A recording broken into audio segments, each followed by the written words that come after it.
Kokoro by Natsume Soseki. Part 1. Sensei and I. I always called him Sensei, and so shall do in these pages, rather than reveal his name. It is not that I wish to shield him from public scrutiny, simply that it feels more natural. Sensei springs to my lips whenever I summon memories of this man, and I write of him now with the same reverence and respect. It would also feel wrong to use some conventional initial to substitute for his name and thereby distance him. I first met Sensei in Kamakura, in the days when I was still a young student. A friend had gone there during summer vacation for sea bathing and urged me to join him, so I set about organizing enough money to cover the trip. This took me 2 or 3 days. Less than 3 days after I arrived, my friend received a sudden telegram from home demanding that he return. His mother was ill, it seemed. He did not believe it. For some time his parents had been trying to force him into an unwanted marriage. By present-day standards he was far too young for marriage, and besides, he did not care for the girl in question. That was why he had chosen not to return home for the vacation, as he normally would have, but to go off to a local seaside resort to enjoy himself. He showed me the telegram and asked what I thought he should do. I did not know what to advise. But if his mother really was ill, he clearly should go home, so in the end he decided to leave. Having come to Kamakura to be with my friend, I now found myself alone. I could stay or go as I pleased, since some time still remained before classes began again, so I decided to stay where I was for the moment. My friend, who was from a prosperous family in the Chugoku region, did not lack for money. But he was a student and young, so in fact his standard of living was actually much like my own, and I was spared the trouble of having to find a cheaper inn for myself after he left. The inn he had chosen was somewhere in an out-of-the-way district of Kamakura. To get to any of the fashionable spots, the billiard rooms and ice cream parlors and such things, I had to take a lengthy walk through the rice fields. A rickshaw ride would cost me a full 20 sen. Still, a number of new summer houses stood in the area, and it was right next to the beach, making it wonderfully handy for sea bathing. Each day I went down to the shore for a swim, making my way among soot-blackened old thatched country houses. An astounding number of men and women always thronged the beach, city folk down from Tokyo to escape the summer heat. Sometimes the crowd was so thick that the water was a tightly packed mass of black heads, as in some public bathhouse. Knowing no one, I enjoyed my time alone amid this merry scene, lying on the sand and leaping about to up my knees in the waves. It was here in this throng of people that I first came upon Sensei. In those days, 2 little stalls on the beach provided drinks and changing rooms, and for no particular reason, I took to frequenting one of them. Unlike the owners of the grand summer houses in the Hase area, we users of this beach had no private bathing huts, so communal changing rooms were essential. People drank tea and relaxed here, or left their hats and sun umbrellas in safekeeping. After they bathed, they would wash themselves down at the stall, and attendants would rinse their bathing suits for them. I owned no bathing clothes, but I left my belongings at the stall whenever I went into the water, to avoid having anything stolen. Chapter 2. When I first set eyes on Sensei there, he had just taken off his clothes and was about to go in for a swim, while I had just emerged from the water and was drying off in the sea breeze. A number of black heads were moving around between us, obstructing my view of him, and under normal circumstances I probably would not have noticed him. But he instantly caught my attention, despite the crowd and my own distracted state of mind, because he was with a Westerner. The Westerner's marvelously white skin had struck me as soon as I came in. He had casually tossed his kimono robe onto the nearby bench and then, clad only in a pair of drawers such as we Japanese wear, stood gazing out toward the sea, arms folded. This intrigued me. 2 days earlier, I had gone up to Yuigahama Beach and spent a long time watching the Westerners bathing.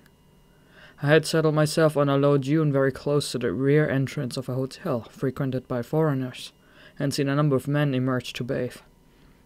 Unlike this Westerner, however, they all wore clothing that covered their torso, arms, and legs. The women were even more modest. Most wore red or blue rubber caps that bobbed prettily about among the waves. Because I had so recently observed all that, the sight of this Westerner standing there in front of everyone wearing only a pair of trunks struck me as quite remarkable. He turned and spoke a few words to the Japanese man beside him, who had bent over to pick up a small towel that had fallen on the sand. His companion then wrapped the towel about his head and set off toward the sea. This man was Sensei. Out of nothing more than curiosity, my eyes followed the two figures as they walked side by side down to the water. Stepping straight into the waves, they made their way through the boisterous crowd gathered in the shallows close to shore, and when they reached a relatively open stretch of water, both began to swim. They swam on out to sea until their heads looked small in the distance. Then they turned around and swam straight back to the beach. Returning to the stall, they toweled themselves down without rinsing at the well, put on their clothes, and promptly headed off together for some unknown destination. After they left, I sat down on the beach and smoked a cigarette. I wondered idly about Sensei. I felt sure I had seen his face before somewhere, but for the life of me I could not recall where or when. I was at loose ends and needing to amuse myself, so the following day I went back to the stall at the hour when I had seen Sensei. Sure enough, there he was again. This time he came along wearing a straw hat, and the Westerner was not with him. He removed his spectacles and set them on the bench, then wrapped a small towel around his head and set off briskly down the beach. As I watched him make his way through the crowd at the edge and start to swim, I had a sudden urge to follow him. In I strode, the water splashing high around me, and when I reached a reasonable depth, I set my sights on him and began to swim. I did not reach him, however. Rather than return the way he had come, as he did the previous day, Sensei had swum in an arc back to the beach. I too swam back, and as I emerged from the water and entered the stall, shaking the drops from my hands, he passed me on his way out, already neatly dressed. Chapter 3. The next day I went to the beach at the same hour yet again, and again I saw Sensei there. I did the same day after, but never found an opportunity to speak to him or even to greet him. Besides, Sensei's demeanor was rather forbidding. He would arrive at the same time each day, with an unapproachable air, and depart just as punctually and aloofly. He seemed quite indifferent to the noisy throng that surrounded him. The Westerner who had been with him that first day never reappeared. Sensei was always alone. Finally, my chance came. Sensei had a usual come striding back from his swim. He was about to don the kimono that lay as usual on the bench, when he found that it had somehow gotten covered in sand. As he turned away and quickly shook it out, I saw his spectacles, which had been lying on the bench beneath it, slipped through a crack between the boards and fell to the ground. Sensei put on the rope and wrapped the sash around his waist. Then, evidently noticing that the spectacles were missing, he quickly began to search for them. In a moment I had ducked down, thrust my hand under the bench, and retrieved them from the ground. "Thank you," he said as he took them. The next day I followed Sensei into the sea and swam after him. I had gone about 200 yards when he suddenly stopped swimming and turned to speak to me. We two were the only beings afloat on the blue expanse of water for a considerable distance. As far as the eye could see, strong sunlight blazed down upon sea and mountains.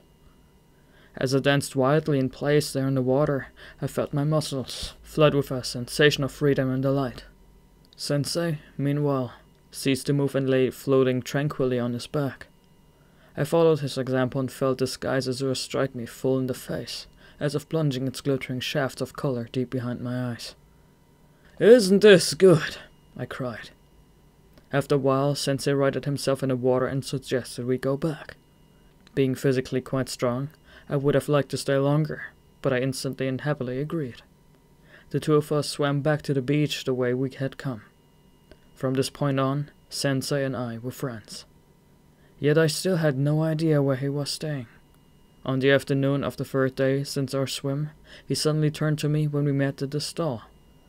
"Are you planning to stay here a while longer?" he asked. I had not thought about it and had no ready answer. "I don't really know," I responded simply. But the grin in Sensei's face made me suddenly awkward, and I found myself asking, "What about you, Sensei?" This was when I first began to call him by that name. That evening I called him at his lodgings. I say lodgings, but I discovered that it was no ordinary place. He was staying in a villa in the spacious grounds of a temple. Those who shared the place, I also discovered, were not related to him. Noticing how he grimaced really when I persisted in calling him sensei, I excused myself with the explanation that this was a habit of mine when addressing my elders. I asked him about the Westerner he had been with. The man was quite eccentric, he said, adding that he was no longer in Kamakura.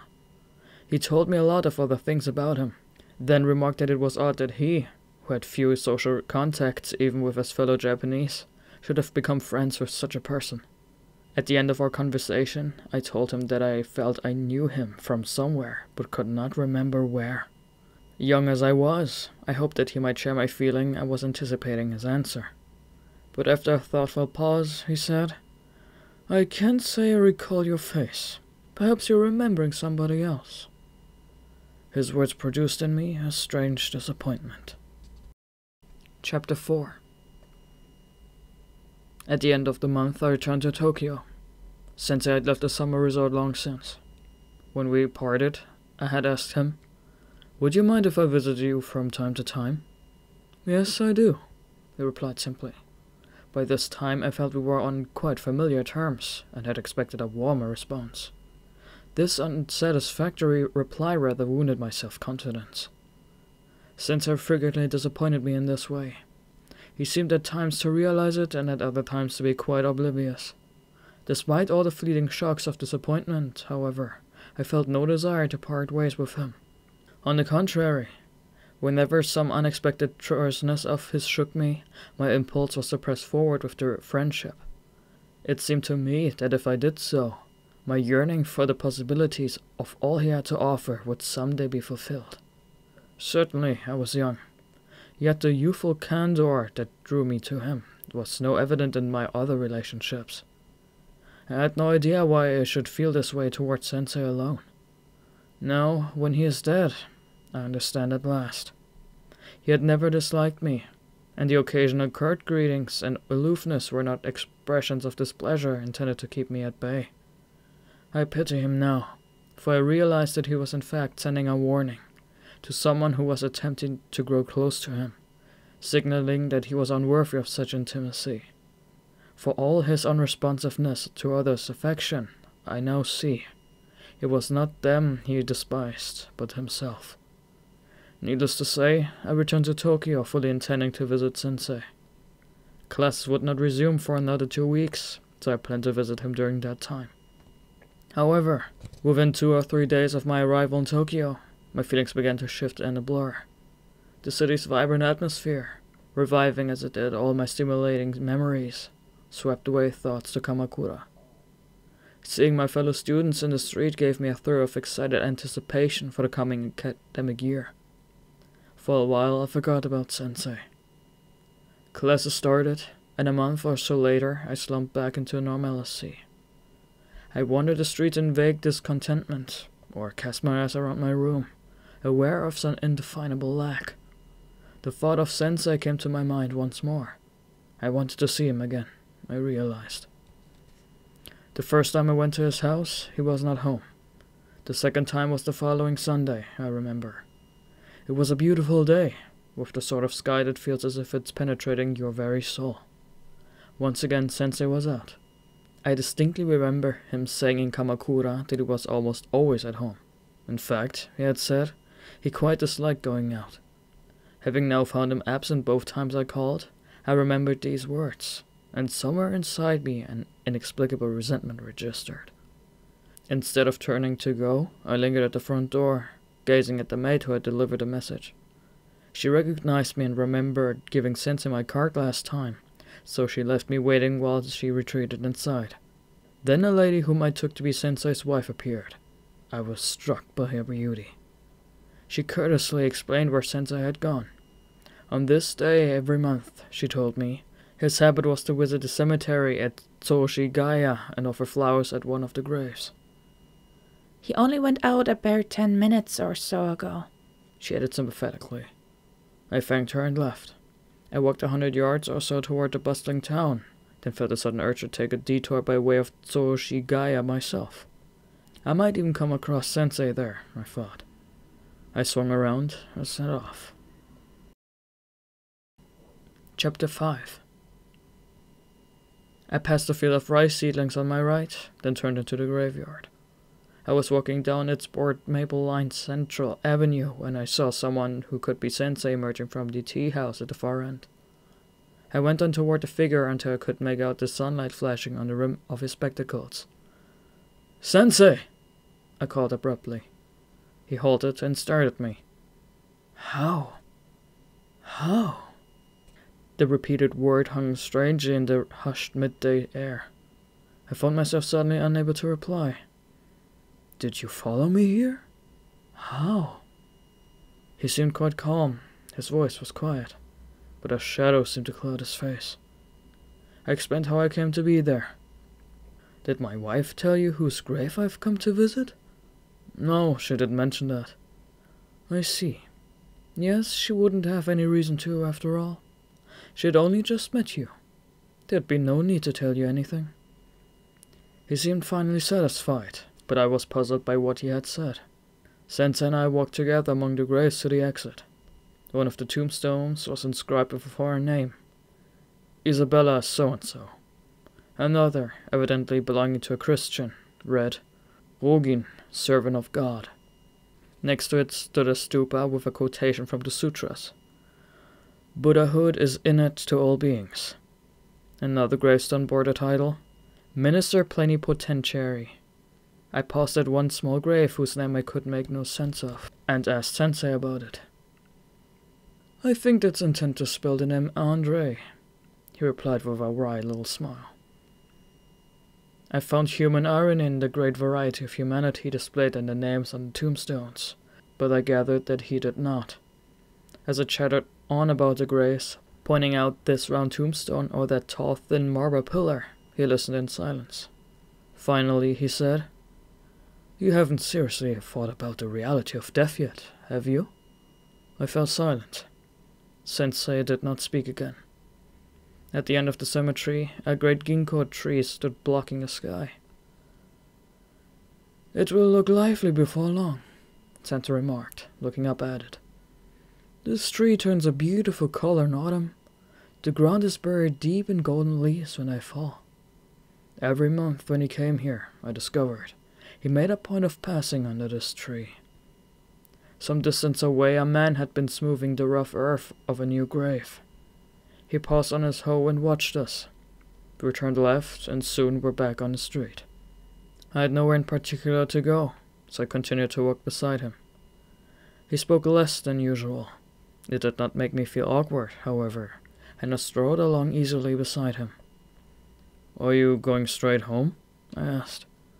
"Yes, there's nowhere else I need to go." We fell silent again and walked south down the hill. "Is your family grave there?" I asked a little later, breaking the silence. "No." "Whose grave is it? Is it some relation?" "No." Sensei said no more, and I decided not to pursue the conversation. About 100 yards on, however, he abruptly broke the silence. "A friend of mine is buried there." "You visit a friend's grave every month?" "That's right." This was all he told me that day. Chapter 6. I visited Sensei quite often thereafter.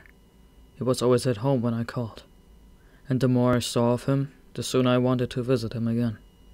Yet Sensei's manner toward me never really changed, from the day we first exchanged words to the time when our friendship was well established. He was always quiet, sometimes almost forlorn. From the outset he seemed to me strangely unapproachable, yet I felt compelled to find a way to get close to him. Perhaps no one else would have had this response. Others might have dismissed it as folly, an impulse of youth. Yet I feel a certain happy pride in the insight I showed, for later events served to justify my intuition. Sensei was a man who could, indeed must love, yet he was unable to open his arms and accept into his heart another who sought to enter. He was, as I have said, always quiet and composed, even serene. Yet from time to time an odd shadow would cross his face, like the sudden dark passage of a bird across a window, although it was no sooner there than gone again. The first time I noticed it was when I called out to him in the graveyard at Soshigaya. For a strange instant, the warm pulse of my blood faltered a little. It was only a momentary bliss of a beat, however, and in no time my heart recovered its usual resonant pulse, and I proceeded to forget what I had seen. One evening, just at the end of autumn's warm weather, I was unexpectedly reminded of it again. As I was talking to Sensei, I was, for some reason, suddenly reminded of the great ginkgo tree that he pointed out to me. A mental calculation told me that his next visit to the grave was 3 days away. My classes would finish at noon that day, so I would have the afternoon free. I turned to Sensei. I wonder if that ginkgo tree at Soshigaya has lost its leaves by now. It won't be quite bare yet, I should think. He looked at me, his eyes staying on me for a long moment. I quickly went on. Would you mind if I go with you next time? I'd enjoy walking around the area with you. I go to visit a grave, you know, not to take a walk. But wouldn't it be nice to go for a walk while you're about it? Sensei did not reply at first, then said finally, My sole purpose in going is to visit the grave. Clearly, he wanted to impress on me the distinction between a grave visit and a mere walk. It occurred to me that he might be making an excuse not to have me along. His tone seemed oddly petulant. I felt an urge to press my case. Well, let me come along anyway and visit the grave too. I'll pay respects with you. In truth, I couldn't really see the distinction between visiting someone's grave and taking a walk. Sensei's brow darkened a little, and a strange light shone in his eyes. Was it annoyance, or dislike, or fear that I saw hovering there? Instantly, I had a vivid recollection of that shadow on his face when I called out to him at Soshigaya. This expression was identical. Sensei began. I have a particular reason that I cannot explain to you for wanting to visit that grave alone. I never even take my wife. Chapter 7. It all struck me as very odd, but my intention in visiting him was not to study or analyze Sensei, so I let it pass. In retrospect, I particularly treasure my memory of that response to Sensei. Because of it, I think, I was able to achieve the real human intimacy with him that I later did. If I had chosen to turn the cool and analytical eye of curiosity on Sensei's heart, it would inexorably have snapped the bond of sympathy between us. At the time, of course, I was too young to be aware of any of this. Perhaps that is precisely where its true value lies. If I had made the mistake of responding less than eulessly, who knows what might have befallen our relationship? I shudder to think of it. The scrutiny of an analytical eye was something Sensei always particularly dreaded. It became my established habit to call on Sensei twice or even 3 times a month.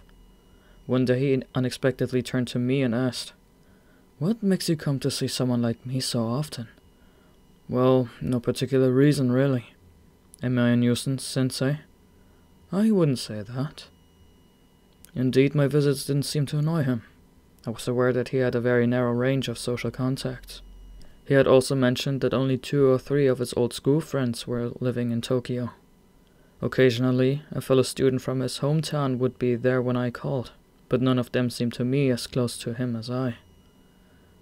I am a lonely man, Sensei said, so I'm happy that you come to visit.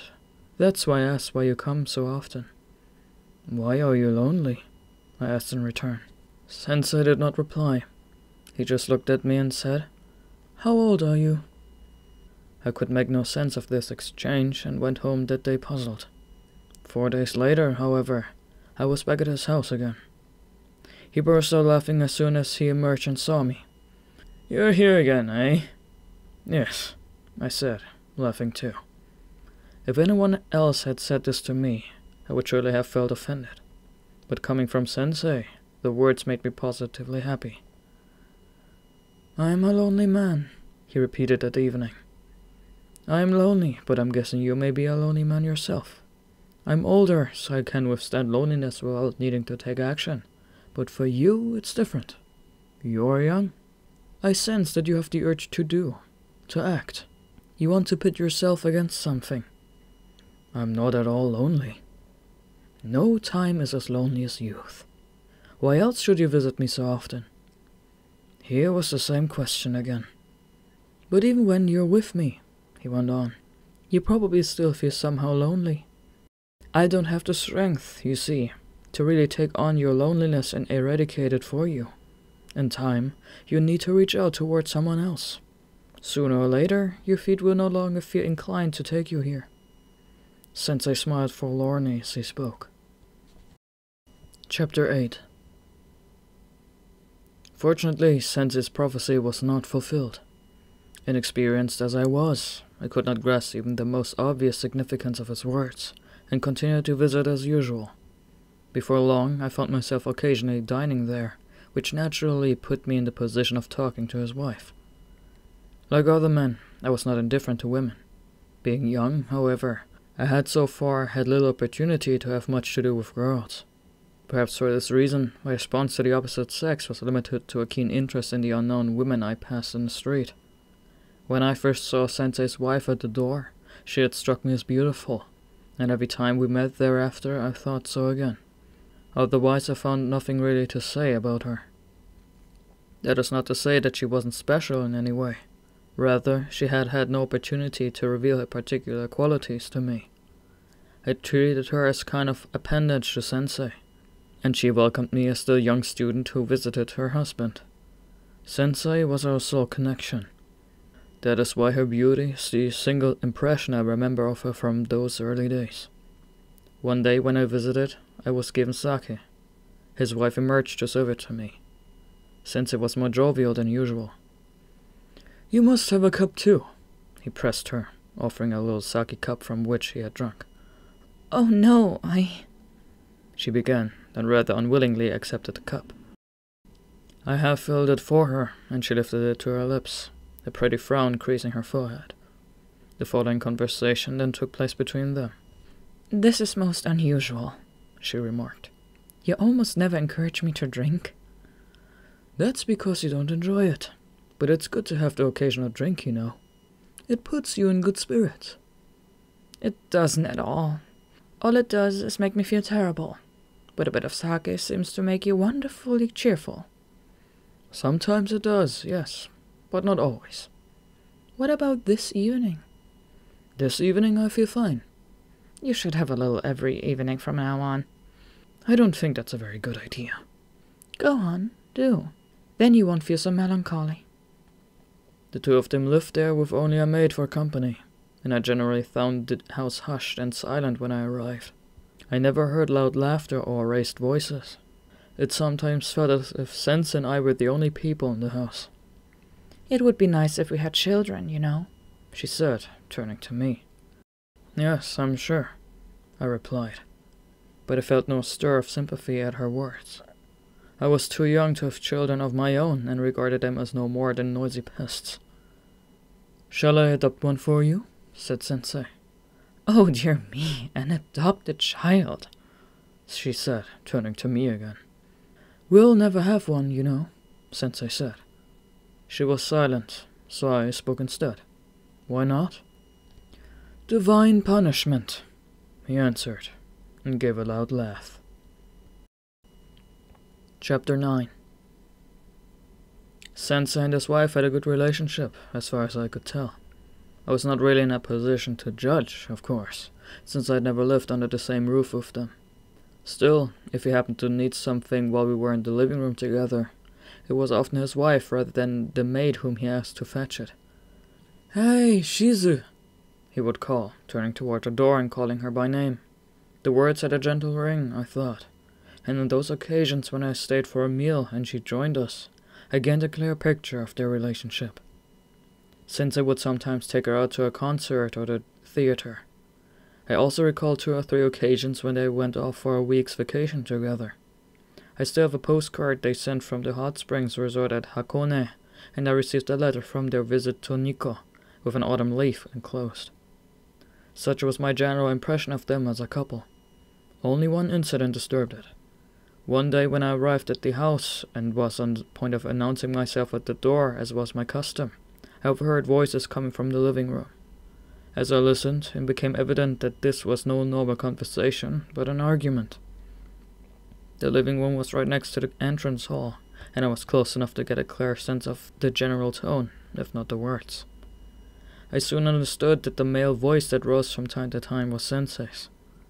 The other one was lower, and it was unclear whose it was, but it felt like his wife's. She seemed to be crying. I hesitated briefly in the entrance hall, unsure what to do, then made up my mind and went home again. Back at my lodgings, a strange anxiety gripped me. I tried reading, but found I could not concentrate. About an hour later, Sensei arrived below my window and called up to me. Surprised, I opened it, and he suggested I come down for a walk. I checked the watch I had tucked into my sash when I set off earlier, and saw that it was past 8. I was still dressed in my visiting clothes, so went straight out to meet him. That evening we drank beer together. As a rule, Sensei did not drink much. If a certain amount of alcohol failed to produce the desired effect, he was disinclined to experiment by drinking more. "This isn't working today," he remarked with a wry smile. "You can't cheer up?" I asked sympathetically. I still felt disturbed by the argument I had heard. It produced a sharp pain in me, like a fishbone stuck in my throat. I couldn't decide whether to confess to Sensei that I had overheard it, and my indecision made me unusually fidgety. Sensei was the first to speak about the matter. "You're not yourself tonight, are you?" he said. "I'm feeling rather out of sorts too, actually. You noticed that?" I could not reply. As a matter of fact, I had a bit of a quarrel with my wife earlier. I got stupidly upset by it. "Why?" I could not bring myself to say the word quarrel. "My wife misunderstands me. I'll tell her so, but she won't believe me. I'm afraid I lost my temper with her." "How does she misunderstand you?" Sensei made no attempt to respond to this. "If I was the sort of person she thinks I am," he said, "I wouldn't be suffering like this." But I was unable to imagine how Sensei was suffering. Chapter 10. We walked back in silence. Then, after quite some time, Sensei spoke. "I've done wrong. I've left home angry, and my wife will be worrying about me. Women are to be pitied, you know. My wife has not a soul except me to turn to." He paused, and then, seeming to expect no response from me, he went on. "But putting it that way makes her husband sound like the strong one, which is rather a joke. You, now, how do you see me, I wonder? Do I strike you as strong or as weak?" "Somewhere in between," I replied. Sensei seemed a little startled. He fell silent again and walked on without speaking further. The road back to Sensei's house passed very near my lodgings, but when we reached that point, it did not feel right to part with him. "Shall I see you to your house?" I asked. He raised a quick defensive hand. "It's late. Off you go. I must be off too, for my wife's sake." For my wife's sake. These words warmed my heart. Thanks to them, I slept in peace that night, and they stayed with me for a long time to come. They told me that the trouble between Sensei and his wife was nothing serious, and I felt it safe to conclude, from my subsequent constant comings and goings at the house, that such quarrels were actually rare. Indeed, Sensei once confided to me, "I have only ever known one woman in my life. No one besides my wife has really ever appealed to me as a woman. And likewise for her, I'm the only man. Given this, we should be the happiest of couples." I no longer remembered the context in which he said this, so I cannot really explain why he should have made such a confession, and to me. But I do remember that he spoke earnestly and seemed calm.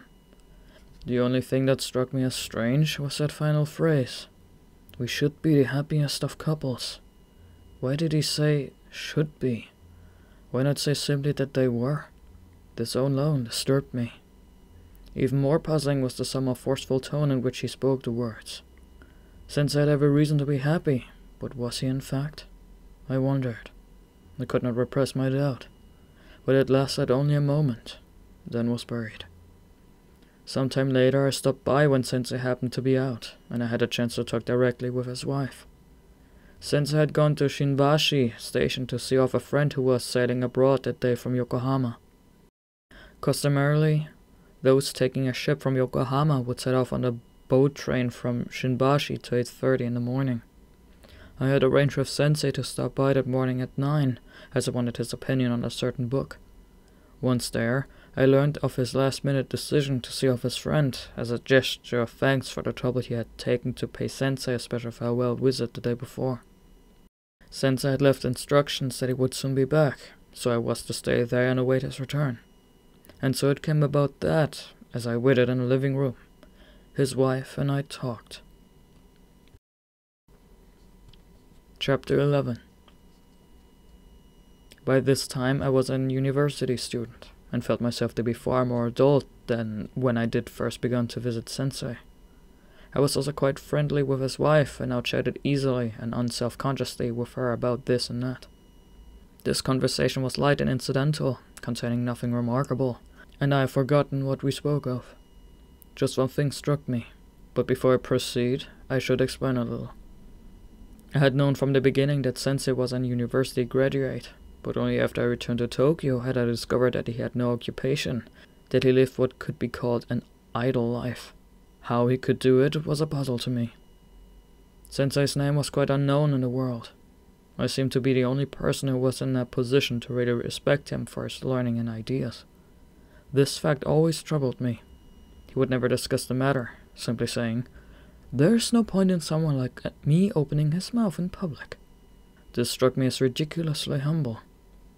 I also sensed behind his words a contemptuous attitude to the world at large. Indeed, Sensei would occasionally make a surprisingly harsh remark, dismissing some old-school friend who was now in a prominent position. I didn't hesitate to point out how inconsistent he was being. I was not just being contrary. I genuinely regretted the way the world ignored this admirable man. At such times, Sensei would respond leadingly, "It can't be helped, I'm afraid. I simply don't have any right to put myself forward." As he spoke, an undefinable expression, whether it was despair or bitterness, or grief I could not tell, was vividly etched on his features. Whatever it may have been, it was strong enough to dumbfound me. I lost all courage to speak further. As his wife and I talked that morning, the topic shifted naturally from Sensei to this question. Why is it that Sensei always sits at home, studying and thinking, instead of finding a worthy position in the world? I asked. It's no use. He hates that sort of thing. You mean he realizes how trivial it is? Realizes? Well, I'm a woman, so I don't really know about such things. But that doesn't seem to be it to me. I think he wants to do something, but somehow he just can't manage to. It makes me sad for him. But he's perfectly healthy, isn't he? He's fine, yes. There's nothing the matter with him. So why doesn't he do something? I don't understand it either. If I understood, I wouldn't worry about him as I do. As it is, all I can do is feel sorry for him. Her tone was deeply sympathetic, yet a little smile played at the corners of her mouth.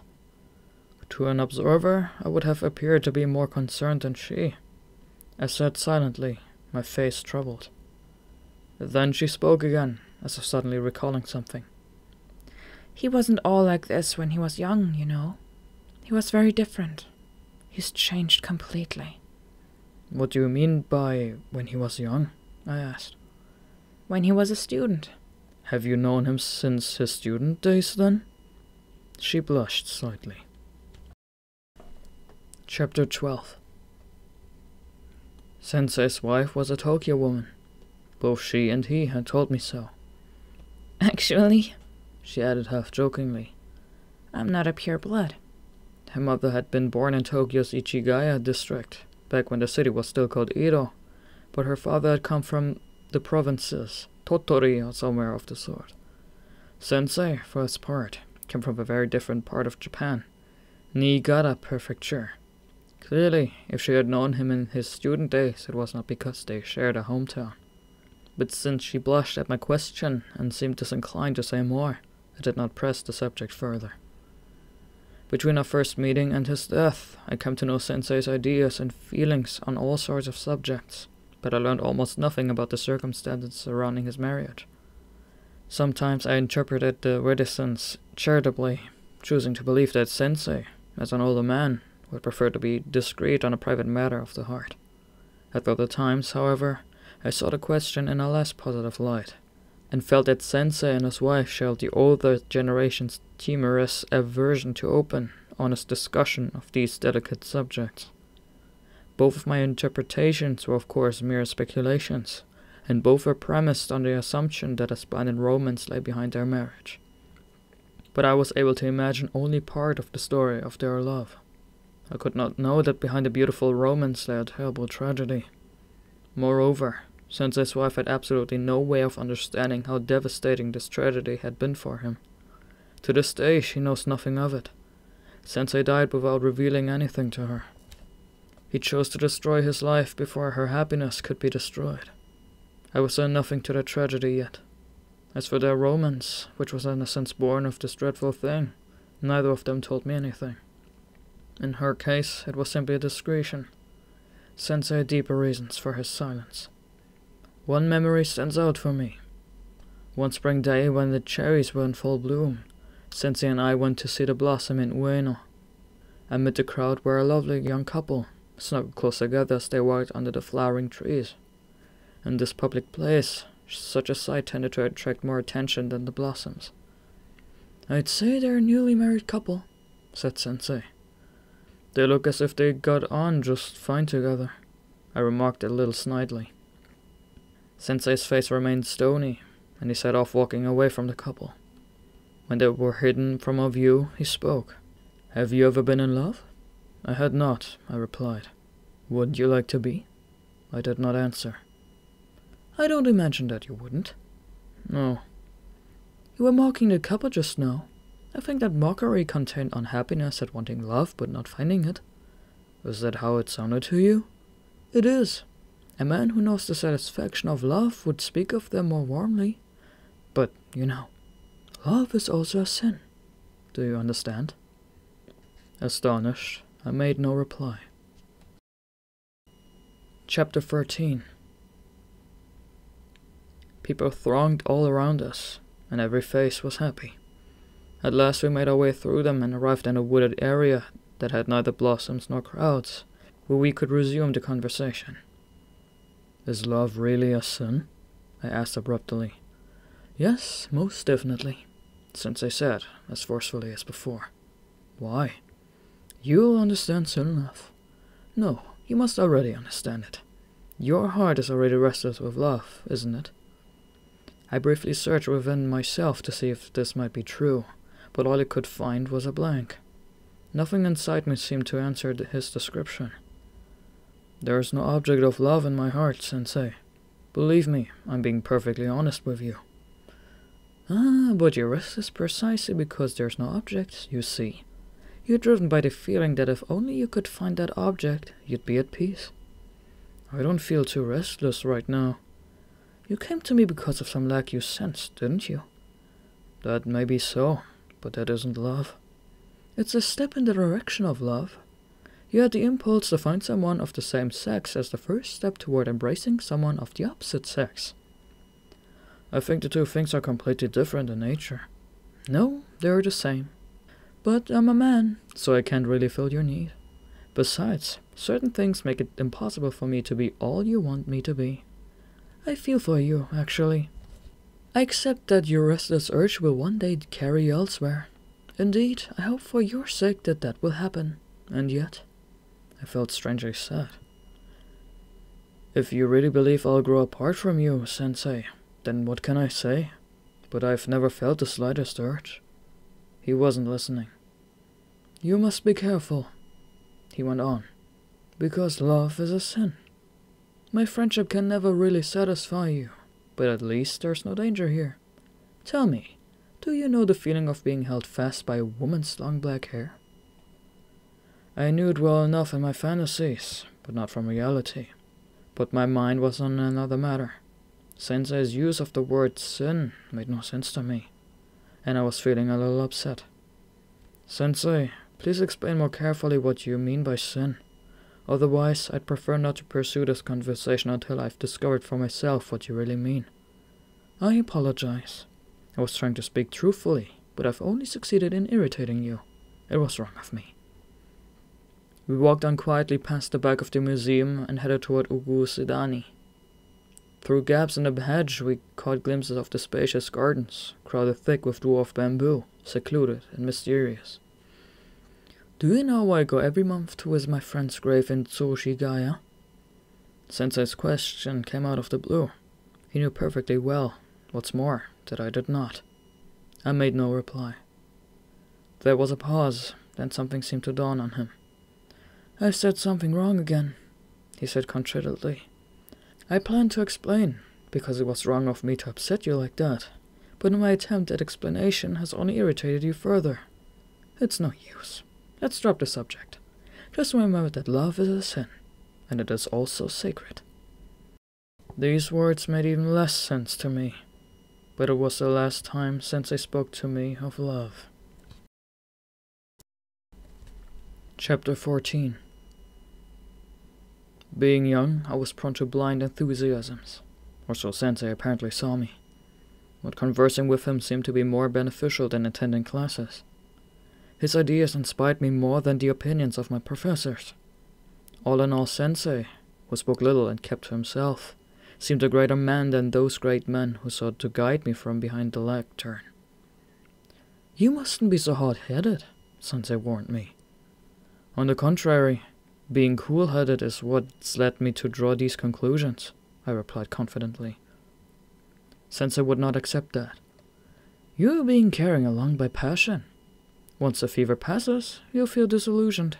All this admiration is distressing enough, heaven knows, but it's even more painful to foresee the change that will take place in you sooner or later.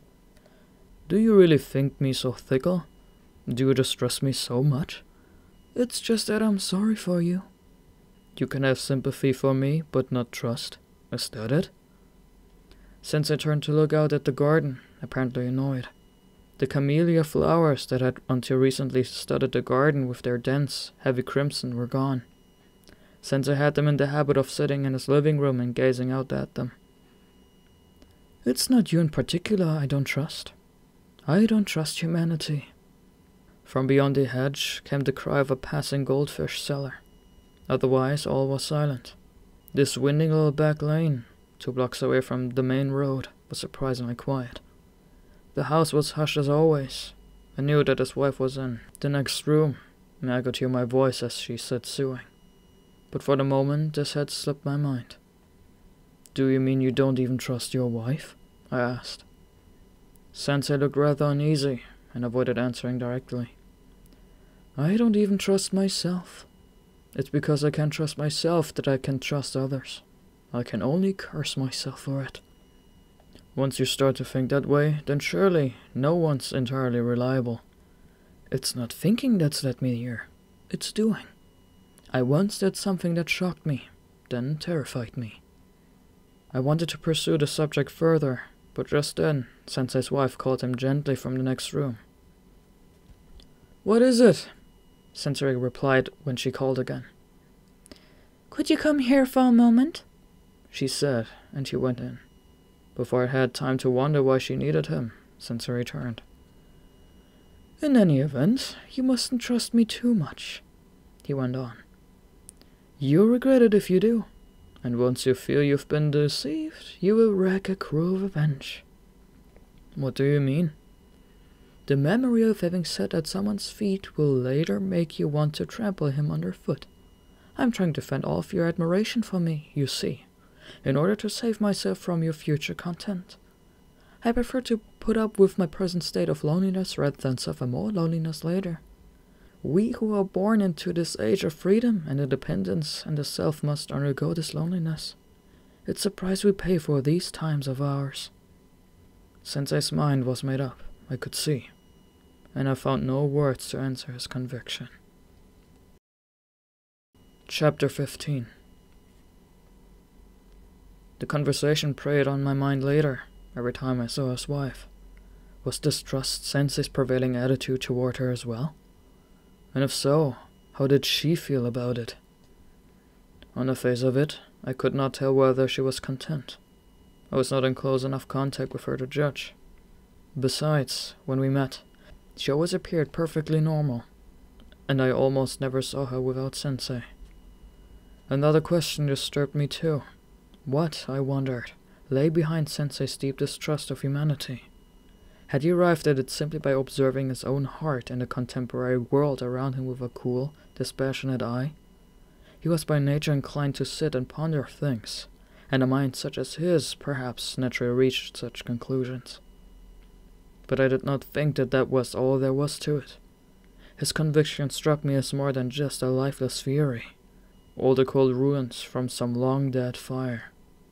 Sensei was indeed a philosopher, it seemed to me, but a potent reality seemed woven into the fabric of his philosophy. Nor was his thinking grounded in anything remote from himself, observed only in others. No, behind his conviction lay some keenly felt personal experience, something great enough to heat his blood and to hold his heart.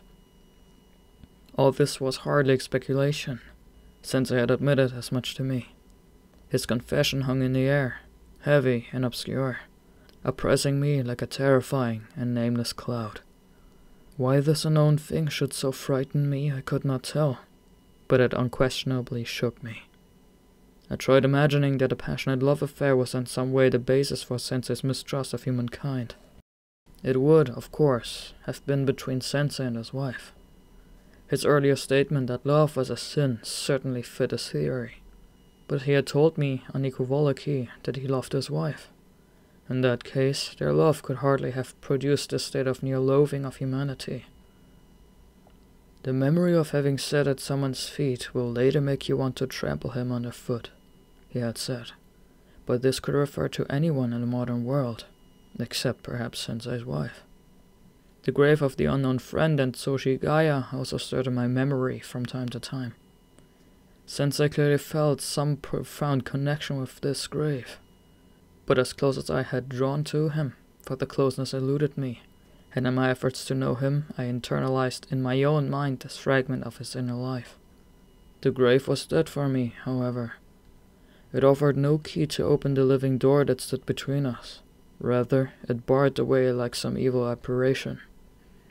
My mind was mulling all this over when I found another chance to talk to Sensei's wife. It was during that chilly time of autumn, when you're suddenly aware of everyone hurrying against their shortening days. In the past week, there had been a series of burglaries in Sensei's neighborhood, all in the early evening. Nothing really valuable had been stolen, but something had been taken from each house, and Sensei's wife was uneasy. One day, she was facing an evening alone in the house. Sensei was obliged to go off to a restaurant with 2 or 3 others, to attend a dinner for a friend from his hometown who had a post in a provincial hospital and had come up to Tokyo. He explained the situation to me and asked me to stay in the house with his wife until he returned. I immediately agreed. Chapter 16. I arrived at dusk, about the time the lights are beginning to be lit. Sensei, ever punctualist, had already left. He didn't want to be late, so he set out just a moment ago, his wife told me as she led me to the study. The room had a Western-style desk and a few chairs, as well as a large collection of books in glass-fronted cases. The rows of beautiful leather-bound spines glinted in the electric light. She settled me onto a cushion before the charcoal brazier. "Feel free to dip into any book you like," she said as she left. I sat there, stiffly, smoking, feeling awkward as a guest left to while away the time until the master of the house returns. Down the corridor in the parlor, I could hear Sensei's wife talking to the maid. The study where I sat was at the end of the corridor, in a far quieter and more secluded part of the house than the sitting room where Sensei and I normally met. After a while, her voice ceased, and a hush fell on the house. I sat still and alert, half expecting a burglar to appear at any moment. About half an hour later, Sensei's wife popped her head around the door to bring me a cup of tea. "Good heavens!" she exclaimed, startled to find me sitting bolt upright, with the formality of a guest. She regarded me with amusement. "You don't look very comfortable sitting like that." "I'm quite comfortable, thank you." "But you must be bored, surely." No, I'm too tense at the thought of burglars to feel bored. She laughed as she stood there, the teacup still in her hand. It's a bit pointless for me to stand guard in this remote corner of the house, you know, I went on. Well, then, do please come into the parlor. I brought a cup of tea thinking you might be bored here, but you can have it there if you'd rather. I followed her out of the study. In the parlor, an iron kettle was singing on a fine big brazier. I was served Western tea and cakes, but Sensei's wife declined to have any tea herself, saying it would make her sleepless. Does Sensei often go off to gatherings like this? I asked. No, hardly ever. He seems less and less inclined to see people recently. She seemed unworried, so I grew bolder. You're the only exception, I suppose. Oh no, he feels that way about me too. That's not true, I declared. You must know perfectly well it's not true. Why? Personally, I think he's come to dislike the rest of the world because of his love for you. You have a fine scholar's way with words, I must say. You're good at empty reasoning. Surely you could equally say that because he dislikes the world. He's come to dislike me as well. That's using precisely the same argument. You could say both, true. But in this case, I'm the one who's right. I don't like argumentation. You men do it a lot, don't you? You seem to enjoy it. I'm also amazed how men can go on and on, happily passing around the empty cup of some futile discussion. Her words struck me as rather severe, although not particularly offensive. She was not one of those modern women who takes a certain pride in calling attention to the fact that she is intelligent. She seemed to value far more the heart that lies deep within us. Chapter 17. There was more I wanted to say, but I held my tongue, for fear of seeming to be one of those argumentative types. Seeing me gazing silently into my empty teacup, she offered to pour me another, as if to soothe any possible hurt feelings. I passed her my cup. How many? She asked, grasping a sugar cube with a strange-looking implement and lifting it coquettishly to show me. 1, 2? Though not exactly flirting with me, she was striving to be charming, so as to erase her earlier strong words.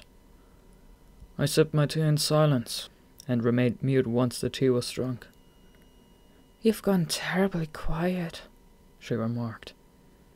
That's because I feel as if whatever I might say, you'd accuse me of being argumentative, I replied. Oh, come now, she protested. This remark provided us with a way back into the conversation. Once more, its subject was the one interest we had in common, Sensei. Could I elaborate a little more on what I was saying earlier? I asked. You may find it empty reasoning, but I am in earnest. Do speak then. If you were suddenly to die, could Sensei go on living as he does now? Now, how could I know the answer to that? You'd have to ask the man himself, surely. That's not a question for me to answer. But I'm serious. Please don't be evasive. You must give me an honest answer. But I have. Honestly, I have no idea. Well, then, how much do you love Sensei? This is something to ask you rather than him, surely. Come now, why confront me with such a question? You mean there's no point in it? The answer's obvious? Yes, I suppose that's what I mean. Well then, if Sensei were suddenly to lose such a loyal and loving wife, what would he do? His disillusion with the world as it is, what would he do without you? I'm not asking for his opinion. I'm asking for yours. Do you feel he'd be happy? I know the answer from my own point of view, though I'm not sure whether he would see it in the same way. Put simply, if Sensei and I were separated, he'd be miserable. He might well be unable to go on living. This sounds conceited of me, I know, but I do my best to make him happy. I even dare to believe no one else could make him as happy as I can. This belief comforts me. Well, I think that conviction would reveal itself in Sensei's heart as well. That's another matter altogether. You're claiming that Sensei dislikes you? I don't think he dislikes me personally. He has no reason to. But he dislikes the word in general, you see. In fact, these days perhaps he dislikes the human race. In that sense, given that I'm human, he must feel the same way about me. At last I understood what she had been saying about his feelings for her. Chapter 18. Her perspicacity impressed me. It also intrigued me to observe how her approach to things was unlike that of a traditional Japanese woman, although she almost never used the currently fashionable language. In those days I was just a foolish youth, with no real experience with the opposite sex.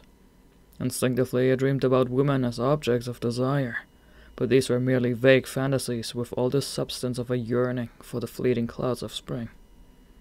When I came face to face with a real woman, however, my feelings sometimes veered to the opposite pole. Rather than feeling attracted to her, I would be seized by a strange repulsion. But I had no such reaction to Sensei's wife. I was not even much aware of the usual difference between the way men and women think. In fact, I forgot that she was a woman. She was simply someone who could judge Sensei honestly and to sympathize with him. "Last time you said something," I began, when I asked why Sensei doesn't put himself forward more in the world. "You said he never used to be like that." I did, and it's true. He was different once. So what was he like? He was the sort of strong, dependable person you and I would both like him to be. Why did he suddenly change then? The change wasn't sudden. It came over him gradually. And you were with him all the time it was happening? Naturally. We were married. Then surely you must have a good idea of what brought about the change. But that's just the problem. It's painful to hear you say this, because I've racked my brains. But I just don't know. I don't know how many times I've begged him to talk about it. And what does he say? He says there's nothing to talk about, and nothing to worry about. It's simply that is how he's turned out. That's all he'll say. I did not speak. Sensei's wife also fell silent. There was no sound from the maid's room. All thoughts of burglars had vanished from my mind. Then she broke the silence. Perhaps you think it's my fault? Not at all. Don't feel you have to hide anything. Please. It would be like a knife in the heart to have such a thing thought of me, she continued. I'm doing all I can for him. I'm doing my very best. Please don't worry. Sensei knows that. Believe me. I give you my word. She took up the fire tongs and sat smoothing the ash in the brazier. Then she poured water from the jug into the iron kettle, immediately quieting its singing. I finally couldn't stand it anymore and said to him, "If there's any fault in me, then please tell me honestly. If I can correct it, I will." And he replied, "You don't have any fault. The fault is in me." When I heard that, it made me unbearably sad.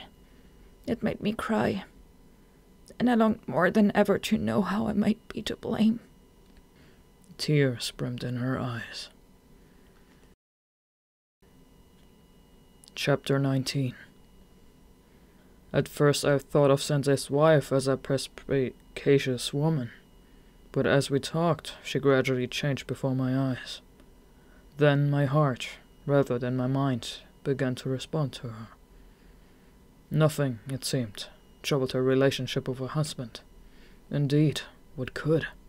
And yet, something was wrong. But try as she might to learn what the problem might be, she could find nothing. Precisely this made her suffer. At first she had thought that since Sensei viewed the world through jaundiced eyes, he must view her in that way too. But that answer failed to convince her. In fact, she thought the opposite must be true, that his dislike of her had set him against the world at large. Search as she might, however, she could find nothing that really confirmed this hypothesis. Sensei was in every way a model husband, kind and tender. So she lived with this kernel of doubt sewn away in her, below the daily warmth that flowed between them. That evening she brought out her misgivings and laid them before me. "What do you think?" she started. "Do you think he's become like this because of me? Or is it because what you call his outlook on life, or some such thing? Tell me honestly." I had no intention of being dishonest with her, but I sensed that the root of her problem was something I could not know, and so no answer that I gave could possibly satisfy her. "I really don't know," I replied. Her face briefly registered the unhappiness of one whose hopes have been dashed. I quickly went on. "But I can guarantee that Sensei doesn't dislike you. I am only telling you what I heard from his own lips. He's not a man to lie, is he?"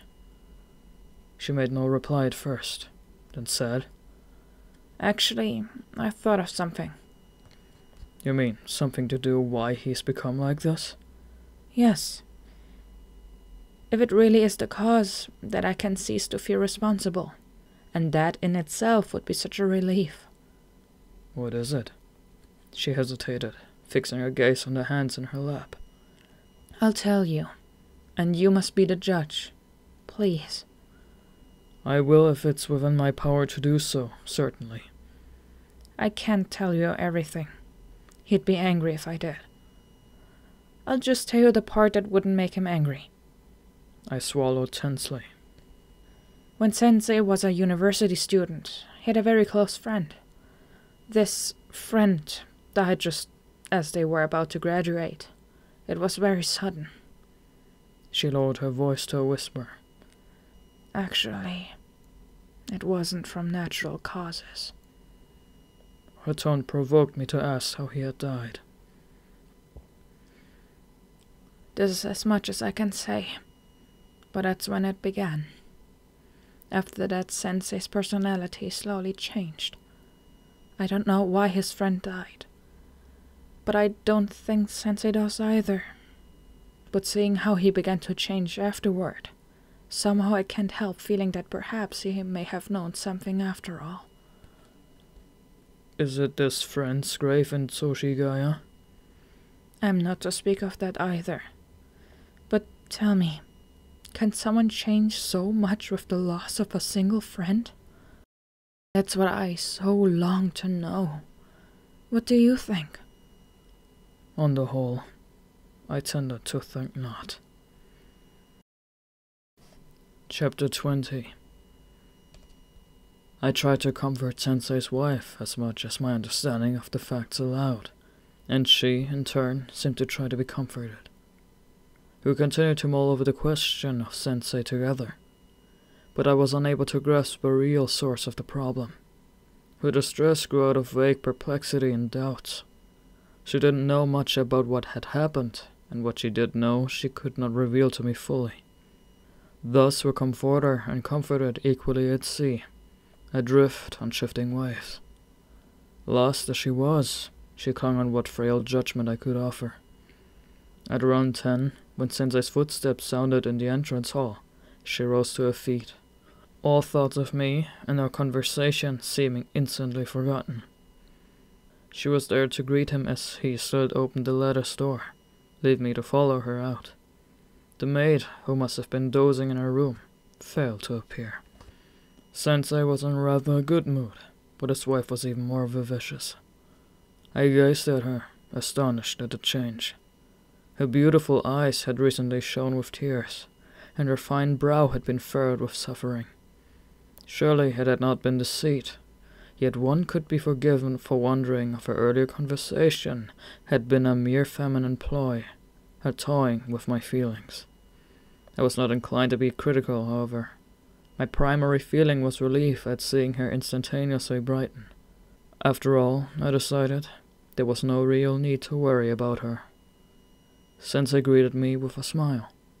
"Thank you very much," he said. "I trust no burglar appeared?"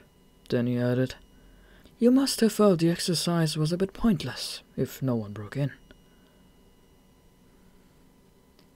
"I do apologize," his wife said to me as I was leaving. Her tone made me feel this was less an apology for taking up my precious time than an almost humorous regret for the fact that there had been no burglar. She wrapped the cakes she had brought out with the tea and handed them to me. Slipping the package into my kimono sleeve, I set off, winding hurriedly through the chilly, largely unpeopled lanes toward the bright and lively town. I have drawn the events of that night from deep in my memory because their details are necessary to my story now. At the time, however, as I headed for home with her cakes tucked into my sleeve, I was not inclined to think much about the conversation that had taken place that evening. The next day, after morning classes, when I returned to my lodgings for lunch, my eyes fell on the little parcel of cakes lying on my desk. I immediately unwrapped it, picked up a piece of chocolate-coated sponge cake, and popped it into my mouth. And as my tongue registered the taste, I felt a conviction that, when all was said and done, the couple who had given me this cake was happy. Autumn ended uneventfully, and winter arrived. I came and went as usual from Sensei's house, and at some point I asked his wife if she could help me take care of my clothing. Around this time I began to wear rather better clothes.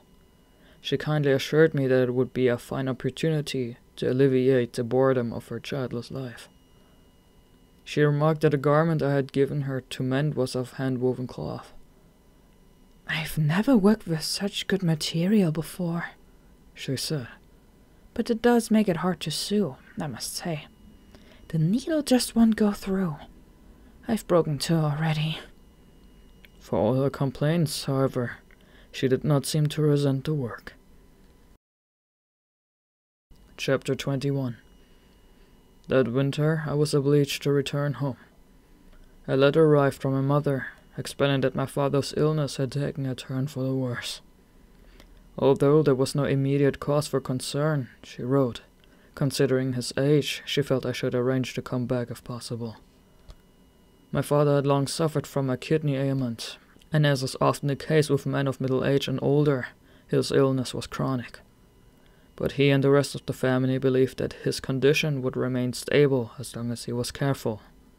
Indeed, he boasted to visitors that it was entirely due to his rigorous care of his health that he had managed to live so long.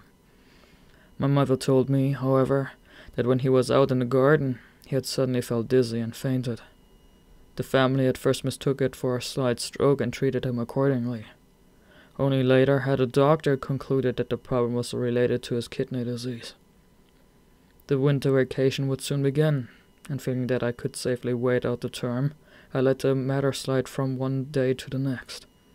But as the days passed, images from my bedridden father and my anxious mother kept rising before my eyes, provoking such an ache in my heart that finally I decided I must go home.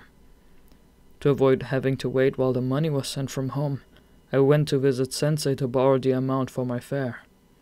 Besides, I wanted to bid him farewell. Sensei was suffering from a slight cold.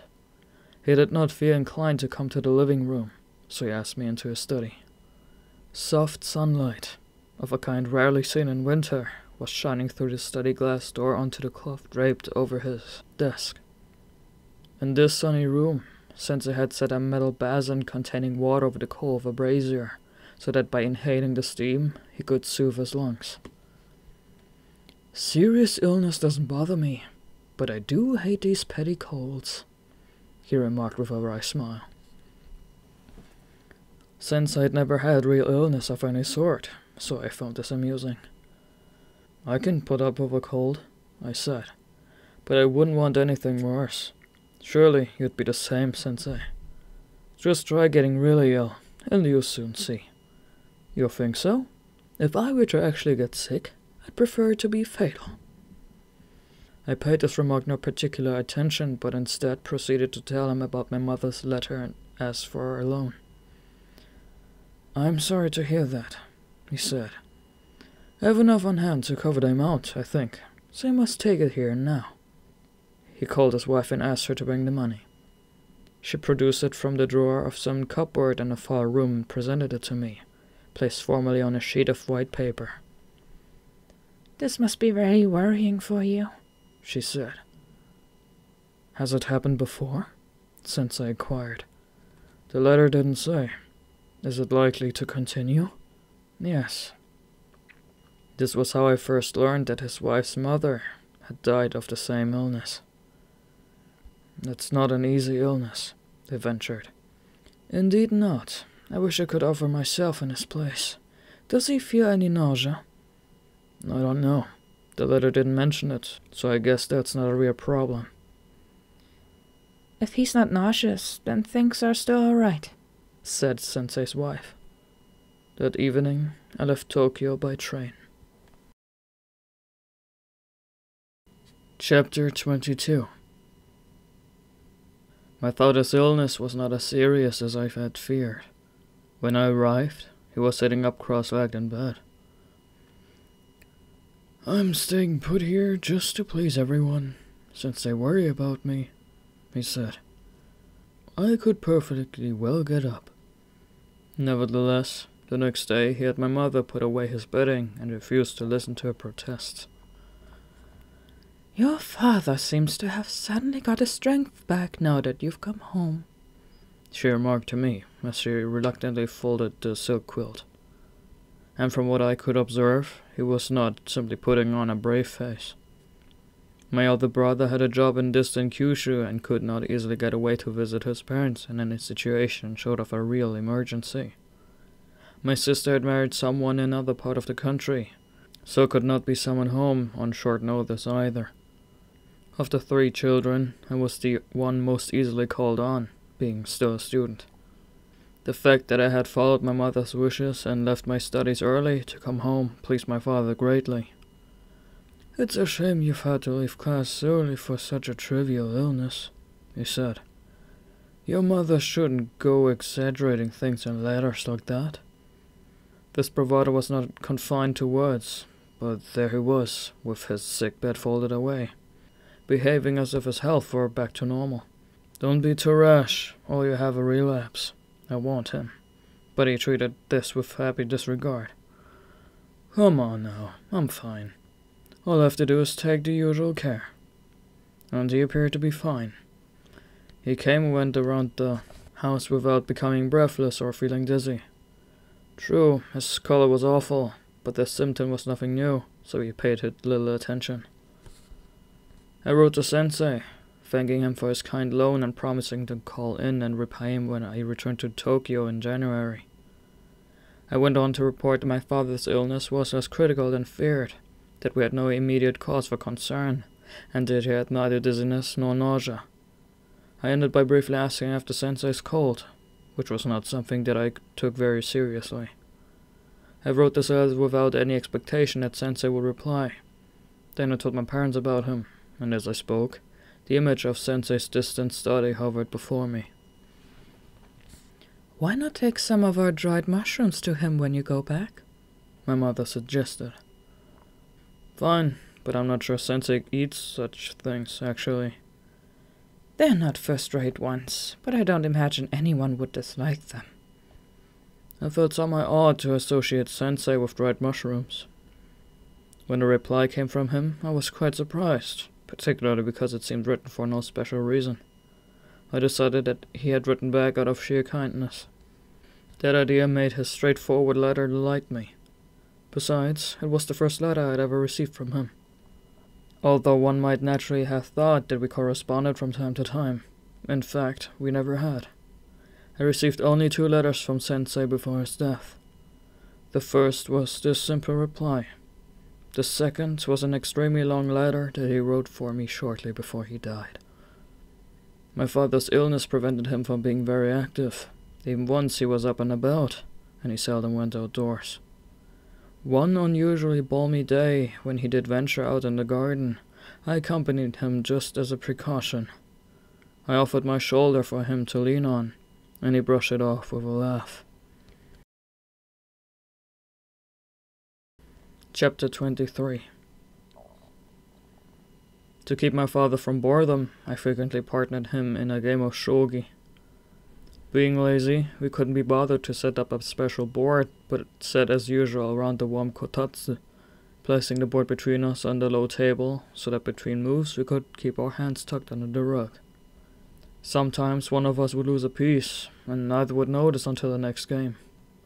Once, to great hilarity, my mother had to use the fire tongs to retrieve a lost piece from the brazier's ashes. "A go board is too high," my father remarked. "And it has those legs, so you can't put it on a table and play in comfort around the kotatsu the way you can with shogi. This is a fine game for the indolent. How about another round, eh?" He would always suggest another round whenever he had just won. Mind you, he'd say the same thing if he had just lost. In a word, he simply enjoyed sitting around the kotatsu playing shogi, regardless of the outcome. At first, I found this rare taste of the pleasures of the retired quite beguiling, but my youthful energies soon began to fret at such bland stimulation. From time to time I would yawn and stretch up my arms, waving aloft some piece I happened to be holding. Whenever I thought about Tokyo, I felt the blood that pumped strongly through my heart, pulsing to a rhythm that cried, "Action! Action!" Strangely, through some subtle mechanism of the mind, this inner pulse seemed to be empowered by Sensei. In my heart, I experimentally compared the two men, my father and Sensei. Both were quiet, retiring people who, as far as the world at large was concerned, could just as well be dead. Neither received the slightest recognition, yet playing partner to my shogi-loving father and sharing his simple enjoyments gave me no satisfaction, while Sensei, to whom I had never gone for mere amusement, had influenced my mind far more deeply than would any idle entertainment. My mind sounds too cool and detached. Let me rather say, my breast. It would have felt no exaggeration to say that Sensei's strength seemed to have entered my body, and my very blood flowed with his life force. When I pondered the fact that my father was my real father, whereas Sensei was quite unrelated to me, I felt as astonished as if I had come upon a new and important truth. A tedium settled over me. My parents' initial delight in me as some rare and precious creature was also fading, and they began to take my presence for granted. I suppose everyone experiences this shift when they return home for a vacation. For the first week or so, you are fussed over and treated as an honored guest. Then the family's enthusiasm wanes, and finally you're treated quite offhandedly, as if they don't really care whether you are there or not. This second phase now inevitably set in. These days, furthermore, each time I came home from the city, I brought a new aspect of myself that was strange and incomprehensible to my parents. It was an element that was fundamentally out of harmony with both of them. Rather as if, to make a historical analogy, I had introduced into a traditional Confucian household the disturbing aura of forbidden Christianity. Of course I did my best to hide it, but it was part of me, and try as I might to keep it to myself, they sooner or later noticed. Thus I grew bored and disillusioned with home life, and longed to go back to Tokyo as soon as possible. Fortunately, my father's condition gave no sign of deteriorating further, although the state of his health continued to be fragile. Just to be sure, we called in a highly reputable doctor from some distance away, but his careful examination revealed no new problems. I decided to leave a little before the end of the winter vacation, but when I announced this decision, human feelings being the perverse things they are, both parents were against it. "You're going back already? It's very soon, isn't it?" said my mother. My father joined in. "You could easily stay another 4 or 5 days, surely?" But I held to my original plan. Chapter 24. By the time I returned to Tokyo, the New Year decorations had disappeared from house fronts. In the city, no sign remained of the recent New Year festivities. The streets were given over to a chill, wintry wind. I took the first opportunity to visit Sensei and return the money I had borrowed. I also brought along the mushrooms that my mother had pressed on me. Laying them before Sensei's wife, I hastened to explain that my mother had suggested the gift. The mushrooms were carefully packed inside a new cake box. Sensei's wife thanked me politely. When she rose to leave the room, she picked up the box, then feeling its lightness, asked in surprise what the cakes were. It was typical of the wonderfully childlike frankness she could display once she got to know someone well. Both of them questioned me at length and with great concern about my father's illness. "Well, it seems from what you say of his condition that there is no cause for immediate alarm," Sensei said. "But being the illness it is, he'll need to look after himself very carefully." I could see that he knew a great deal more than I did about kidney disease. It's typical of that illness that the patient feels quite well and unaware of the disease. I knew a military officer who was killed by it. He simply died overnight. Quite astonishing. His death was so sudden that his own wife hadn't even realized he was ill. He just woke her in the night saying he felt bad, and the next morning he was dead. It happened so swiftly that she said she'd assumed he was sleeping. The optimism I had been inclined to feel shifted to sudden anxiety. I wonder if that's what will happen to my dad. There's no saying it won't. "What does the doctor say?" "He says there's no hope of curing it, but he also assured us there's no need to worry for the present." "Well, then, that's fine, if that's what the doctor says. The man I just told you about wasn't aware he was ill, and besides, he was quite a rough army fellow, not the sort to notice things." I felt somewhat comforted. Seeing this change in me, Sensei added, "But sick or well, humans are fragile creatures, you know. There's no anticipating how and when they might die, or for what reason." "That's how you feel yourself, is it, Sensei?" "I'm in fine health, but yes, even I think this from time to time." A suggestion of a smile played on his lips. "You often hear of people keeling over and dying, don't you? Of natural causes. And then other people die suddenly, from some unnatural act of violence." "What's an unnatural act of violence?" "Well, I don't know. People who commit suicide use unnatural violence on themselves, don't they?" "People who are murdered also die from unnatural violence." "I wasn't thinking of murder. But now that you mention it, that's true, of course." So the conversation ended that day. Even later, after I returned home, my father's illness did not worry me unduly. Nor did Sensei's talk of natural and unnatural deaths leave me more than a passing, vague impression on my mind. I was preoccupied with another matter, for I finally had to sit to and write the graduation thesis that I had tried, so many times, to come to grips with before. Chapter 25. If I were to graduate this June as expected, I had to finish the thesis and the required from by the end of April. But when it came to off the remaining days on my fingers, my heart began to fail me. The other students had all been visibly busy for some time gathering material and writing notes, while I alone had done absolutely nothing toward the paper. I had put it off with the intention of throwing myself into the task after the new year, and in this spirit I now set about it. But in no time I ground to a halt. The abstract idea of a grand theme was outlined in my mind, and the framework of the discussion felt more or less in place. But now I sat head in hands, despairing. So I set about reducing my theme to something more imaginable. Finally, I decided to bypass the trouble of systematically setting down my own ideas. Instead, I would simply present material from various books on the subject and at a suitable conclusion. The topic I had chosen was closely related to Sensei's field of expertise, and when I ventured to ask his opinion about it, he had approved. In my present state of confusion, therefore, I naturally took myself straight off to visit Sensei and asked him to recommend some books. He willingly told me all he knew and even offered to lend me 2 or 3 books. But he made absolutely no move to take on the task of actually advising me. "I don't read much these days, so I don't know what's new in the field. You should ask your professors." I recalled then that his wife had said that he had once been a great reader, but for some reason his interest had waned considerably. My thesis momentarily forgotten, I spontaneously asked, "Why aren't you as interested in books as you used to be, Sensei?" "There is no particular reason. I suppose it's because I believe you don't really become a finer person just by reading lots of books.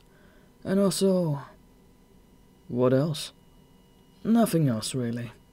You see, In the old days I used to feel uncomfortable and ashamed whenever someone asked me a question I couldn't answer, or when my ignorance was exposed in public somehow. These days, though, I've come to feel that there's nothing particularly shameful about not knowing, so I don't any longer have the urge to push myself to read. I've grown old, in a word. Sensei spoke quite serenely. His words had no hint of the bitterness of someone who has turned his back on the world, so they failed to strike me as they might have. I went home feeling that, although he did not seem old to me, his philosophy was not very impressive. From then on, I spent my days sweating over my thesis like one possessed, my eyes bloodshot with effort and fatigue. I asked friends who had graduated a year ahead of me how they had fared in this situation. One told me how the final day of submission he had hired a rickshaw and rushed his thesis to the university office, barely managing to get it there before the deadline. Another said he had taken in 50 minutes past the 5 o'clock cutoff time and almost been rejected, but the department head had kindly intervened and allowed it to get through.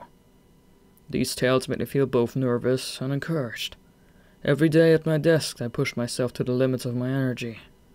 When I wasn't seated at the desk, I was in a gloomy library, scanning its high shelves. My eyes foraged greedily among the gold-printed titles on the book spines, like a collector avidly searching through antiques. The plum trees bloomed, and the cold winter wind shifted to the south. Sometime later came the first rumors of cherry blossoms. Still I plowed doggedly ahead, like a blinkered workhorse, flogged mercilessly on by my thesis. Not until late April, when at last I'd completed the writing, did I cross the threshold of Sensei's house once more. Chapter 26. In the first days of summer, when the boughs of the late-flowering double cherries were misted with the first unfurling of green leaf, I finally achieved my freedom. Like a bird released from its cage, I spread my wings wide in the light and let my gaze roam over the world before me. I immediately went to visit Sensei. Along the way my eyes drank in the vivid sight of a citrus hedge, its white buds bursting forth from the blackened branches, and a pomegranate tree, the glistening yellowish leaves sprouting from its withered trunk and glowing swiftly in the sunlight. It was as if I were seeing such things for the first time. When he saw my happy face, Sensei said, "So, you finished the thesis, have you? Well done." "Thanks to you," I replied. "I finally made it. There's nothing left to do." Indeed, I had the delightful feeling just then that I had completed all the work I had to do in life and could proceed to enjoy myself to my heart's content. I was well satisfied with the paper I had written and confident of its worth. I chattered happily on to Sensei about it. As usual, Sensei listened with the occasional interjection of, "I see," or "Is that so?" but made no further response. This lack of enthusiasm left me not so much dissatisfied as somewhat deflated, but I was so full of energy that day that I attempted a counterattack. I invited him to come out with me into the world that was everywhere bursting into fresh green leaf. "Let's go for a walk somewhere, Sensei. It's wonderful out there." "Where to?" I did not care where.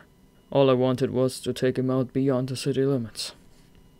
An hour later, we had indeed left the city behind us and were walking aimlessly through the quiet neighborhood that was something between village and town. I plucked a young leaf from a citrus hedge, cupped it between my palms, and made it whistle as one does with a grass blade. I was good at this, having picked it up by imitating a friend of mine from Kagoshima. I gaily played as I strolled along, while Sensei walked beside me, ignoring me, face averted. At length, the little path opened out at a point below a large house, shrouded by the fresh young leaves of an overgrown garden. We quickly realized that this was no private dwelling. The sign attached at the front gate bore the name of a plant nursery. Gazing at the gently sloping path, Sensei suggested we go in for a look. "Yes," I agreed. "It's a nurseryman's plantation, isn't it?"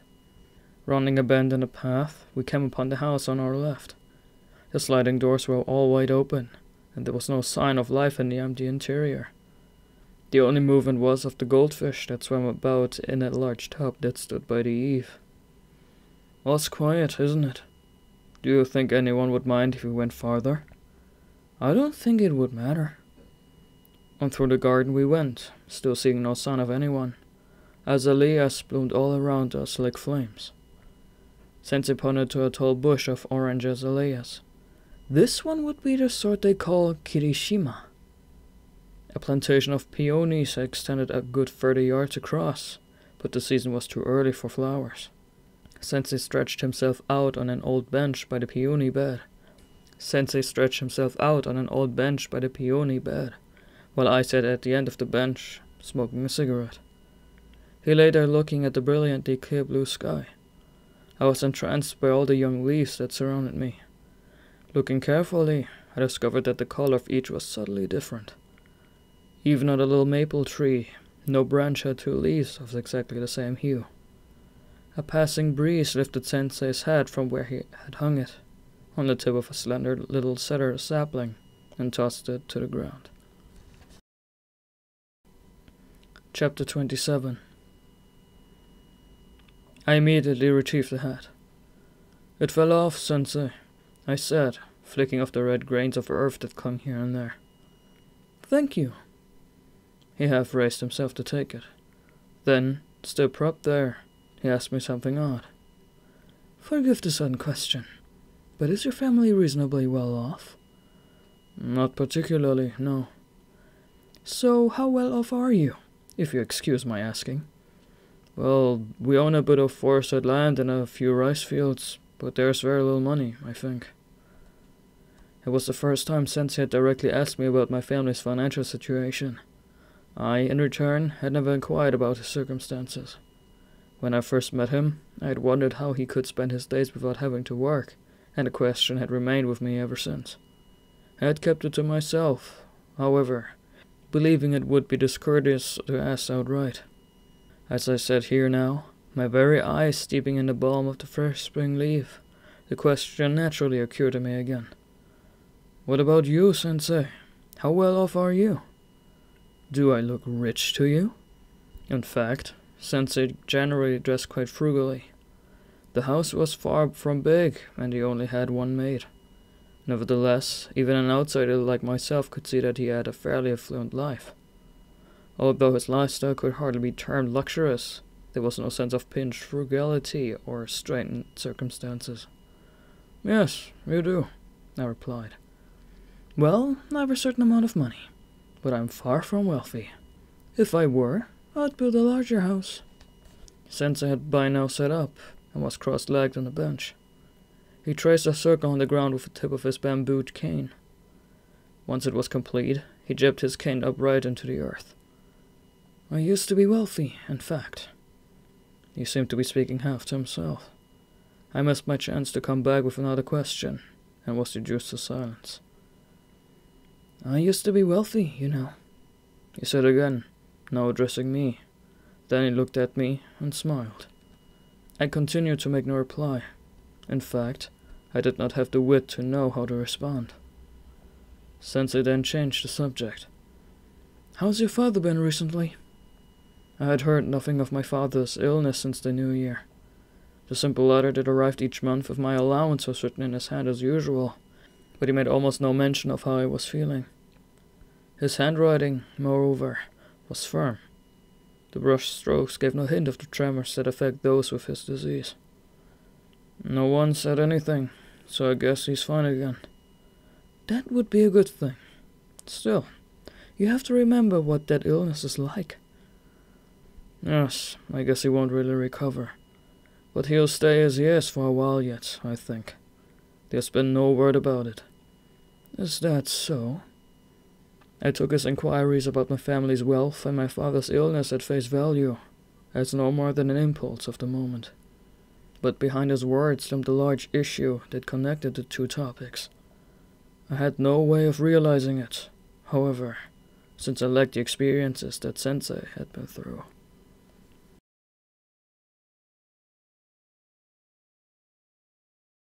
Chapter 28. It's none of my business, of course, But in my opinion, if there's anything to inherit, you should make sure the matter is completely attended to before it's too late. Why not arrange things with your father now, while he's still well? When the worst happens, you know, it's inheritance that causes the biggest problems. Yes. I paid no particular attention to his words. I believed that the others in our family, my parents included, were as little concerned about this issue as I was. Moreover, Sensei's uncharacteristic pragmatism somewhat startled me. My natural respect for an elder, however, made me hold my tongue. Please forgive me if my anticipating of your father's death like this has offended you. But it's in the nature of things for people to die, you know. There's no knowing when even the healthiest of us will die. Sensei's tone had an unusual bitterness. It doesn't upset me in the slightest, I assured him. How many brothers and sisters did you say you had? He asked. He then inquired about the number of people in the family, what relatives I had, and details of my aunts and uncles. Are they all good people? I don't think there's anyone you'd call bad. They're country people, for the most part. Why shouldn't country people be bad? This interrogation was becoming disconcerting, but Sensei did not even give me time to consider my answer. Country people are actually worse, if anything, than city folk, he went on. Another thing, you said just now that you didn't think there was anyone among your relatives you'd call bad. But do you imagine there's a certain type of person in the world who conforms to the idea of a bad person? You'll never find someone who fits that mold neatly, you know. On the whole, all people are good, or at least they're normal. The frightening thing is that they can suddenly turn bad when it comes to the crunch. That's why you have to be careful. Sensei was in full flow. I was about to interrupt him when a dog suddenly barked behind us. We both turned in surprise. Our bench stood at the front corner of a bed of cedar seedlings. To one side of it, a wide stand of thick dwarf bamboo stretched back, hiding the ground. In its midst we could make out the back and furiously barking head of a dog. As we stared, a child of about 10 came running over and set about scolding the animal. He then came over to where we sat and bowed to Sensei, without removing his black skull cap. There was no one in the house when you came in, sir? He asked. No one. But my mom and sister were in the kitchen. Oh, they were? I see. Yeah, you should have said hello and come in, sir. Sensei smiled wryly. He took out his purse and put a 5-cent coin into the lad's hand. Tell your mother, please, that we'd like to take a rest here for a little. The boy nodded, his eyes twinkling with a knowing grin. I'm leading the spy patrol in our game, see? He explained, and ran off down the hill through the azaleas. The dog rushed after him, tail aloft, and sure enough, a couple more children about the same age soon came running past in the same direction as our spy patroller. Chapter 29. Owing to the interruption, my conversation with Sensei never reached its proper conclusion, so I failed to discover what he was driving at. In those days, though, I felt none of his concerns about property and inheritance and so on. Both by nature and by circumstance, I was not inclined to bother my head over profit and gain. In retrospect, I realized that the whole question of money was still distant from me. I never had to earn my own living, let alone personally confront the situation Sensei spoke of.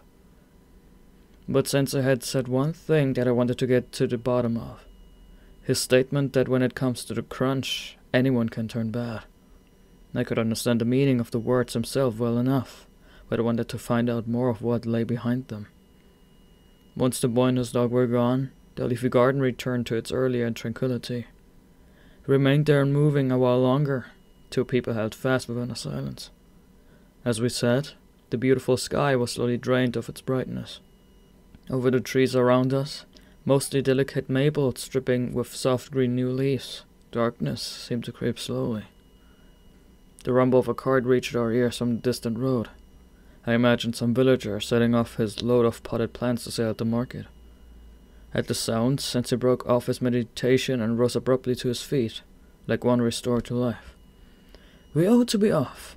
The days have grown a good deal longer recently, it's true. But the evening's rapidly approaching while we sit here idly. His bag was covered with bits of leaf and twig from the bench. I brushed them off with both hands. Thank you. Is any resin stuck there? Everything's off now.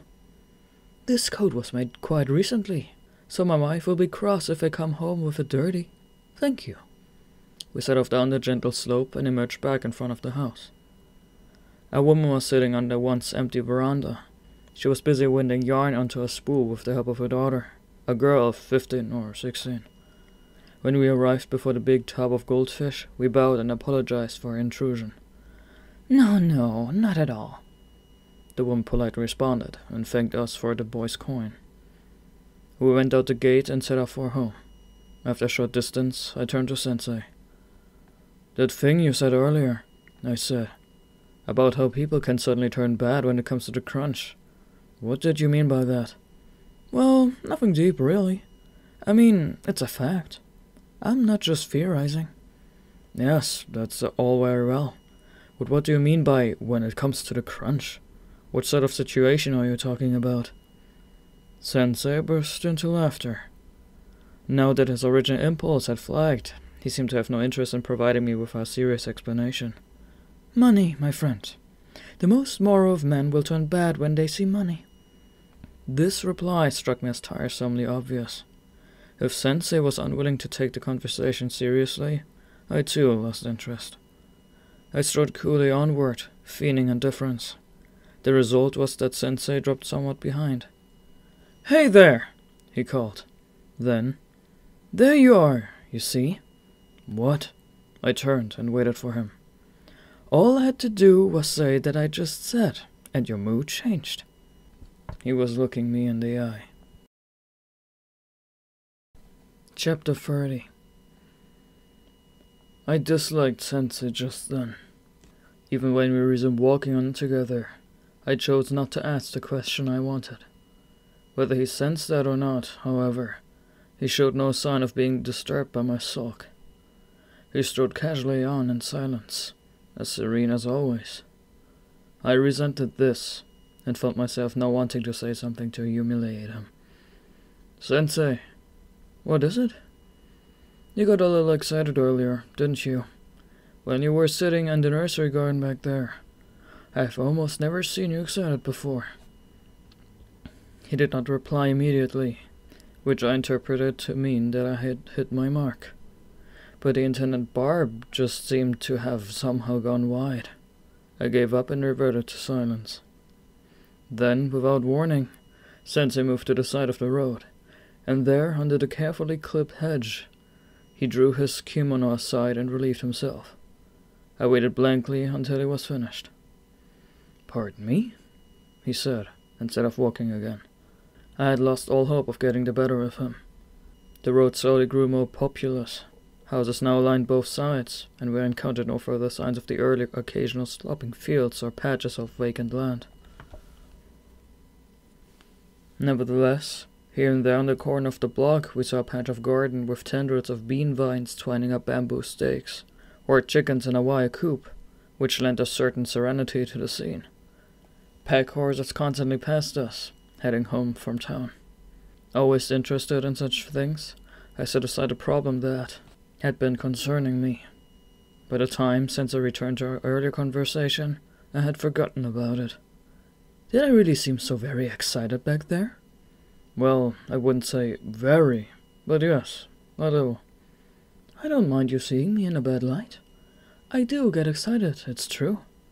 I get excited whenever I talk about the question of property. I don't know how I seem to you, but let me tell you, I'm a most vindicative man. When someone insults or harms me, I'll bear the grudge for 10 years, 20 years.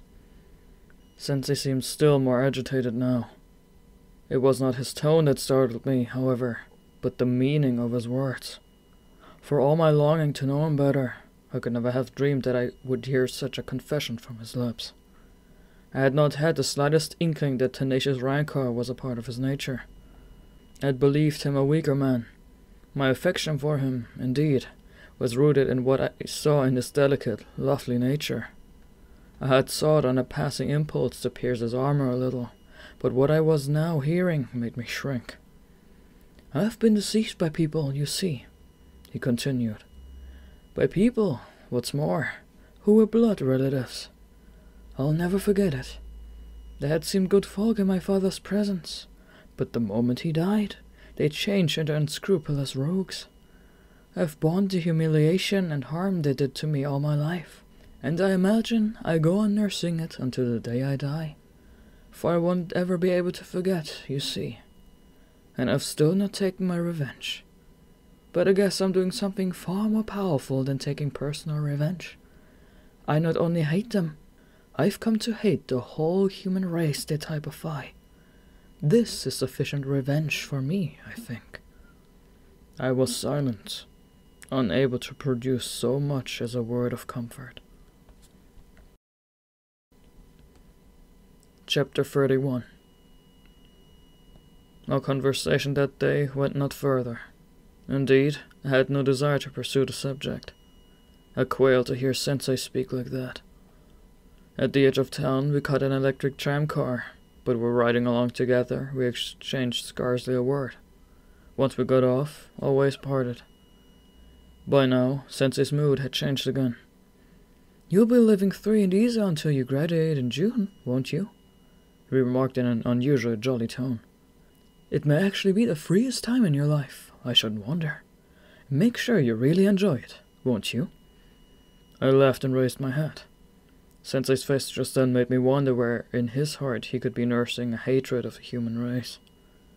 I detected not the least trace of misanthropy in that smile, or those warm eyes.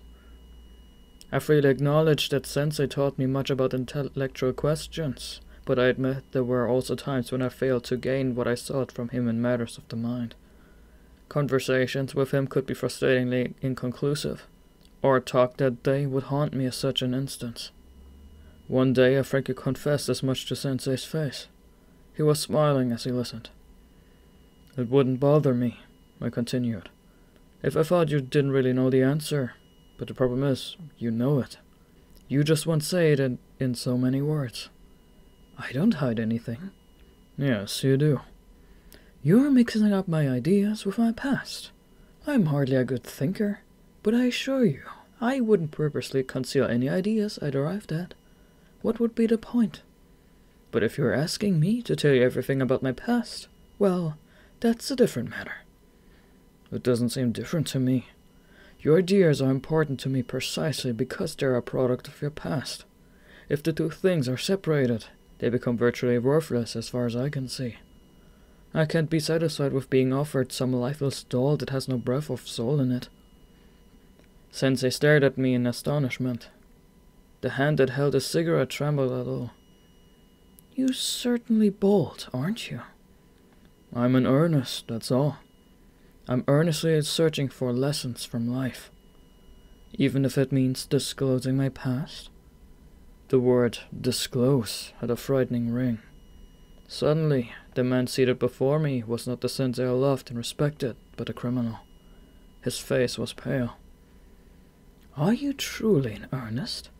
Sensei asked. My past experiences have made me suspicious of people, so I must admit I mistrust you too. But you are the sole exception. I have no desire to suspect you. You seem too straightforward and open for that. I want to have trusted even just one person before I die, you know. Can you be that person? Would you do that for me? Are you sincerely in earnest, from your heart? If what I've just said is not earnest, then my life is a lie. My voice shook. Good, said Sensei. I shall speak then. I'll tell you the story of my past and leave nothing out. And in return... But no, that doesn't matter. But my past may not actually be as useful for you as you expect, you know. You may be better off not hearing about it. Besides, I can tell you right now. Please wait until I can. It requires a suitable moment.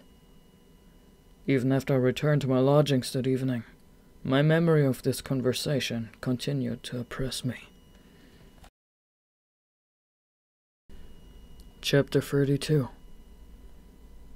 Apparently, my teachers did not find my thesis quite as good as I thought it was. Nevertheless, I managed to pass. On the day of graduation, I retrieved from the trunk my musty old formal winter wear and put it on.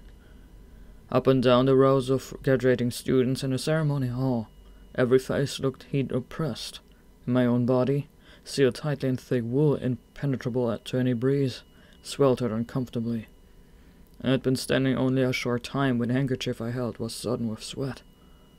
As soon as the ceremony was over, I went back to my room, stripped off, and opened my second-floor window. Holding the tightly rolled diploma up to my eye like a telescope, I gazed through it, out over the world. Then I tossed it onto my desk and flung myself down, spread eagle on the middle of the floor. Lying there, I viewed my past and imagined my future. This diploma stood like a boundary marker between the one and the other.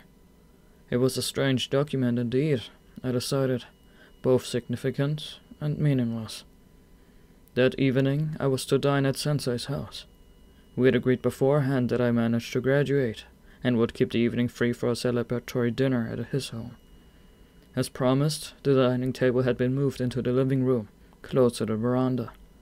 The patterned tablecloth, thick and crisply starched, glowed with a fine white purity beneath the electric light.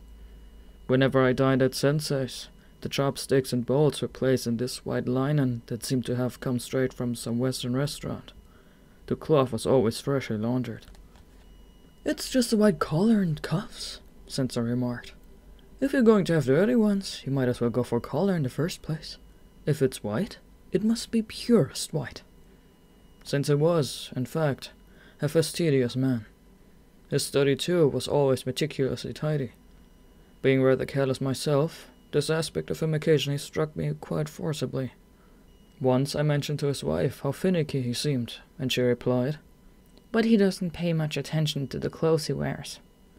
Sensei, who had been sitting nearby at the time, laughed. "It's true. I'm psychologically finicky. It's a constant problem for me. What a ridiculous way to be, eh?" I was not sure whether he meant that he was what we would call highly strung or intellectually fastidious. His wife didn't seem to grasp his meaning either.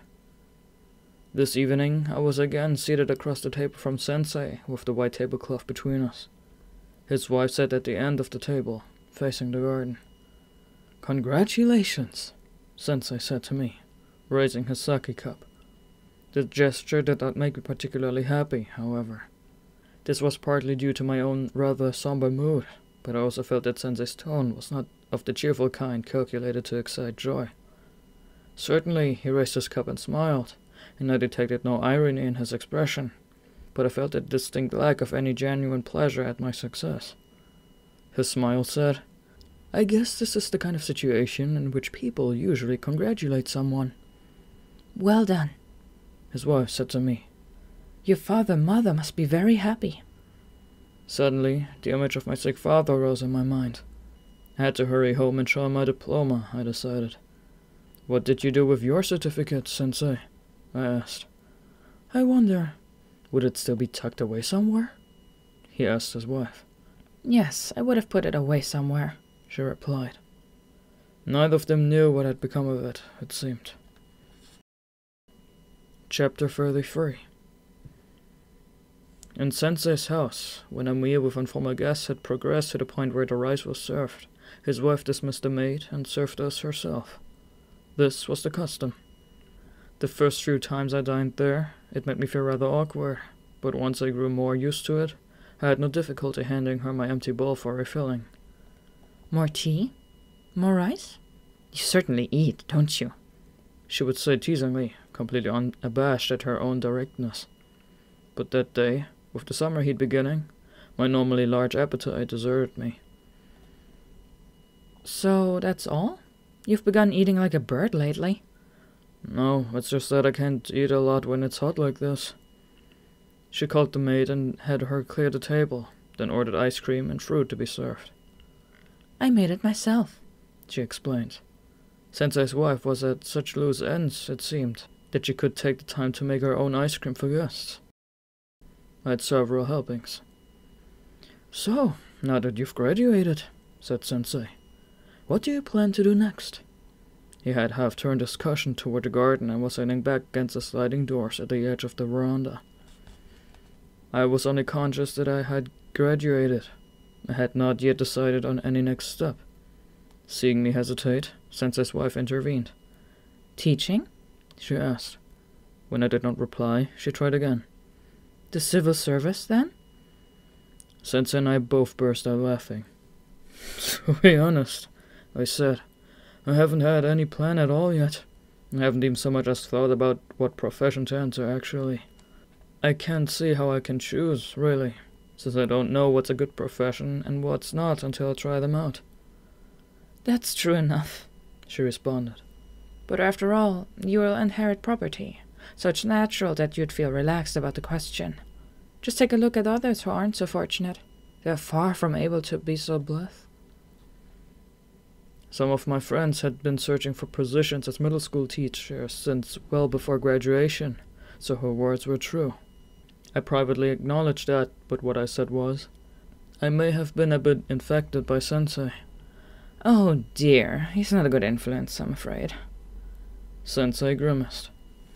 I don't mind if you're influenced by me. What I'd like is for you to make sure, while your father is still alive, that you get a decent inheritance. As I said the other day, you mustn't relax until that's sorted out. I recalled a conversation back in early May in the spacious grounds of the nursery garden among the flowering azaleas. Those forceful words, spoken with emotion as we were walking back, echoed in my mind. They were not only forceful, those words. They were terrible. Ignorant of his past as I was, I could not fully make sense of them. Are you very well off? I asked Sensei's wife. Now why should you ask such a question? Because Sensei won't tell me the answer. She smiled and looked at Sensei. That would be because we're not well off enough to make it worth mentioning. I'd like to know, so that when I go home and talk to my father, I'll have some idea of how much I'd need to live as Sensei does. Sensei was facing the garden, calmly puffing on a cigarette, so I naturally addressed his wife. Well, it's not really a question of how much, you know. I mean, we get by one way and another. Anyway, that's beside the point. The point is, you really must find something to do in life. You can't just laze around like Sensei does. Sensei turned slightly. I don't just laze around, he protested. Chapter 34. That night it was after 10 when I left Sensei's house. I was due to go back to my family home in 2 or 3 days, so I said my farewells as I left. I won't be seeing you for a while, I explained. You'll be back in September, won't you? Sensei's wife asked. Having graduated, I had in fact no reason to come back to Tokyo in September, nor did I fancy the idea of returning to the city in August, at the height of the hot summer. In fact, since I felt no urgency to search for work, I could come back or not as I wished. Yes, I guess it'll be around September. Well, then, take good care, won't you? We may end up going somewhere ourselves over the summer. It promises to be very hot. If we do, we'll send you a postcard. Where'd you have in mind, if you were to go somewhere? Sensei was grinning as he listened to this conversation. Actually, we haven't even decided whether we are going or not. As I rose to leave, Sensei held me back. How's your father's illness, by the way? He asked. I had very little news on the subject, I replied, so I could only assume that he was not seriously ill. You can't make such easy assumptions about an illness like his, you know, he reminded me. If he develops uremia, it's all up with him. I had never heard the term uremia and did not know what it meant. Such technical terms had not come up in my discussion with the local doctor back in the winter vacation. Do look after him well, Sensei's wife added. If the poison goes to his brain, he's finished, you know. It's no laughing matter. This unnerved me, but I managed to grin. Well, there's no point in worrying, I guess, since they say it's not an illness you recover from. If you can approach it so matter-of-factly, no more need to be said, I suppose. She replied, and looked down, subdued. I guess she was recalling her mother, who had died of the same illness many years ago. Now I felt genuinely sad at the thought of my father's fate.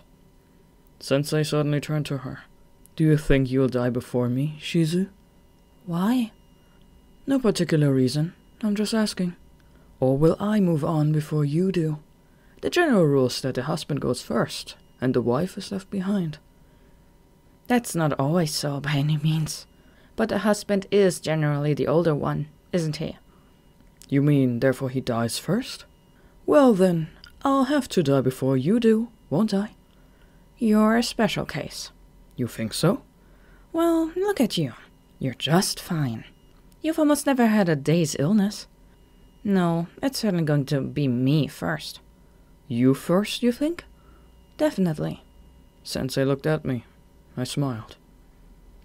But just say it turns out to be me who goes first. What would you do then? What would I do?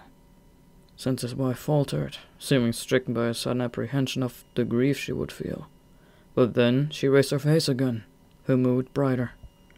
Well, there'd be nothing I could do, would there? Death comes when it will, as the saying goes. She spoke jokingly, but her eyes were fixed on me. Chapter 35. I had been about to leave, but once this conversation was underway, I settled back into my seat again. Sensei turned to me. What do you think? I was in no position to judge whether Sensei or his wife would be first to die, so I simply smiled and remarked, Who can foretell allotted lifespans? Yes, that's what it amounts to, isn't it? Sensei's wife responded. We each receive a given span of years, and there's nothing you can do about it. That's exactly what happened with Sensei's mother and father, you know. They died on the same day? Oh, no, not quite the same day, of course, but just about the same. One died soon after the other. I was struck by this new piece of information. Why'd they die so close together? She was about to answer when Sensei broke in. That's enough of the subject. It's pointless. He gave his fan a few boisterous flaps, then turned to his wife. I'll give you this house when I die, Shizu. She laughed. And the earth under it too, if you don't mind. The earth belongs to someone else, so we can't do much about that. But I'll give you everything I own. Thank you. But I couldn't do much with those foreign books of yours, you know. Sell them to a second-hand dealer. How much would they come to? Instead of replying, Sensei continued to talk hypothetically about his own death. He was firmly assuming he would die before his wife. Although she had initially treated the conversation lightly, it finally began to oppress her sensitive woman's heart. You keep saying, when I die, when I die. That's enough talk about the next world, please. It's inauspicious. If you die, I'll do everything as you'd have wanted, rest assured. What more could you ask? Sensei looked out at the garden and smiled, but to avoid upsetting her further, he said no more on the subject. I was overstaying my visit, so I hastily rose again to leave. Sensei and his wife saw me to the entrance hall. Take good care of your father, she said. See you in September, said Sensei. I said my farewells and stepped out past the lattice gate. The bushy osmanthus between the entrance and the front gate spread its branches wide in the darkness as if to block my way. As I pushed a few steps past it, I imagined the scented flowers of the autumn to come, on those twigs where dark leaves now flourished.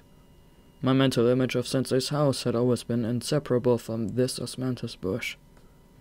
As I paused there and turned back to look at the house, imagining the autumn day when I would cross the threshold again, the hall light that had been shining through the lattice front was suddenly extinguished. Sensei and his wife had evidently gone back inside. I made my way on alone through the darkness. I did not go straight back to my lodgings. There were things I needed to buy before my journey, and besides, I had to ease my belly, which was crammed with fine food, so I set off to walk toward the bustling town. It was still full of the activity of early evening. Men and women were casually thronging the streets. I ran into a friend who had just graduated with me, and he pulled me off to a bar, where I listened to his high-spirited chatter, frothy as the beer we drank. It was past midnight when I finally got home. Chapter 36. The following day I went out again, braving the heat to buy the various things I had been asked to get. It had not seemed much when I received a letter with the list of purchases, but when it came to the point, it proved extremely tiresome. Wiping my sweat as I sat in a streetcar, I cursed these country folk who never spared a sympathetic thought for the time and effort to which they were putting someone else. I did not intend to spend my summer back at home idly. I had worked out a daily program to follow and set out to gather the books I needed to pursue my plan. I had decided to spend a good half day on the second floor of Maru-sen bookshop, looking through the foreign books. I located the shelves particularly relevant to my field and went through them methodically, investigating every book. The most troublesome item on the shopping list was some ladies' kimono collars. The shop assistant produced quite a few of them for me to look at, but when the time came for me to decide which ones to purchase, I could not. Another problem was that the prices seemed quite arbitrary. A collar that looked cheap turned out to be highly expensive, while others that I had passed over as expensive looking actually cost very little. For the life of me, I could not tell what made one more valuable than another. The whole mission defeated me, and I regretted not having troubled Sensei's wife to come along and help me. I bought a travel bag. It was, of course, only an inferior, locally made one, but its shiny metal fittings would look impressive enough to dazzle country folk. My mother had asked me in a letter to buy a travel bag, to carry all the gifts home, and she had specifically said a new bag. I'd laughed aloud when I read that. I appreciated her kindly intention, but the word somehow struck me as funny. 3 days later, I set off on the train for home, as I had told Sensei and his wife I would on the night when I said my farewells. Sensei had been warning me about my father's illness since winter, and I had every reason to be concerned about it, but for some reason, the question did not much bother me. I was more disturbed by the problem of how my poor mother would fare after his death. Clearly, something in me had already accepted the fact that he must die. In a letter to my elder brother in Kyushu, I had admitted as much, writing that our father could not possibly recover his health. Although no doubt he was tied up with work, I added, perhaps my brother should try to get back and see him over the summer. I rounded it off with an emotional plea that our two aged parents living together alone in the country must surely be lonely.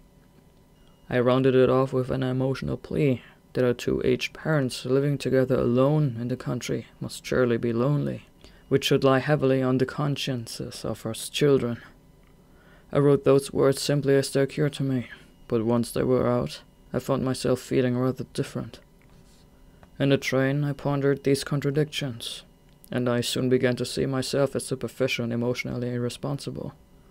Gloomily, I thought again of Sensei and his wife and recalled our conversation a few evenings earlier, when I had gone there for dinner. I pondered the question that had arisen between them then. Which will die first? Who could give a confident answer to that question? I thought. And suppose the answer were clear. What would Sensei do? What would his wife do? Surely, the only thing either could do was continue just as they were. Just as I too was helpless in the face of my father's approaching death back at home. A sense of human fragility swept over me, of the hopeless frailty of an innately superficial nature. Part 2. My Parents and I. Chapter 37. When I arrived home, I was surprised to see that my father's health seemed remarkably unchanged. "So you're home, eh?" he greeted me. Well, still, it's a fine thing you've graduated. Wait a moment, I'll just go and wash my face." He had been engaged in some tasks out in the garden, and now he went around to the well at the back of the house. As he walked, the grubby handkerchief he had fixed to the back of his old straw hat to keep off the sun flapped behind him. I considered graduation a perfectly normal achievement, and my father's unexpected degree of pleasure in it was gratifying. "A fine thing you've graduated." He repeated those words again and again. In my heart, I compared my father's joy with Sensei's reaction at the dinner table after the graduation ceremony. He had said, "Congratulations," but his private disdain was evident in his face. Sensei, I thought, was more cultured and admirable than my father, with his unashamed delight. In the final analysis, what I felt was displeasure at the reek of country boorishness in my father's innocence.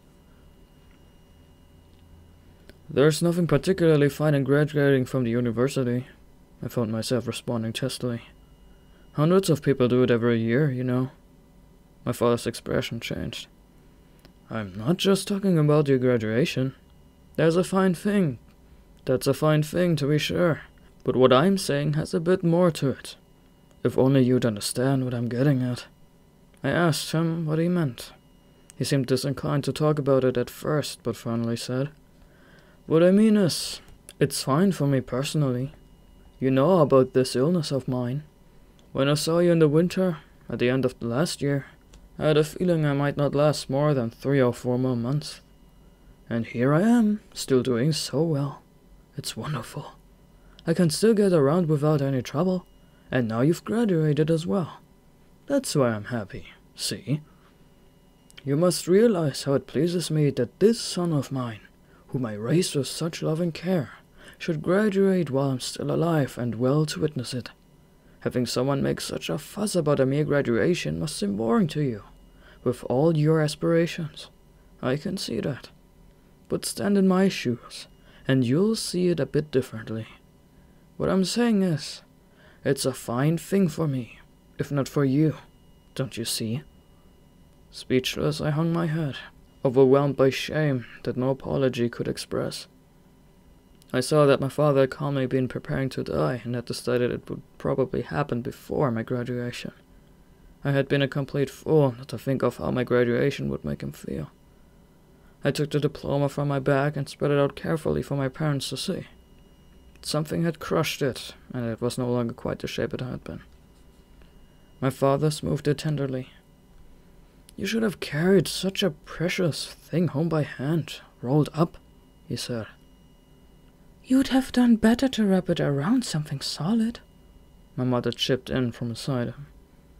After gazing at it for a while, my father rose to his feet and carried it over to the alcove, where he arranged it so that anyone who entered would immediately catch sight of it. Normally I would have made some remonstrance, but just now I was a very different person than usual. I felt not the slightest inclination to contradict my parents. I sat silently and let my father do as he would. The warp in the thick, elegant paper refused to respond to his attempts to straighten it.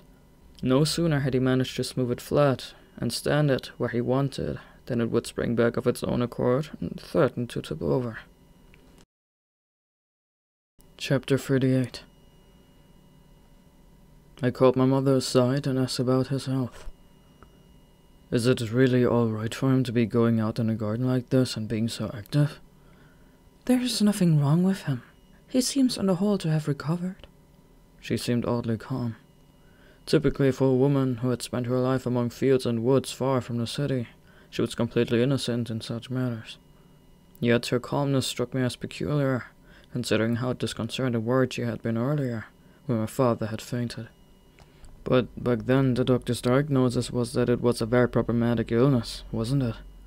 "Well, it seems to me there's no knowing what the human body is capable of. The doctor sounded very grim, and yet, look at your father today. Still so hale and hearty. I was worried for a while and tried all I could to stop him from doing things. But that's just who he is, isn't it? He takes care of himself, and he's stubborn.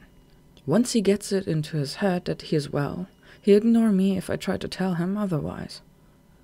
I recalled why my father had looked and acted on my previous visit, when he had made such an effort to be out in bed and shaved. "Your mother shouldn't go exaggerating things," he had said, but I couldn't entirely blame her. I was about to suggest that she should at least keep an eye on him, but thought better of it. I just told her everything I knew about his disease, although most of it was only what I had learned from Sensei and his wife. My mother did not seem particularly affected as she listened. She merely remarked, Well, well, the same illness, eh? Poor thing. What age was she when she died?" I gave up pursuing the matter with her any further and went directly to my father. He listened to my warnings with more attention. "Absolutely, just as you say," he responded. "But after all, my body's my own, you know, and naturally I know best how to look after it, with all my years of experience." When I repeated this remark to my mother, she smiled grimly. "There you are. I told you so." But he's thoroughly aware of the problem. That's exactly why he was so overjoyed to see me after I graduated. He told me so. He said he thought before that he might not be alive, so he was happy he'd survived in good health till I could bring back the diploma for him to see. Well, he's just saying that, you know. In his heart of hearts, he's convinced he is still fine. You really think so? He plans to have another 10 or 20 years. Mind you, he does talk rather mournfully sometimes. I may not have much longer to go, he'll say. What will you do when I die? Will you stay on here alone? I found myself imagining this big old country house with my mother left alone here after my father's death. Would she be able to keep it going on her own? What would my brother do? What would she say? And in the face of this knowledge, could I turn my back on the situation and go back to my carefree life in Tokyo? Now, with my mother before me, Sensei's warning sprang into my mind, that I must make sure the property division was seen to while my father was still well. But there you are, she continued. People can carry on about dying and never show any sign of actually doing it, you know. That's how your father is. He'll talk of death like this, but who knows how long he'll go on living. So don't worry. That's actually more cause to worry with someone who seems healthy and never talks like that. I listened in silence to these trite sentiments, unsure whether they sprang from mere speculations or hard facts. Chapter 39. My parents discussed together the idea of inviting guests over for a special celebratory meal in my honor. I had had a gloomy premonition that this might happen ever since I arrived. I was quick to reject the idea, begging them to not go making an unnecessary fuss. I disliked the kind of guests you got in the provinces. They came over with the sole intention of eating and drinking, happy for any excuse to get together. Since childhood I had suffered at having to be present at the table of these people. I could well imagine how much more painful it would be if I was the cause of the gathering.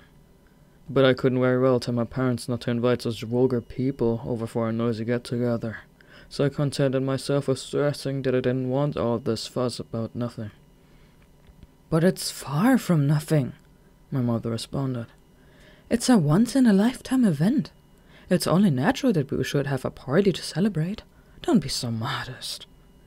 She seemed to be taking my graduation as seriously as she would a marriage. We don't have to invite them, my father put in. But if we don't, there'll be talk. He was concerned about what would be said behind his back. And, true enough, these people were inclined to gossip and criticize at the slightest provocation if things weren't done as they believed they should be in such situations. It's not like Tokyo, you know, he went on. Here in the country, people make demands. Your father's reputation is at stake too, my mother added. I couldn't press my own position. I decided simply to go along with whatever suited them. I was just asking you not to do it for my sake. If you feel there'd be unpleasant talk behind your back, that's a different matter. There's no point in insisting on having my way if it's going to cause problems for you. You're making things difficult with that argument, my father said unhappily. Your father wasn't saying he's doing it for your sake, my mother broke in. But surely you must be aware yourself of your social obligations. Woman that she was, my mother's reasoning grew rather incoherent at such times. Though when it came to talking, she could easily outdo my father and me combined. All my father said was, "It's a shame that our education just gives people the means to chop logic." But in this simple comment, I read all my father's dissatisfaction with me. Unaware of my own stiff and chilly tone, I thought only of how unfairly he was seeing me. His mood improved that evening, and he asked me when it would suit me to invite the guests. No time was more suitable than any other for me, since I was just hanging around the old house doing nothing but sleeping and waking, so I took this as an indication that my father was being conciliatory. Seeing him so mild and gentle, I could only bow my head in acquiescence. We discussed the question and came up with a date for the invitations. But before the day arrived, something important occurred. It was announced that Emperor Meiji was ill. The word spread quickly around Japan via the newspapers. The plans for the celebratory party had already upset our provincial household. Now, just when the matter seemed settled, this news came to scatter those plans like so much dust upon the wind. Under these circumstances, I think we'd better call it off. So said my father as he sat, bespectacled, reading the newspaper. He seemed to be silently thinking also of his own illness. For my part, I recalled the sight of the emperor when he had so recently come to the university, as was the custom, for our graduation ceremony. Chapter 40. A hush fell over our big old echoing house and its few inhabitants. I unpacked my wicker trunk and tried to read, but for some reason I felt restless. I had been far more happily focused and able to study back in my second-floor room in hectic Tokyo, turning the pages as the distant streetcars rattled in my ears. Now, as I read, I was inclined to drop my head onto the desk and nap. Sometimes I brought out a pillow and indulged in a real sleep. I would awaken to the pounding song of cicadas. That sound, which seemed like a continuation of my dreams, suddenly tormented my ears with painful intensity. As I lay motionless, listening, sad thoughts would sometimes settle over me. Abandoning reading for my writing brush, I wrote brief postcards or long letters to various friends. Some had stayed on in Tokyo, while others had returned to distant homes. Some replied. From others, I heard nothing. Needless to say, I did not neglect Sensei. I sent him 3 closely written pages describing all that had happened since my return. As I sealed the envelope, I wondered whether he was still in Tokyo. Customarily, whenever Sensei and his wife went away, a woman in her 50s with a plain widow's haircut came and looked after the house. I once asked him what relation she was to them, to which he replied, "What do you think?" I had the mistaken impression that she was a relative of his. "I have no relatives," he responded when I told him this. He had absolutely no communication with anyone related to him back in his hometown. The woman who looked after the house turned out to be someone from his wife's family. As I slipped my letter into the post, an image of this woman, her narrow obi, informally knotted at her back, rose unbidden in my mind. If this letter arrived after Sensei and his wife had left for their summer retreat, would she have the good sense and kindness to send it straight on to him? I wondered. I was well aware that the letter did not contain anything of real importance. It was just that I was lonely anticipating his reply. But nothing came. My father was not as keen on playing shogi as he had been the previous winter. The dust-covered shogi board had been set aside in a corner of the alcove. Since the news of the emperor's illness reached us, he had grown thoughtfully and preoccupied. He waited each day for the newspaper to be delivered and was the first to read it. Once done, he would bring its pages over for me, wherever I happened to be. "Here, look at this. More details on His Majesty's condition." This was how he always referred to the emperor. It's a presumptuous thing to say, but His Majesty's illness is a little like my own. My father's expression was clouded with apprehension. At his words, I felt a sudden flicker of anxiety that he might die at any time. "But I'm sure it will be all right," he went on. "Mere nobody that I am, I'm still doing fine, after all." Even as he was congratulating himself on his state of health, he seemed to anticipate the danger that threatened to descend at any moment. "Father's actually afraid of his illness, you know," I told my mother. "He's not really determined to live another 10 or 20 years, as you say he is." Bewilderment and distress appeared on her face. "Try to interest him a bit in playing shogi again, will you?" she said. I retrieved the shogi board from the alcove and wiped off the dust. Chapter 41. Slowly my father's health and spirits declined. His big straw hat with its handkerchief, the one that had taken me by surprise when I first arrived, now lay neglected. Whenever I caught sight of it on the soot-blackened shelf, I was filled with pity for him. While still managed to be up and about with ease, I anxiously cautioned him to take things more carefully. Now, seeing him sitting pensive and silent, I realized he had indeed been relatively well before. My mother and I had many discussions about it. "It's his state of mind that's doing it," she maintained, connecting his illness with that of the Emperor. But I felt it was not so simple. I don't think it's just his state of mind. I think he's actually gone downhill physically. It's his health that's the problem, not his mood. As I spoke, I began to feel it would be wise to call in a good doctor from somewhere else to have a look at him. "You're having a very boring summer, aren't you?" my mother remarked. "We can't celebrate this fine graduation of yours, and your father so unwell. And then there's His Majesty's illness. We really should have had that party as soon as you got home." I had returned on the 5th or 6th of July, and my parents had begun to talk about the celebration a week later. The date that had finally been chosen was over a week after this. This leisurely country approach, free of any sense of urgency, had spared me the social occasion I so disliked. But my incomprehending mother seemed unaware of my relief. The day word of the Emperor's death arrived. My father groaned aloud, newspaper in hand. "His Majesty has passed away, and I too." He said no more. I went into the town to buy some black mourning cloth. We wrapped it around a shiny metal ball on the tip of our flagpole, hung a long 3-inch wide strip from the top of the pole, and propped it at our front gate, pointing at the angle into the street. The flag and the black mourning strip hung listlessly in the window's air. The little roof over our old gate was thatch. Long exposure to rain and wind had discolored it to a pale grey, and the surface was visibly pitted. I stepped out into the street to examine the effect, taking in the combination of black strip of cloth and white muslin flag with its red rising sun symbol dyed in the center, and the look of this flag against the dingy thatch of the roof.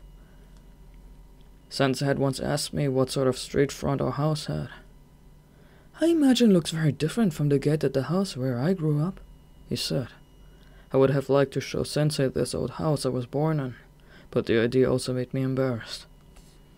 Back inside, I sat alone at my desk, reading the newspaper and imagining the scenes in distant Tokyo. The images in my mind coalesced into a scene of the vast city, stirring everywhere with movement in the midst of a great darkness. I saw Sensei's house, a single point of light in the seething, anxious throng that struggled blindly through the blackness. I could not know that even then the little light was being drawn irresistibly into the great soundless whirl of darkness, and that I was watching a light that was destined soon to blink out and disappear. I reached for my writing brush, thinking I would write to Sensei about the Emperor's death, but having written about 10 lines, I stopped. I tore the page into shreds and threw it in the bin. It seemed pointless to write these things to Sensei, and besides, judging from previous experience, I would receive no reply. I was lonely. This was why I wrote letters. I hoped for a response. Chapter 42. In mid-August, I received a letter from one of my friends, saying that a certain middle school in the provinces had an opening for a teacher and asking me if I would like to take it. This friend was himself actively searching for such a position from financial necessity. The offer had originally been directed to him, but he had found a position in a better part of the country, so he'd kindly offered it to me. I quickly sent back a refusal, saying that a number of other people who knew were doing their best to find teaching positions, and he should offer it to one of them. After I sent the letter, I told my parents about it. Neither seemed to object to the fact that I had declined the offer. "There'll be other good jobs. You don't need to go off to a place like that," they both said. Beyond these words, I read their exaggerated expectations for my future. Unthinkingly, they seemed to assume I would be able to find a position and salary far above what I could hope for as someone freshly graduated. It's actually very difficult to find a decent position these days, you know. I'm in a different field from my brother, remember, and we're different generations. Please don't go as assuming it will be the same for me as for him. But you must at very least get yourself some independent means now that you're graduated, or it makes things awkward for us too. my father said. How do you think I'd feel if people asked, "What's your son doing now that he's through university?" And I couldn't reply? He frowned unhappily. His view of life was firmly confined to the little world where he'd spent his life. Inquisitive locals had been asking him how much salary a graduate could expect to earn, guessing at princely sums of around 100 yen a month. That made him uncomfortable, and he very much wanted to get me settled into a position that would save his face. My own point of view, based as it was in the great cosmopolitan world of Tokyo, made me seem to my parents as bizarre as someone who walked upside down. Even I found myself on occasion considering myself this way. My parents were so many light years from my own position that I couldn't begin to confess what I really thought, so I held my tongue. Why don't you go to the sensei you keep speaking about and ask for his assistance? My mother suggested. This is surely the very moment he could help. These were the only terms in which he could comprehend sensei, but this was the man who had urged me, when I got home, to ensure that I got my share of the property before my father's death. He was hardly likely to try to find me a position. "What does your sensei do for a living?" my father inquired. "He doesn't do anything. I thought I had told them this long ago." Surely, my father remembered. "So, why doesn't he do anything, eh? I'd have thought someone you respect so much would be in a profession." My father was gently taunting me. To his way of thinking, useful people must be out in the world, engaged in something suitably impressive. "There you are," he was insinuating. "The fellow's worthless. That's why he's lazing about doing nothing. Look at me, now. I don't get a salary, but I'm far from idle, you know." I remained silent. If he's as fine a person as you say, he'll surely find you a position, my mother said. Have you tried asking? "No," I replied. Well, what's the good of that? Why don't you go ask? Why won't you ask? Go on, just write him a letter at least. I replied vaguely and stood up. Chapter 43. My father was clearly afraid of his illness, yet he wasn't the type to plague the doctor with difficult questions when he came to visit. For his part, the doctor kept his opinions to himself and made no pronouncements. My father was apparently giving some thought to what would happen once he died, or at any rate, he was imagining the posthumous household. Giving your children education has its good and bad points, I must say. You go to the trouble of training them, then they don't come home again. It seems to me in education it's the easy way to split up a family. Thanks to my brother's education, he was living far away, and my own education had resulted in my decision to live in Tokyo. My father's grumblings were perfectly understandable. He must certainly have been feeling forlorn at the thought of my mother left all alone in this big old country house they'd lived in so long together. My father was of the firm belief that there could be no change in the house, and that my mother would remain there until the day she died. The thought of leaving her to live out her lonely existence in this echoing shell of a place filled him with anxiety, and yet he was insisting I find a job in Tokyo. I found this contradiction rather funny, but it also pleased me, since it meant I could go back to live in the city. In their company, I was forced to pretend that I was doing my very best to look for a job. I wrote to Sensei, explaining the situation at home in great detail. I asked if he could recommend me for any position, and I assured him that I'd be happy to do whatever was in my power. As I wrote, I was aware that he was unlikely to take any notice of my requests, and that, even if he wished to help me, he lacked the contacts to be able to do so. But I did think that the letter would at least elicit a response from him. Before I sealed it, I said to my mother, "I've written to Sensei, just as he wanted.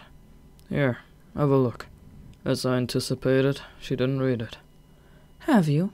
Well, then, be quick and send it off. You should have done this long ago, without having to be told. She still thought of me as a child, and indeed, I still felt like one. But a letter by itself isn't enough, I said.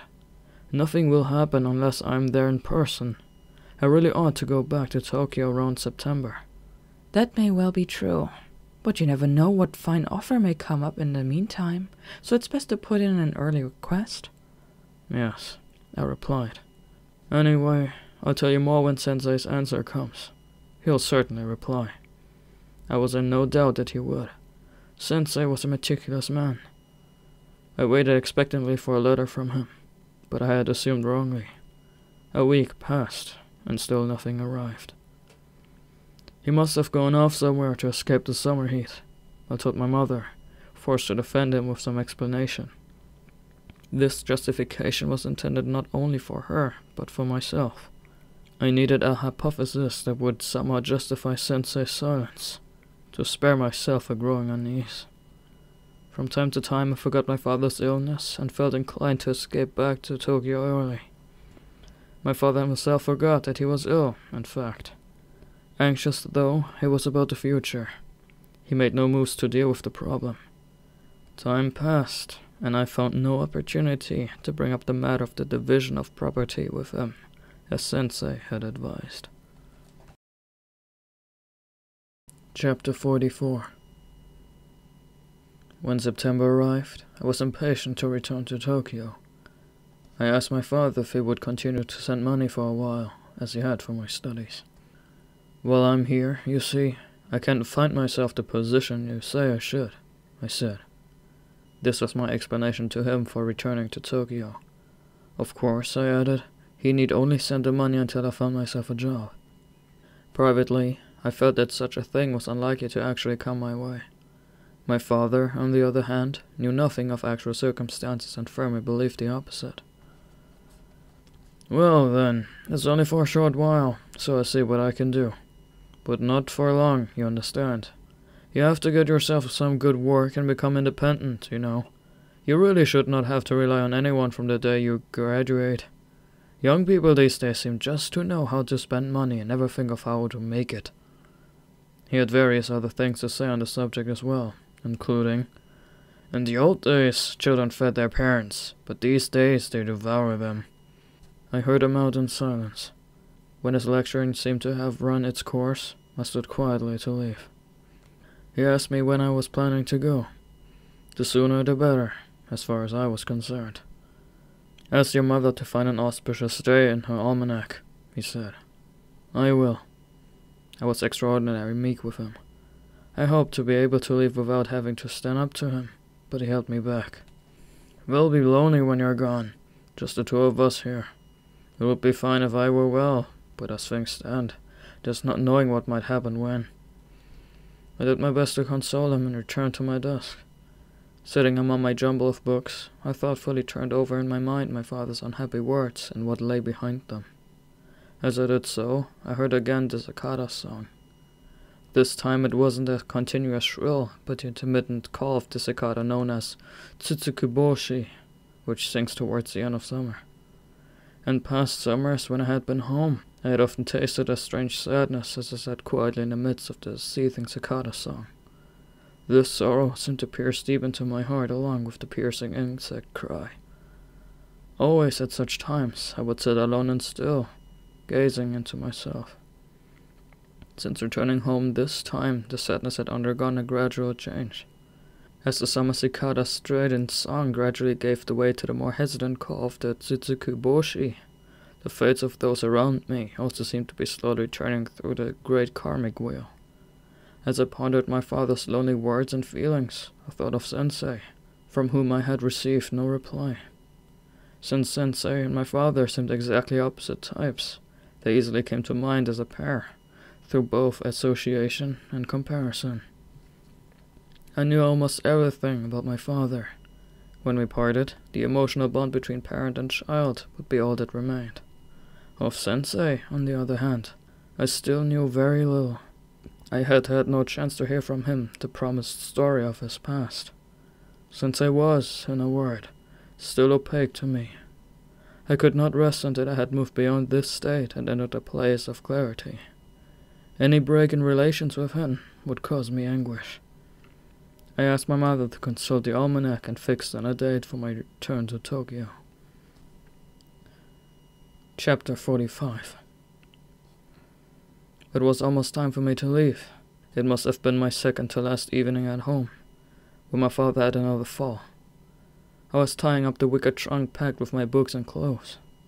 My father had just gone into the bathroom. My mother went in to wash his back, then cried out to me. When I rushed in, my naked father was slumped over, supported from behind by my mother. By the time we brought him back into his room, however, he was declaring that he was alright. Nevertheless, I sat by his pillow, cooling his forehead with a damp towel until 9 o'clock, when I finally got up to eat a light supper. The next day, my father was in better shape than expected, and insisted on getting up to go to the toilet himself, despite our protest. "I'm fine again," he announced, repeating the words he had spoken to me the previous winter, after he had had the first fall. At that time he had indeed been more or less fine, and I hoped that the same would prove to be the case this time. But the doctor just cautioned us to be careful, and even when we pressed him, he would say nothing more definite. Because of this fresh anxiety, when the day of my departure arrived, I no longer felt inclined to go. "Should I stay a bit longer, just to see how it goes?" I said to my mother. "Yes, please do," she begged me. My mother, who had been unconcerned as long as my father could still go out into the garden or the backyard, now overreacted in the opposite direction and was consumed with worry. "Wasn't this the day you were going back to Tokyo?" my father inquired. "Yes, but I've put it off for a while," I told him. "Is it because of me?" he asked. I hesitated. If I said it was, it would only confirm that he was seriously ill. I didn't want to unnerve him. But he must have read what was in my heart, for he said, "That's a shame for you," and turned away to face the garden. I went back to my room and looked at the wicker trunk abandoned there. It was securely fastened, ready to leave at a moment's notice. I stood vacantly before it, wondering whether to untie the straps. I spent 3 or 4 days in a state of awkward suspension, like one half risen from a seat to leave. Then my father had another fall. The doctor ordered absolute rest. "What will we do?" my mother murmured to me, in a voice hushed so that my father would not hear. She looked miserable. I got ready to send telegrams to my brother and sister, but my father was experiencing almost no pain.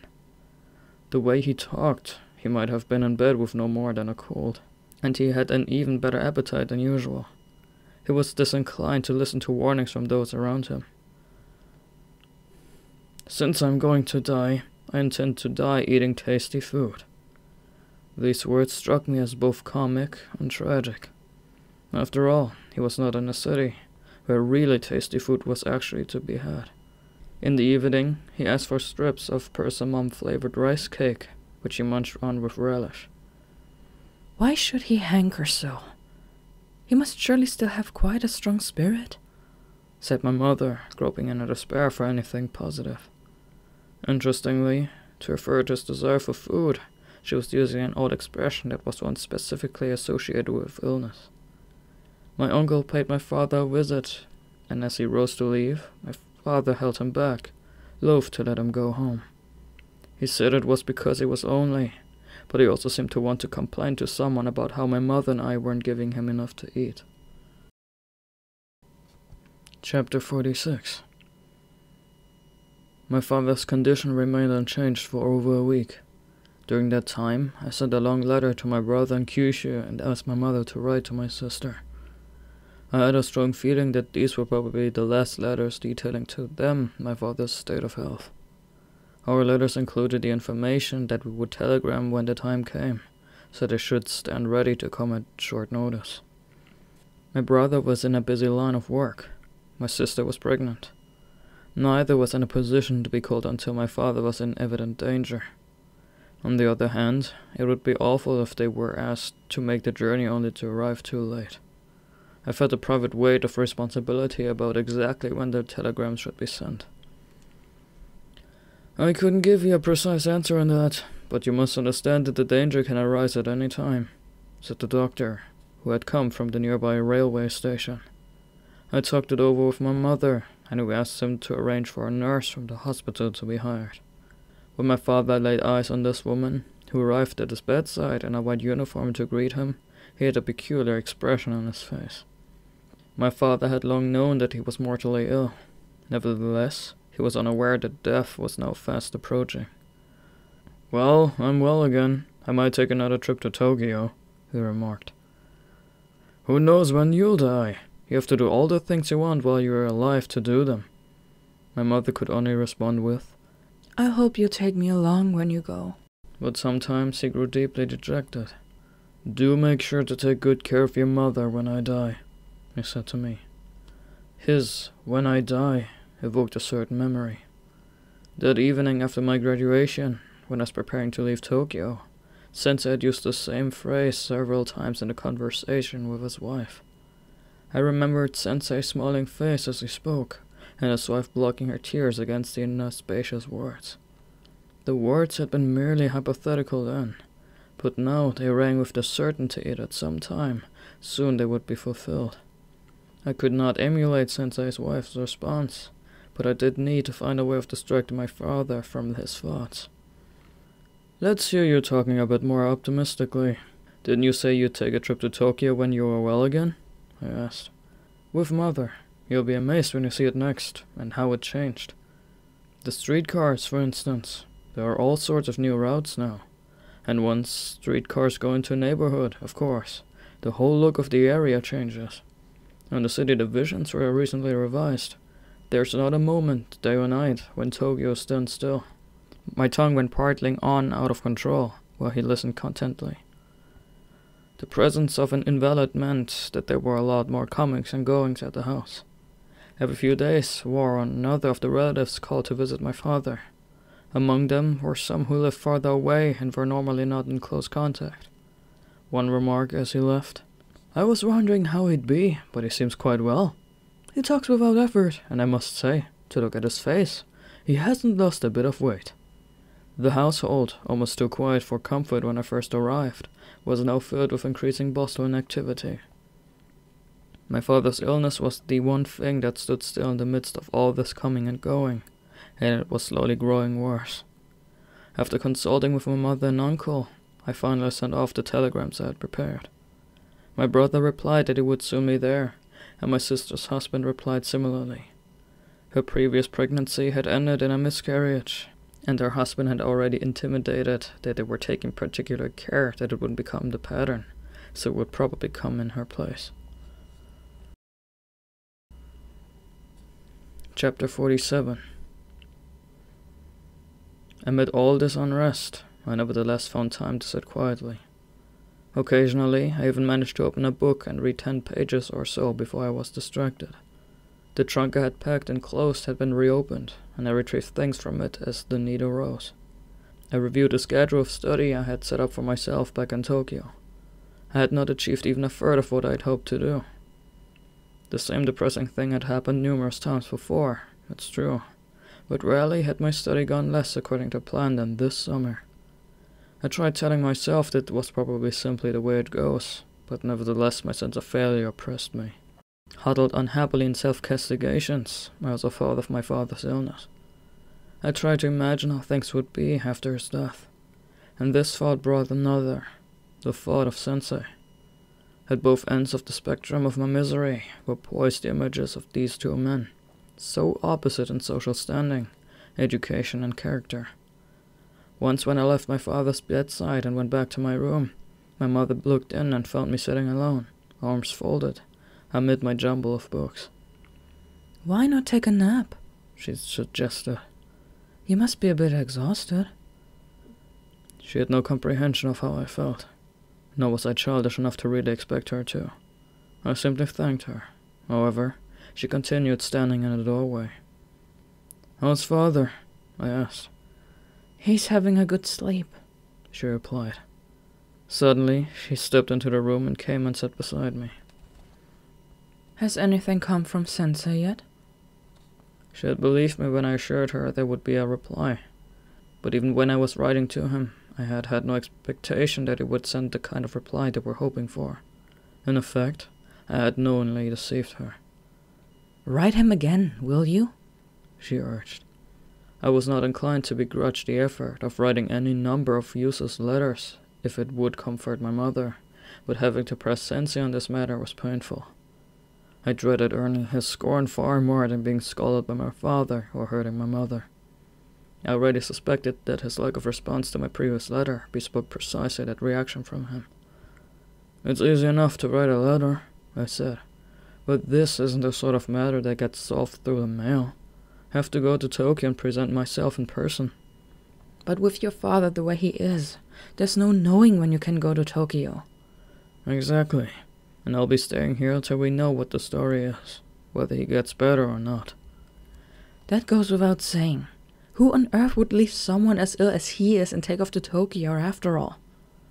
My first reaction was pity for my innocent mother, but I couldn't understand why she would choose this hectic moment to bring up the problem. Was there something in her makeup that was equivalent to the oddly casual way I could forget my father's illness and sit calmly reading? Something that allowed her to temporarily forget the invalid in her care and concern herself like this with other matters? As this thought was crossing my mind, my mother spoke.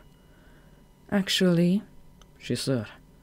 Actually, it's my belief it would be a great comfort to your father if you could find yourself a position before he died. The way things are going, it may be too late. But really, the way he talks shows he is still quite aware of things. You should be a good son and make him happy while you still can." Alas, the situation prevented me from being a good son, and wrote no more to Sensei.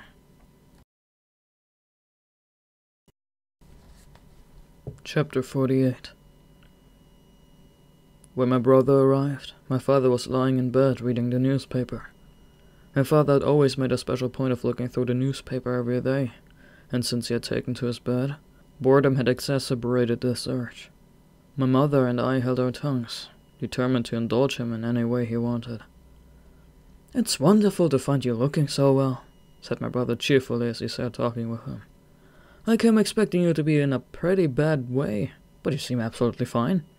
His boisterous high spirits struck me as rather out of keeping with the situation. When he left my father's side and came to talk to me, however, he was much more somber. "Isn't it a bad idea to let him read the newspaper?" "I think so too, but he won't take no for an answer, so what can we do?" My brother listened in silence to my justification, then asked, "How well does he understand it, I wonder?" He had apparently concluded that my father's illness had affected his grasp of things. "He understands just fine," chimed in my sister's husband, who had arrived at about the same time. "I spent 20 minutes or so at his bedside talking about this and that, and there was no sign of a problem. He may well last a while yet, to judge from how he seems." He was far more optimistic than we were. My father had asked him a number of questions about my sister. "You mustn't let her rock about in trains, in her condition. It would only be a worry for me if she endangered herself by coming to see me." And he added, "Don't worry, I'll be better in no time. And then I'll take the trip up there myself for a change and meet the baby." When General Nogi committed ritual suicide soon after the emperor's funeral, stating that he was following his lord into death, my father was the first to learn of it from the newspaper.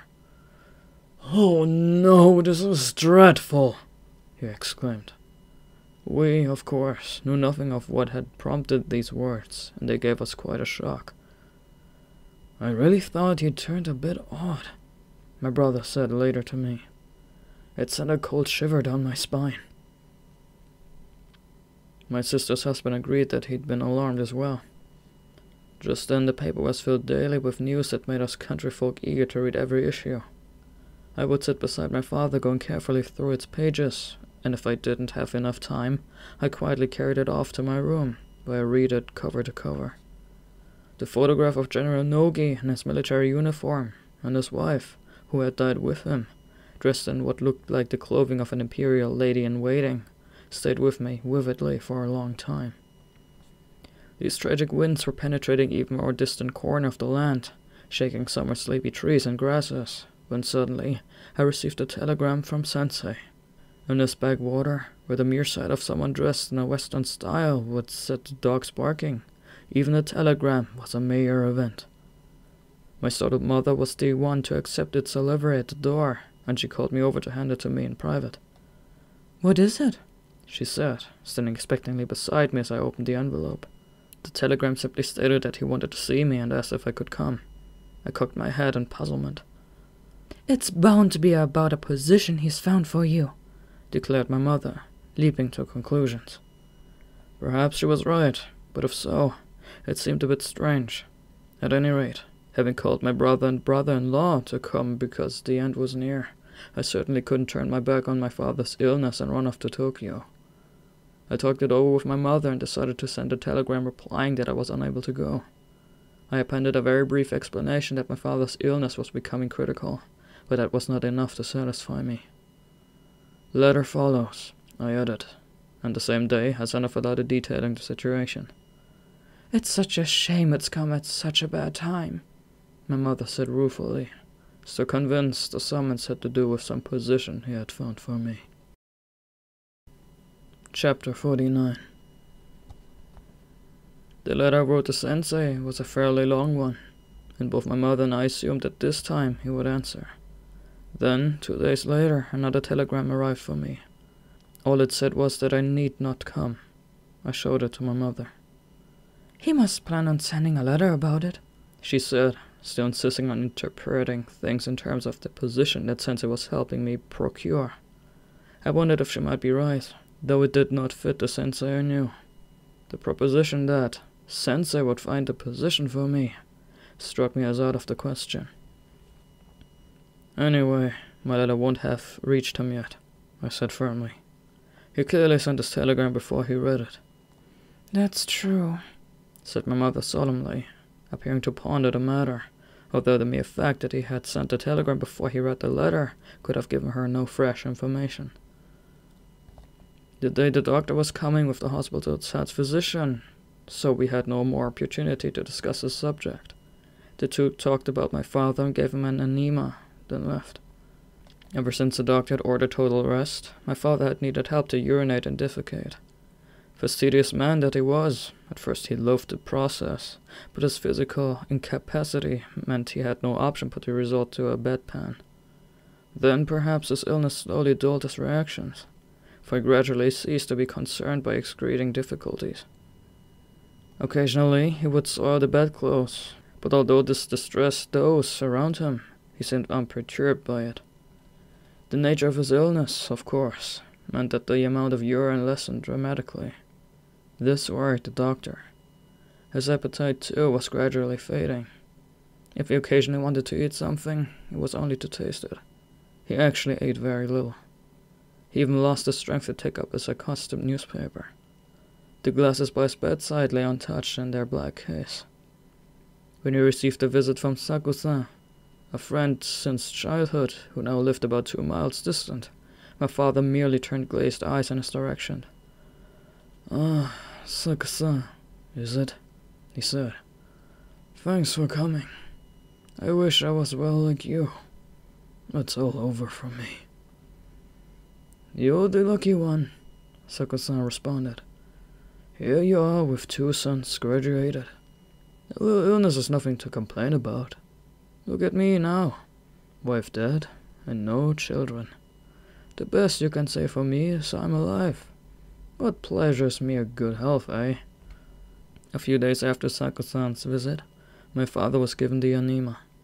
He was delighted and grateful at how much better the doctor had made him feel, and his mood improved. He seemed to regain some of his will to live. Perhaps swayed by this improvement, or hoping to boost him further, my mother proceeded to tell him about Sensei's telegram, quite as if a position had already been found for me in Tokyo as my father wished. It made me cringe to sit there listening to her, but I couldn't contradict her, so I held my peace. My father looked happy. "That's excellent," my brother-in-law remarked. "Do you know yet what the position is?" asked my brother. Now things had gone so far, I lost the courage to deny the story. I prevaricated with some vague reply, incomprehensible even to myself, and left the room. Chapter 50. My father's condition deteriorated to the point where the fatal blow seemed imminent. only to hover there precariously. Each night the family would go to sleep, feeling that tomorrow might well be the day of reckoning. He was completely free of the kind of pain that is a torture for others to witness. In this way, at least, he was easy to nurse. We took care to ensure that someone was always taking his turn by the bedside, but the rest of us could usually settle down to sleep at a reasonable hour. Once when I couldn't get to sleep for some reason, I mistakenly thought I heard my father's faintly groaning. I slipped out of bed in the middle of the night and went to check on him. That evening, it was my mother's turn to stay up with him. I found her asleep beside him, her head resting on her crooked arm. My father lay peacefully at her side, like one laid gently down inside a deep sleep. I tiptoed back to bed again. I shared a bed under a mosquito net with my brother, while my sister's husband, who was treated more as a guest, slept alone in a separate room. "Poor Seki," my brother said. Seki was our brother-in-law's family name. "He's caught here day after day, when he ought to be getting back." "But he can't really be so busy, if he can stay on like this," I said. "You're the one who must be finding it difficult to stay so long." "There's no help for it, is there? This isn't an everyday matter, after all." So our conversation went as we lay there side by side. My brother believed, as I did, that the father was doomed, and this being so, we longed for it all to be over. Essentially, we were awaiting our father's death, but we were reluctant to express it that day. Yet each of us was well aware of what the other was thinking. "He seems to be still hoping he'll recover, doesn't he?" my brother remarked. This idea was not entirely unjustified. When neighbors came to visit him, my father always insisted on seeing them. He would then proceed to apologize that he hadn't been able to invite them to my graduation celebration, sometimes adding that he'd make amends once he was better. "It's a good thing your celebration party was cancelled, you know," my brother remarked to me. "Mine was dreadful, remember?" His words prodded my memory, and I smiled wryly, thinking of that event's alcohol-inflamed disorder. I had painful memories of the day my father had gone arousing, forcing food and drink on everyone. We two brothers were not terribly close. When we were little, we had fought a lot, and, being the younger, I was constantly reduced to tears. In school, different choices of field of study clearly reflected our different characters. While I was at university, and especially once I had come in contact with sensei, I came to look on my distant brother as rather an animal. We had not met for a long time and lived very far apart, so both time and distance separated us. But circumstances had at last brought us together again, and a brotherly affection sprang up naturally between us. The nature of the situation played a large part. There at the bedside of our dying father, my brother and I were reconciled. "What do you plan to do now?" my brother asked me. I responded with a question of a completely different order. "What's the situation with the household property?" "I have no idea. Father hasn't said a thing about it yet. But as far as actual money goes, it won't amount to much, I'm sure." As for my mother, she continued to fret over the evaded letter from sensei, badgering me with reminders about it. Chapter 51. "Who's this sensei you keep talking about?" my brother asked. "I told you about him the other day, remember?" I replied crossly, annoyed that he could so easily forget the answer to a question he himself had asked. "Yes, I know what you said then." He's implying that what I'd said didn't explain it. Personally, I felt no need to bother trying to explain sensei to my brother, but I was angry. That's just like him, I thought. My brother was assuming that since I so evidently respected this man I honored with the name sensei, he must be someone of distinction in the world, at the very least a professor at the university. What could be impressive about someone who had made no name for himself and did nothing? This instinct of my brother was in complete accord with my father's. But when my father jumped to the conclusion that sensei was living an idle life because he was incapable of doing anything, my brother spoke in terms that dismissed him as hopelessly lazing about despite his abilities. "Egoists are worthless types. It's sheer brazen laziness to spend your life doing nothing. A man's talent amounts to nothing if he won't set it to work and do all he can with it." I felt like retorting that my brother didn't seem to understand the meaning of the word egoist, which he was betting about. Still, he added as an afterthought, if this fellow can find your position, that's a fine thing. Father's delighted at the prospect as well, you know. As for me, I couldn't believe Sensei could do such a thing until he gave me a clear answer, nor did I have the courage to claim otherwise. But thanks to my mother's announcement of her hasty conclusions, I could not suddenly turn around and deny it. My longing for a letter from Sensei needed no urging from her, and I prayed that when it came, it might somehow fulfill everyone's hopes with word of a position that would make me a living. Faced with the expectations of my father, so close to death, my mother with her urgent desire that he should be somehow reassured, and my brother in his statements that a man wasn't fully human unless he worked, and indeed all the other relatives, I felt myself tormented by an issue that I privately cared nothing about.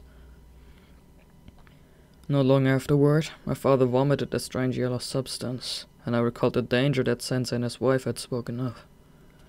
His stomach must be upset from being bedridden for so long, my mother concluded. Tears came to my eyes to see how little she understood. When my brother and I met in the sitting room, he said, "Did you hear?" He was referring to something the doctor had said to him as he was leaving. I needed no explanation to understand its import. My brother looked at me over his shoulder. "Would you like to come back home and manage the place?" I could make no reply. "Mother won't be able to cope with it on her own," he went on. Apparently he was perfectly happy to let me rot here in the dank and dreary countryside. "You can do all the reading you like in the country, and you wouldn't have to work. I'd suit you down to the ground."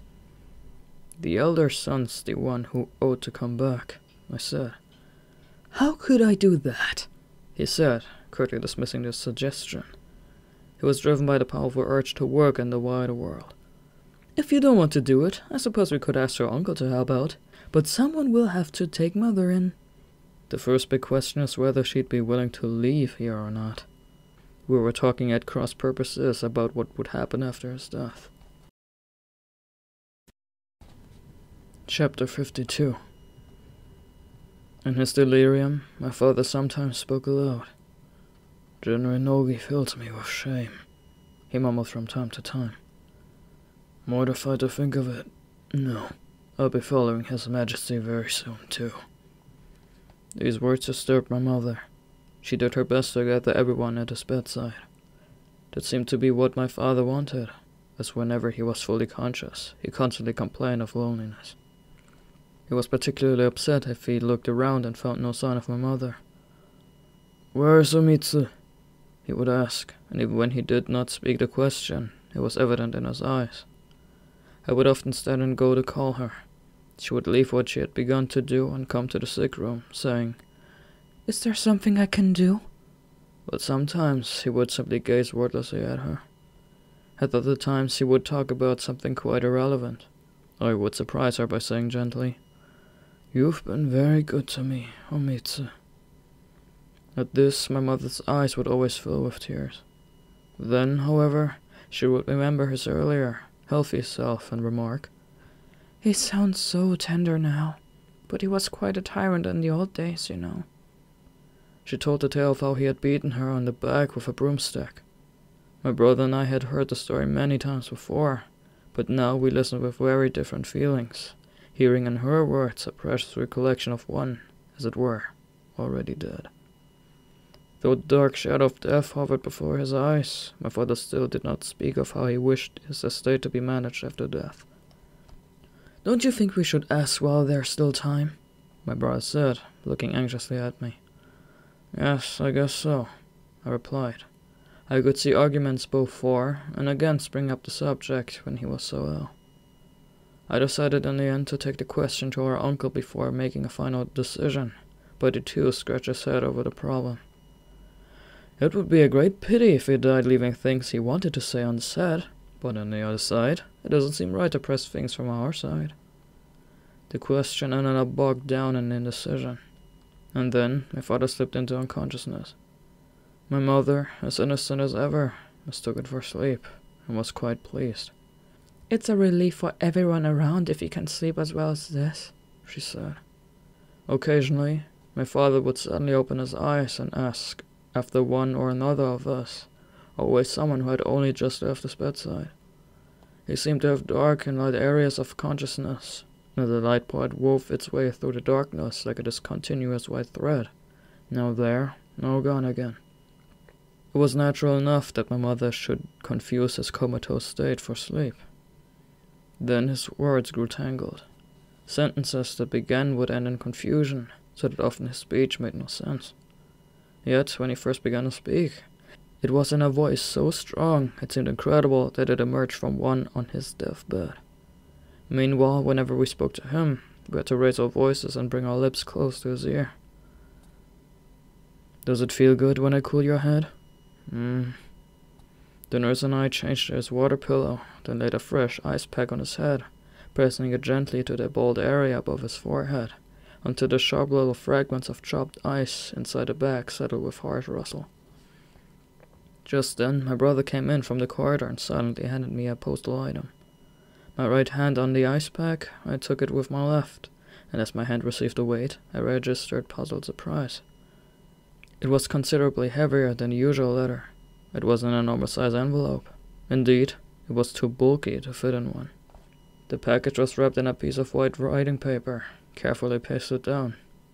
As soon as I took it from my brother, I realized it had been sent by registered mail.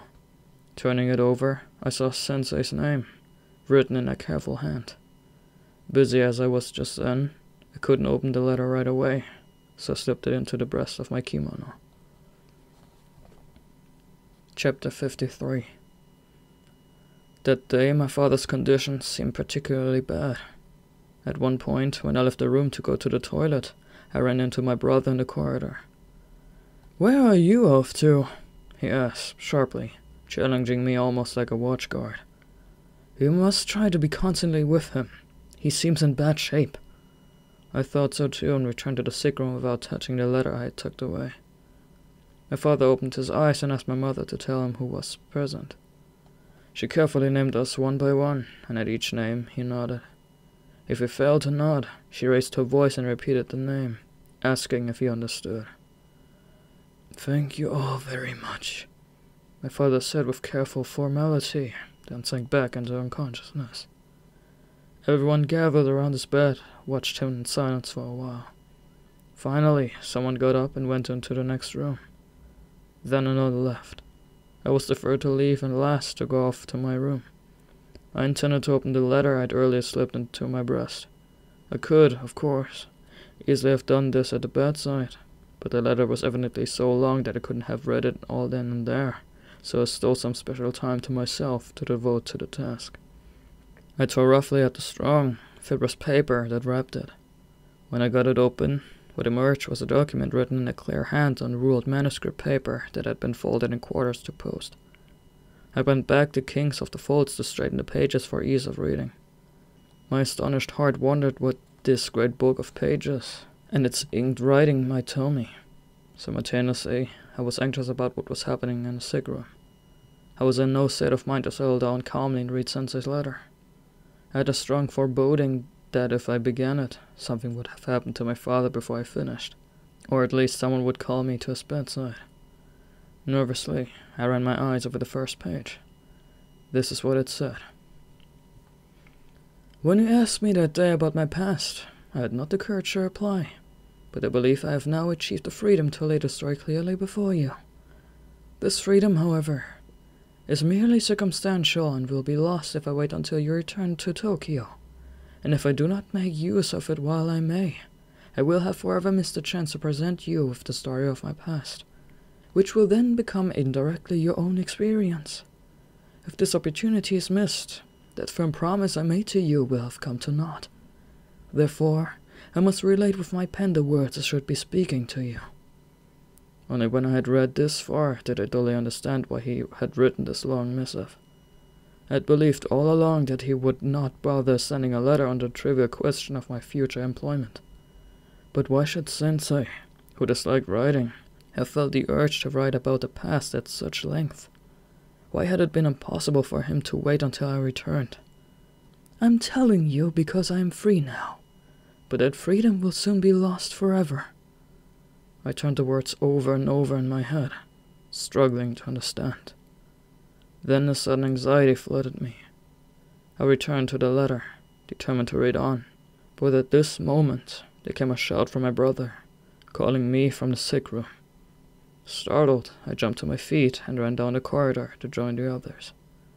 I was prepared for this to be my father's end. Chapter 54. The doctor had appeared in the sick room when I was giving my father another enema in an attempt to ease his discomfort. The nurse, who had stayed up with him all night, was asleep in another room. Unused to such scenes, my brother was standing there looking unnerved. "Lend us a hand here," he said when he saw me, and sat down again. I took his place by the bedside, helping out by holding the piece of oiled paper under my father's buttocks. My father began to look a little more comfortable. The doctor stayed with him for about half an hour and checked the results of the enema, then left, saying he'd be back. As he was on his way out, he made a point of telling us we should call him at any time if something untoward occurred. Even though something seemed likely to happen at any moment, I left the fraught atmosphere of the sick room to make another attempt to read Sensei's letter. But I was quite unable to compose myself and give the words my attention. As soon as I was settled at my desk, I fully expected my brother to call out for me again, and my hand holding the letter shook with fear that this time it really would be the end. I flipped distractedly through the pages, my eyes taking in the careful script that filled the little squares of the manuscript paper, but completely unable to concentrate enough to read it. I could barely even skim it for a general sense of what was written. I went through page after page until I reached the last, then began to fold them up to leave on the desk. As I did so, a couple of lines near the close of the letter caught my eye. "When this letter reaches your hands, I will no longer be in this world. I will be long dead." I caught my breath. My heart, until that moment agitated and distracted, instantly froze. I ran my eyes hastily back through the letter from the end, picking up a sentence here and there on each page. My eyes attempted to pierce the flickering words passing in front of them, in a desperate attempt to gain an understanding. All I wanted was reassurance that Sensei was safe. His past, that vague past that he had promised to explain, was completely beside the point of my present state of urgent need. At length, having run through the letter backward, I gave up and folded the pages, infuriated by this long letter that refused to give me the information I sought. I returned to the doorway of the sick room to check on my father's condition. All was unusually quiet around him. I beckoned to my mother, who was sitting there looking faint from weariness, and asked how he was. "He seems unchanged for the moment," she replied. I lowered my head to his face and asked, "How are you? Was the enema any help?" My father nodded. "Thanks," he said in a clear voice. His mind seemed surprisingly lucid. Returning to my room once more, I checked the clock against the train timetable. Suddenly, I stood, tightened my kimono belt, and thrust Sensei's letter into my sleeve. I went out through the back door. Frantically, I ran to the doctor's house. I had to ask him to tell me plainly whether my father would survive a few more days, to beg him to use injections or some means to keep him alive a little longer. Unfortunately, the doctor was out. I had neither the time nor the patience to await his return. I climbed into the rickshaw and hurried on to the station. Once there, I penciled a letter to my mother and brother, holding the page against the station wall. It was very brief, but I judged it was better than simply running off without apology or explanation, so I gave it to the rickshaw man and asked him to hurry and deliver it. Then, with the vigor of decision, I leaped onto the Tokyo-bound train. Seated in a thundering third-class carriage, I retrieved Sensei's letter from my sleeve and at last read it from beginning to end. Part 3. Sensei's Testament. Chapter 55. I have had 2 or 3 letters from you this summer. I seem to remember that in the second or third you asked my aid in securing a suitable position. When I read this, I had the impulse to help in some way. At the very least, I should have replied, and I felt bad that I did not. But I must confess that I made absolutely no effort in response to your request. Living, as you know, not so much in a confined social milieu as entirely cut off from the social world, I simply had no means of doing so. But this was not my real problem. Truth to tell, I was just then struggling with the question of what to do about myself. Should I continue as I was, like a walking mummy doomed to remain in the human world, or... But whenever I whispered in my heart this "or," a horror overcame me. It was like a man who rushes to the edge of a cliff and suddenly finds himself gazing down into a bottomless chasm. I was a coward, suffering precisely the agony that all cowards suffer. Sorry as I am to admit it, the simple truth is that your existence was the last thing on my mind. Indeed, to put it bluntly, the question of your work, of how you should earn a living, was utterly meaningless to me. I didn't care. It was the least of my problems. I left your letter in the letter rack, folded my arms, and returned to my thoughts. Far from feeling sympathetic, it did not more than cast a bitter glance your way. A fellow from a family with a decent amount of property, only just graduated, and already making a fuss about a job. I confess this to you now by way of explanation for my unforgivable failure to respond. I'm not being intentionally rude to stir your anger. I believe that, as you read on, you will fully understand. At all events, I neglected to reply as I should have done, and I now apologize for my remissness. Afterward, I sent you a telegram. In truth, I rather wanted to see you just then. I wanted to tell you the story of my past, as you had asked. When you replied that you could not come to Tokyo, I sat for a long time gazing at the telegram in disappointment. I must have felt that your brief response was not enough, for you then wrote me that long letter, from which I understood the circumstances that held you at home. I have no cause to consider you rude. How could you have left your dear sick father back at home and come? Indeed, it was wrong of me to have summoned you so high-handedly, ignoring the problem of your father's health. I had forgotten about him when I sent the telegram, I must admit. This despite the fact that I was the one who so earnestly advised you to take good care of him and emphasized how dangerous his illness was. I am an inconsistent creature. Perhaps it is the pressure of my past, and not my own perverse mind, that has made me into this contradictory being. I am all too well aware of this fault in myself. You must forgive me. When I read your letter, the last letter you wrote, I realized I had done wrong. I thought of writing to that effect, but I took up my pen, then laid it down again without writing a line. If I were to write to you, it must be this letter, you see, and the time for that had not yet quite come. That is why I sent a simple telegram, saying you need not come.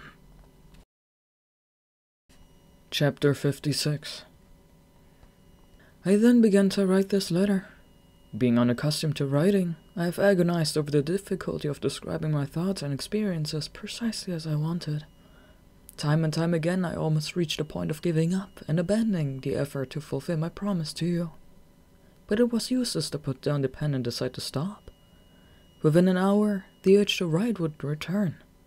You may well attribute this simply to my nature, as someone who is meticulous about promises and obligations. I don't deny it. Being, as you know, quite isolated from human intercourse, I have not a single truly binding obligation in my life. Whether intentionally or by nature, I have lived so as to keep such ties to an absolute minimum. Not that I am indifferent to obligation. No, I spend my days so passively because of my very sensitivity to such things. I lack the energy to withstand the toll they take on my nerves. And so, once I make a promise, it distresses me deeply if I do not fulfill it. It is partly in order to avoid being distressed on account of you that I must keep taking up the pen. Besides, I want to write. I want to write about my past, quite aside from the obligation involved. My past is my own experience. One might call it my personal property. And perhaps, being property, it could be thought a pity not to pass it on to someone else before I die. This is certainly more or less how I feel about it.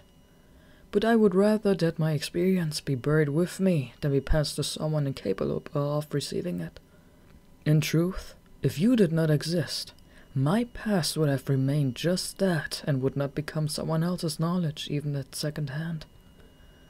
Among the many millions of Japanese, it is to you alone that I want to tell the story of my past, because you are sincere. You are serious in your desire to learn real lessons from life. I would not hesitate to cast upon you the shadow thrown by the darkness of human life. But do not be afraid. Gaze steadfastly into this darkness, and find there the things that will be of use to you. The darkness of which I speak is a moral darkness. I was born a moral man and raised as one. My morality is probably very different from that of young people today. But different though it may be, it is my own. It is not some rented clothing I have borrowed to suit the moment. This is why I believe it will be of some use to you, a young man just starting out in life. You and I have often argued over questions of modern thought, as I am sure you remember. You well understand my own position on such things, I'm sure. I never felt outright content for your opinions, yet I could not bring myself to actually respect them. Nothing lay behind your ideas. You were too young to have had your own experience. Sometimes I smiled. At times I glimpsed the satisfaction on your face. Meanwhile you were also pressing me to unroll my past before you like some painted scroll. This was the first time I actually privately respected you. You revealed a shameless determination to see something really alive from within my very being. You were prepared to rip open my heart and drink at its warm fountain of blood. I was still alive then. I did not want to die. I evaded your urgings and promised to do as you asked another day. Now I will wrench open my heart and pour its blood over you. I will be satisfied if, when my own heart has ceased to beat, your breast houses new life. Chapter 57. I was not yet 20 when I lost both my parents. My wife told you, I remember, that they died of the same illness. You were astonished when she said they died at virtually the same time. The fact is that my father contracted the dreaded typhoid fever, and my mother became infected through nursing him. I was their only son. The family was quite wealthy, so I was brought up in considerable comfort. Looking back, I now think that if my parents had not died when they did, if one of them, it does not matter which, had continued to be there to support me, I would have remained as generous and easygoing as I was in those days. Their deaths left me stunned and helpless. I had no knowledge, no experience, no wisdom. My mother had been too ill to be with my father when he died. She did not even learn of his death before she died herself. I have no idea whether she insinuated it, or whether she believed what those around her told her, that he was on the road to recovery. She left everything in the hands of my uncle. I was at her bedside with him when she indicated me and begged him to look after me. I had already gained my parents' permission to go up to Tokyo, and she evidently intended to tell him so. But she had only got as far as saying, "He'll go too," when my uncle broke in with, "Very good, you have no need to worry." He turned to me and said, "Your mother's a fine, strong woman." Perhaps he was referring to how well she was coping with the thorns of fever. Looking back on it now, though, it is hard to say whether those words of hers in fact constituted a kind of last will. She was of course aware of the identity of the terrible illness my father had contracted and knew she had also been infected by it. But did she understand that she too was dying? It is impossible to say. And no matter how lucidly and sensibly she spoke in her fevered states, she often would have no memory of it later. So, perhaps. But I must stick to the point. The fact is that I had already developed the habit of taking nothing at face value but analyzing and turning things over obsessively in my mind. I should explain this to you before I proceed.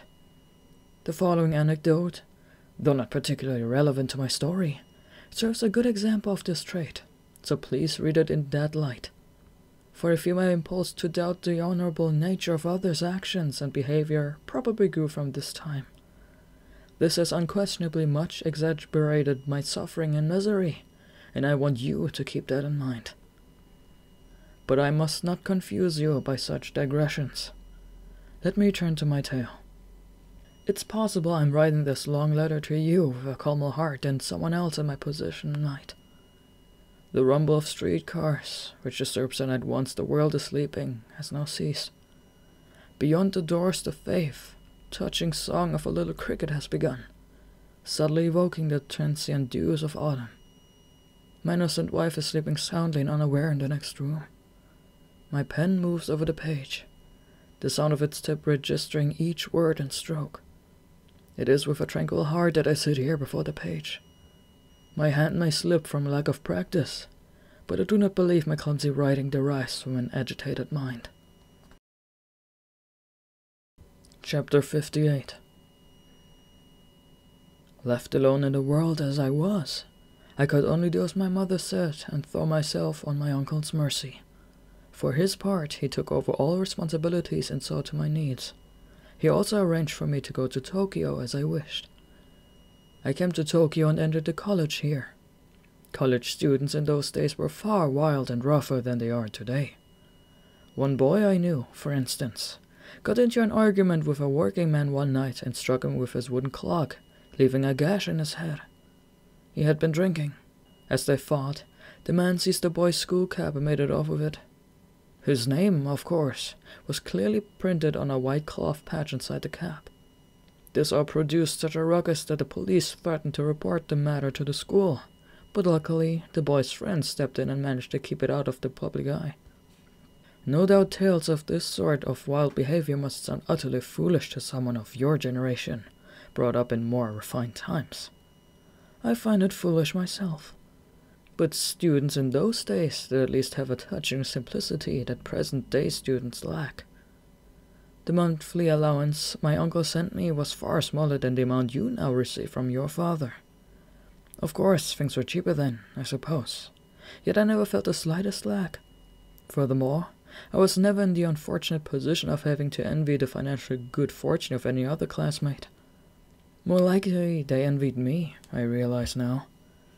Besides my fixed monthly allowance, I also applied to my uncle quite often for money for books. Even as a student, I enjoyed buying books and other incidental expenses, and I was able to use this money just as I liked.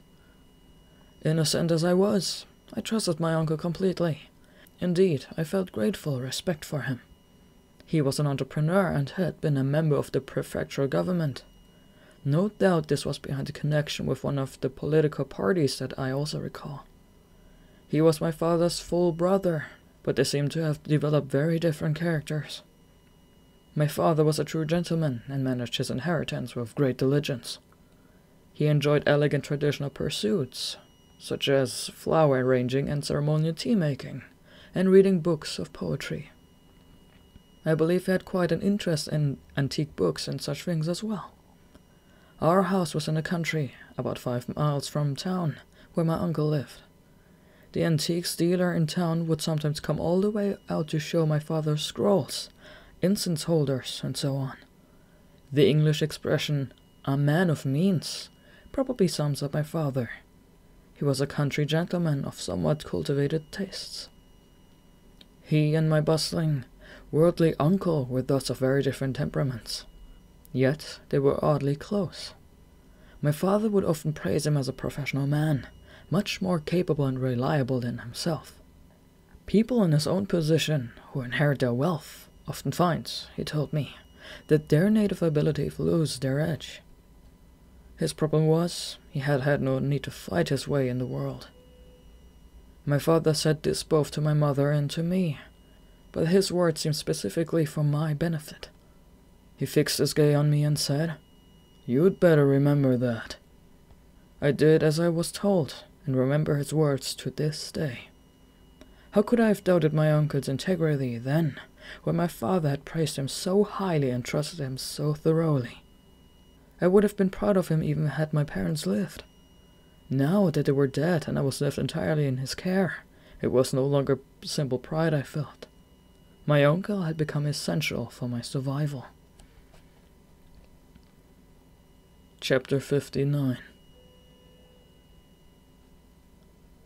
The first time I returned from Tokyo for the summer holidays, My uncle and aunt had moved into the house where I had suffered through the death of my parents, and were now ensconced there.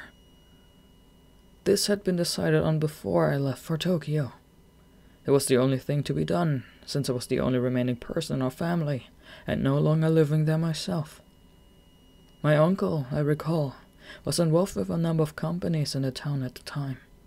When we were discussing how to arrange things so that I would be free to go to Tokyo, he had remarked half-jokingly that it would actually be more convenient for him to stay in his home in town to attend to his work, rather than move out to this house 5 miles away.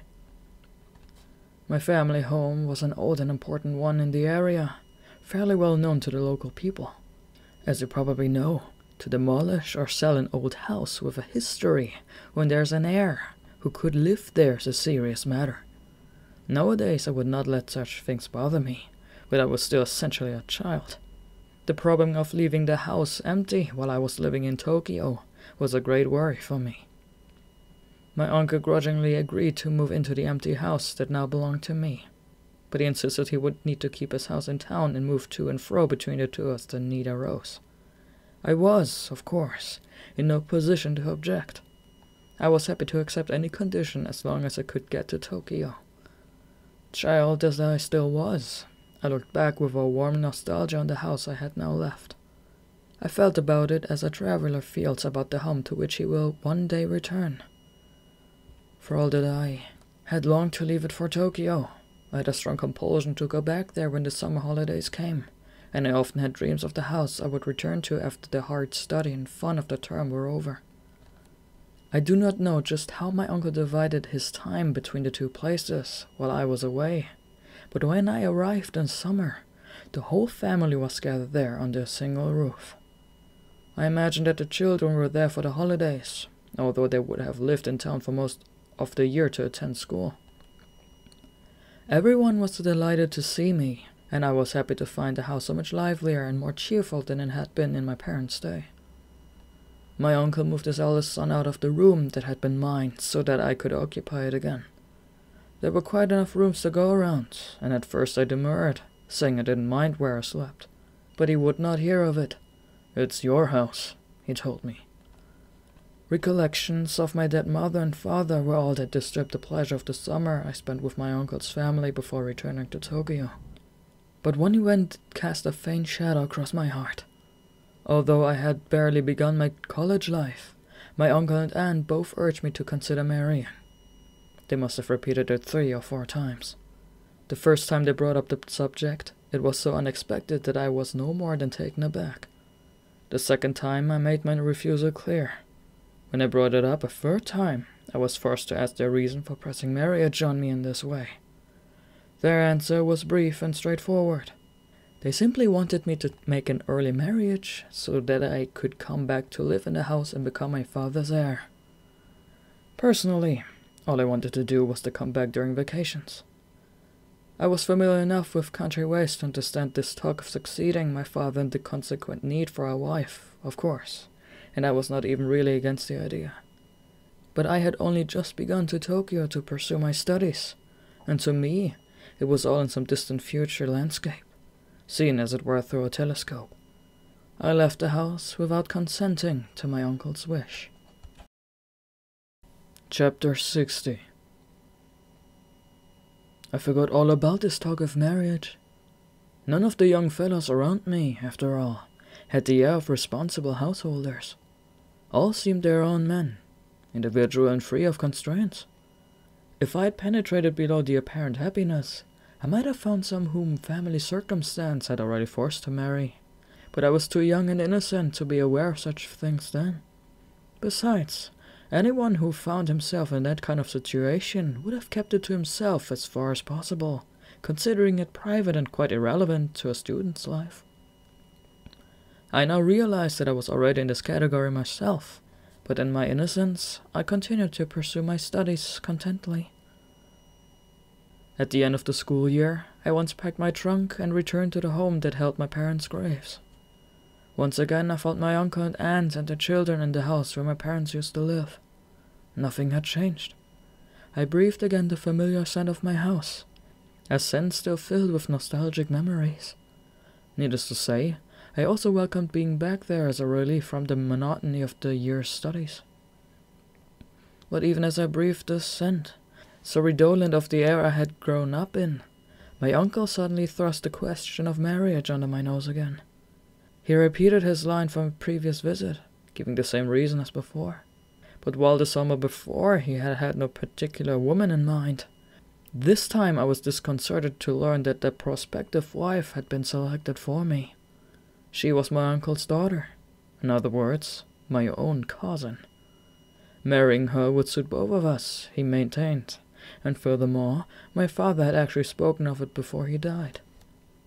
Put this way, I suppose it was a suitable enough arrangement, and I easily accepted that my father could have had that conversation with my uncle.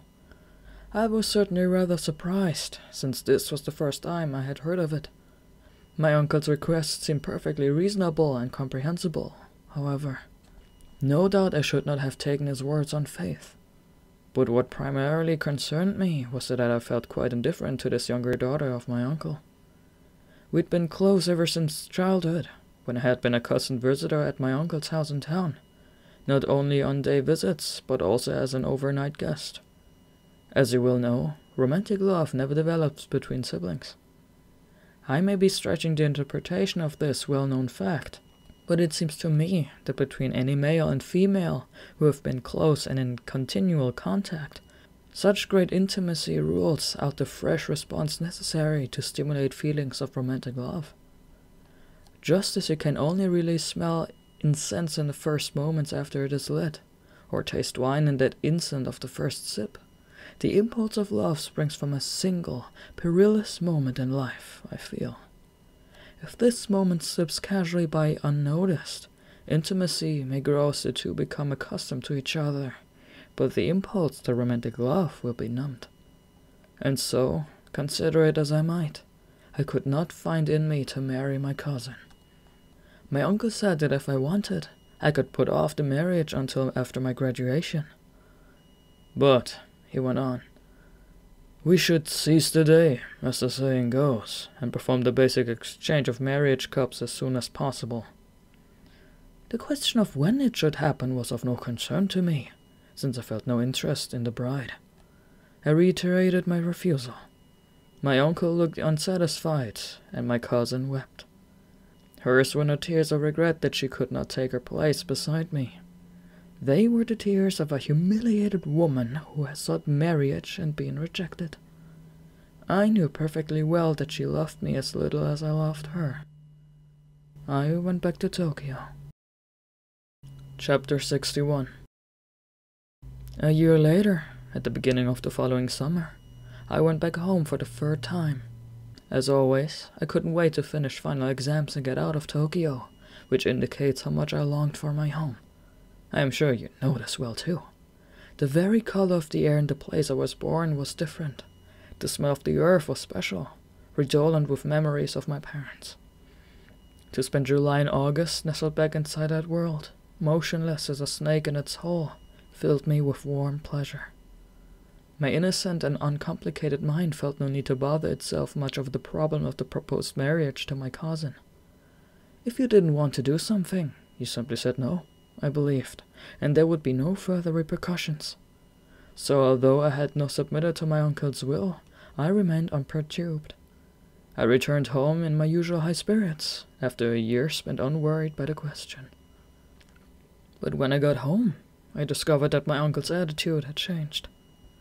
He did not embrace me with a welcoming smile as he had before. For the first 4 or 5 days I remained unaware of the change. My loving upbringing had not prepared me even to recognize coldness. Finally, however, some chance event finally brought it to my notice. I then realized in bewilderment that it was not only my uncle who had changed, but also my aunt. My cousin was also odd, and so was my uncle's son, who had earlier written a friendly letter asking me to investigate the industrial college he intended to enter in Tokyo once he had graduated from middle school. Being who I am, I puzzled over this development. Why had my feelings changed? Or rather, why had theirs changed? Then it occurred to me that perhaps my dead parents had suddenly cleansed my dulled eyes and given me a clear vision of the world. Deep inside, you see, I felt that my parents continued to love me as in life.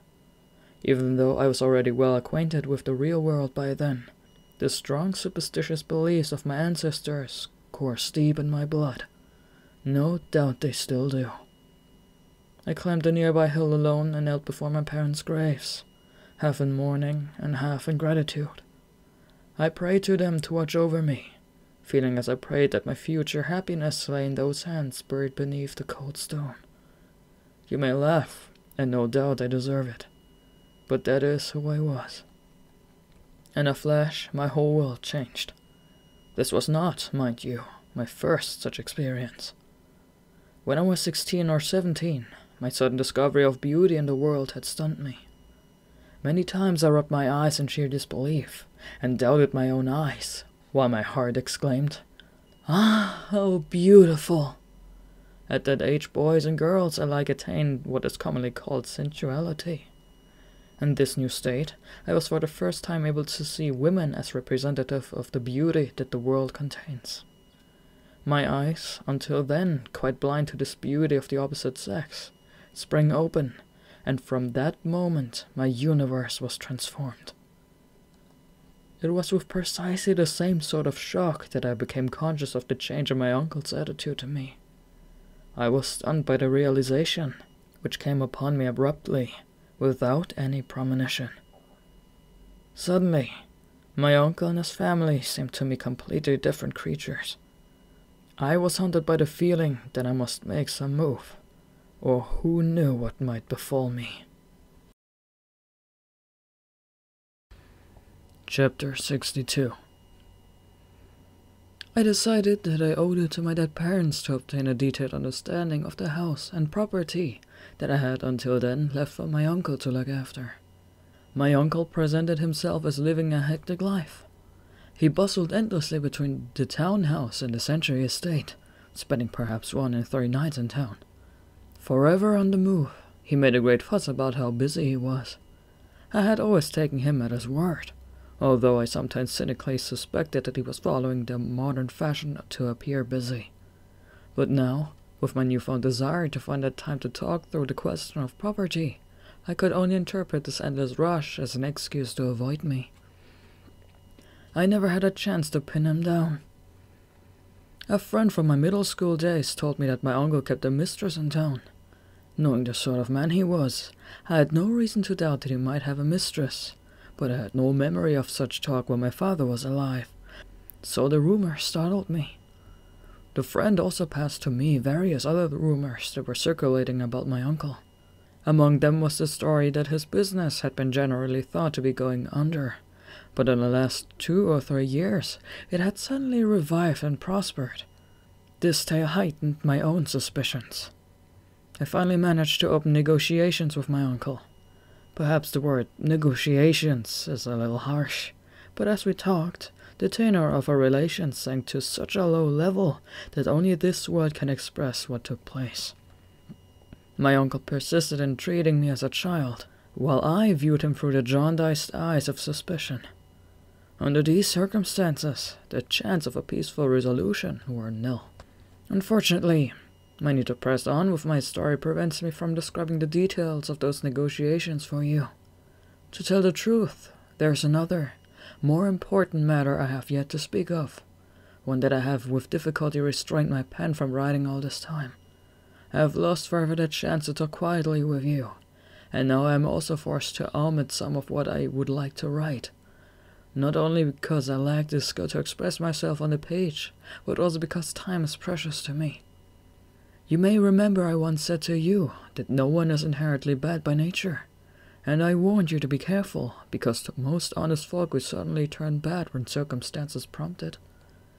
You warned me I was becoming excited and upset, and you asked me what kind of circumstances provoked good people to become wicked. When I answered with the single word, money, you looked dissatisfied. I well remember that look. I can reveal to you now that I was thinking at that moment of my uncle. I was thinking of him with hatred, as an example of an ordinary, decent person who will suddenly turn bad when he sees money. And I was thinking of the fact that no one in this world is to be trusted. Probably my reply dissatisfied you because you were bent on seeing things in terms of philosophical questions, and you found my answer trite. But I spoke from experience. I was upset at the time, I agree. But I believe that a commonplace idea stated with passionate conviction carries more living truth than some novel observation expressed with cool indifference. It is the force of blood that drives the body, after all. Words are not just vibrations in the air. They work more powerfully than that, and on more powerful objects. Chapter 63. To put it simply, my uncle cheated me out of my inheritance. He did it with ease during the 3 years that I spent in Tokyo. From a worldly perspective, I was an absolute fool to have left everything in my uncle's hands without a thought. From some more elevated viewpoint, perhaps it could be admired as pure and innocent. But when I look back on that self now, I wonder why I should have been born so innocent, and that foolish credulity makes me grind my teeth. And yet, I also long to be once again that person who still retained his first innate purity. Bear in mind that the sensei you know is a man who has been sullied by the world. If we define our betters as those who have spent more years being tarnished by the dirt of the world, then I can certainly claim to be your better. Would I have been materially better off if I had married my cousin as my uncle wanted? The answer is clear, I think. But the fact is, my uncle was scheming to force his daughter on me. He wasn't offering me this marriage out of some kindly intended idea how far well it would suit both sides of the family. No. What drove him was the baser move of personal profit. I did not love my cousin, but nor did I dislike her. Still, thinking back on it now, I can see it gave me a certain degree of pleasure to refuse her. Of course, my refusal did not alter the basic fact that he was cheating me, but at least, as the victim, I had the satisfaction of standing up for myself a little. I wasn't letting him entirely have his way. This point is so trivial, however, that it is hardly worth bothering over. To your outsider's point of view, it must seem like nothing more than a foolish, stubborn pride. Other relatives stepped in to mediate between us. They were people I did not trust at all. Indeed, I felt quite hostile toward them. Having discovered my uncle's treachery, I was convinced that others must be equally treacherous. After all, my reasoning went, if the man my father had praised so highly could behave like this, what could one expect of others? Nevertheless, these relatives sorted out for me everything that pertained to my inheritance. Its cash value came to a great deal less than I had anticipated. I had only 2 options: to accept this accounting without complaint, or to take my uncle to court. I was angry, and I was confused. If I sued him, I feared the case might continue for a long time before it was settled. It also seemed to me that it would cause me added difficulties by taking precious time away from the studies I was still pursuing. After thinking it all through, I went to an old school friend in the town and arranged to have everything I had received converted to cash. My friend advised me against the plan, but I refused to listen to him. I had decided to leave my native home forever. I vowed that I would never lay eyes on my uncle again. Before I left, I paid a final visit to my parents' graves. I have not seen it since, and now I never will. My friend disposed of everything as I had asked. Naturally, it took some time after my return to Tokyo to finalize it all. Selling farmland in the country is no easy matter, and I had to be careful lest others take advantage of me. So in the end, I sold it for a lot less than the market price. To be honest, my assets amounted to the few government bonds I had in my pocket when I left home, and the money my friend subsequently sent. Sadly, the inheritance my parents had left me was greatly diminished, and it felt all the worse because it was not profligacy on my part that had reduced it. Still, the proceeds were more than enough for me to survive on as a student. Indeed, I used less than half the interest from it, and it was this financial security that subsequently propelled me into an utterly unforeseen situation. Chapter 64. With my new financial freedom, I began to play with the idea of my quitting my noisy boarding house and find myself a house to live in. I soon realized, however, that this would entail the bother of buying the necessary furniture and employing a servant to run the household, one who was honest, so that I could leave the house unattended without worrying. One way or another, I could see that it would be no easy matter to achieve my plan. At any rate, I should look around for a suitable house, I thought, and with this aim at the back of my mind, one day I happened to go west down the slope of Hongo Hill and climb Koishikawa toward Dinzuin Temple. That area has changed completely since the streetcar line went in. Back then, the earthen wall of their arsenal was on the left, and on the right was a large expanse of grassy vacant land, something between a hillside and an open field. I stood in the grass and gazed absent-mindedly at the bluff before me. The scenery there still quite good, but in those days that western side was far lovelier. Just to see the deep, rich green of all that foliage soothed the heart. It suddenly occurred to me to wonder if there might not be a suitable house somewhere nearby. I immediately crossed the grassy expanse and set off north along a narrow lane. Today it is not a particularly good area, and even back then the houses were fairly ramshackle and run down. I wandered around, ducking down lanes and into the side alleys. Finally, I asked the cake seller if she knew of any little house for rent in the area. She said, and cocked her head for a moment or two. I can't think of anything offhand. Seeing that she apparently had nothing to suggest, I gave up hope and was just turning for home when she asked, Would you lodge with a family? That set me thinking. Taking private lodging in someone's home would save me a lot of trouble involved in owning my own house. I sat down at her stall and asked her to tell me the details.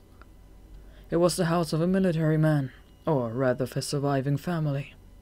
The cake seller thought he had probably died in the Sino-Japanese War. Until about a year before, the family had been living near the Officers' Academy Ichigaya, but the place was too grand, with stables and outbuildings, and too big for the family, so they had sold it and moved to this area. Apparently, however, they felt lonely here, just the two of them, and I asked her if she knew of a suitable lodger.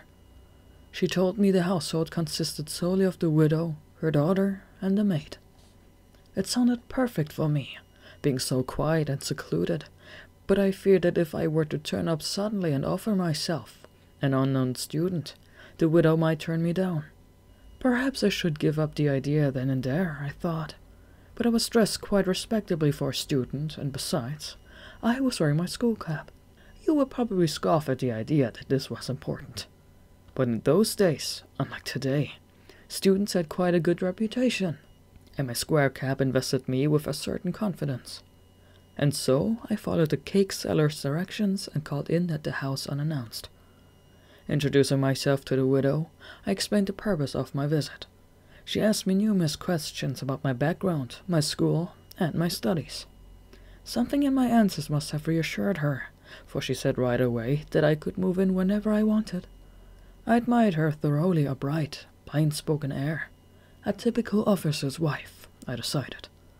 On the other hand, she also rather surprised me. Why should a woman of such apparent strength of character feel lonely?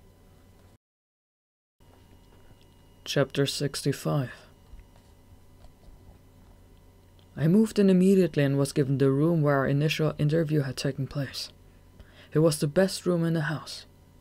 At that time, a few better quality student boarding houses were springing up in Hongo area, and I had a fair idea of the top of the range in student accommodation. The room I was now master of was far finer than anything else available. When I moved in, it seemed almost too good for a simple student like me. It was a large room of 8 tatami mats. The alcove had a pair of staggered shelves set into one side, and the wall opposite the veranda contained a long built-in cupboard. There were no windows, but the sun streamed from the south-facing veranda. On the day I arrived, I noted the flowers arranged in the alcove, and a koto propped beside them. I did not care for either. I had been brought up by a father who appreciated the Chinese style of poetry, calligraphy, and tea-making, and since childhood my own taste had also tended toward the Chinese.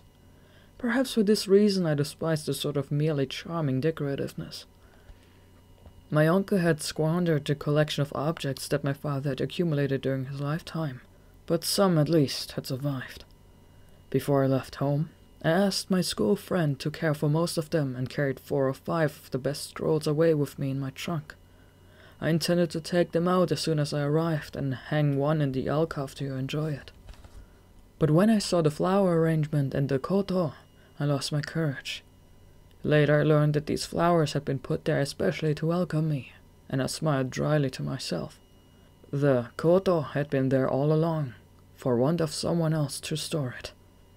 From this description you will no doubt have sensed the presence of a young girl somewhere in this story. I must admit, I myself had been curious about the daughter ever since I first heard of her. Perhaps because these guilty thoughts had robbed me of a natural response, or perhaps because I was still awkward with people. When I first met her, I managed only a flustered greeting. She, in turn, blushed. My imaginary idea of Ojo-san had been built on hints gained from her mother's appearance and manner. This fantasized image of her, however, was far from flattering. Having decided that the mother conformed to the type of the military wife, I proceeded to assume that Ojo-san would be much the same. But one look at the girl's face overturned all my preconceptions. In their place, a new and utterly unanticipated breath of woman pervaded me. From that moment, the flower arrangement in the alcove ceased to displease me. The koto propped beside it was no longer an annoyance. When the flowers in the alcove inevitably began to wilt, they were replaced with a new arrangement. From time to time, the koto was carried off to the L-shaped room diagonally opposite mine. I would sit at the desk in my room, chin propped on hands, listening to its plangent tone.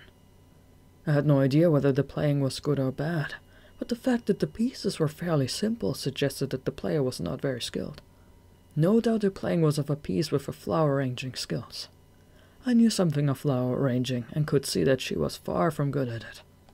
Yet, day after day, flowers were unashamedly arrayed in my alcove, although the arrangement always took the same form, and the receptacle never changed. As for the music, it was odder than the flowers. She simply plucked dully away at the instrument.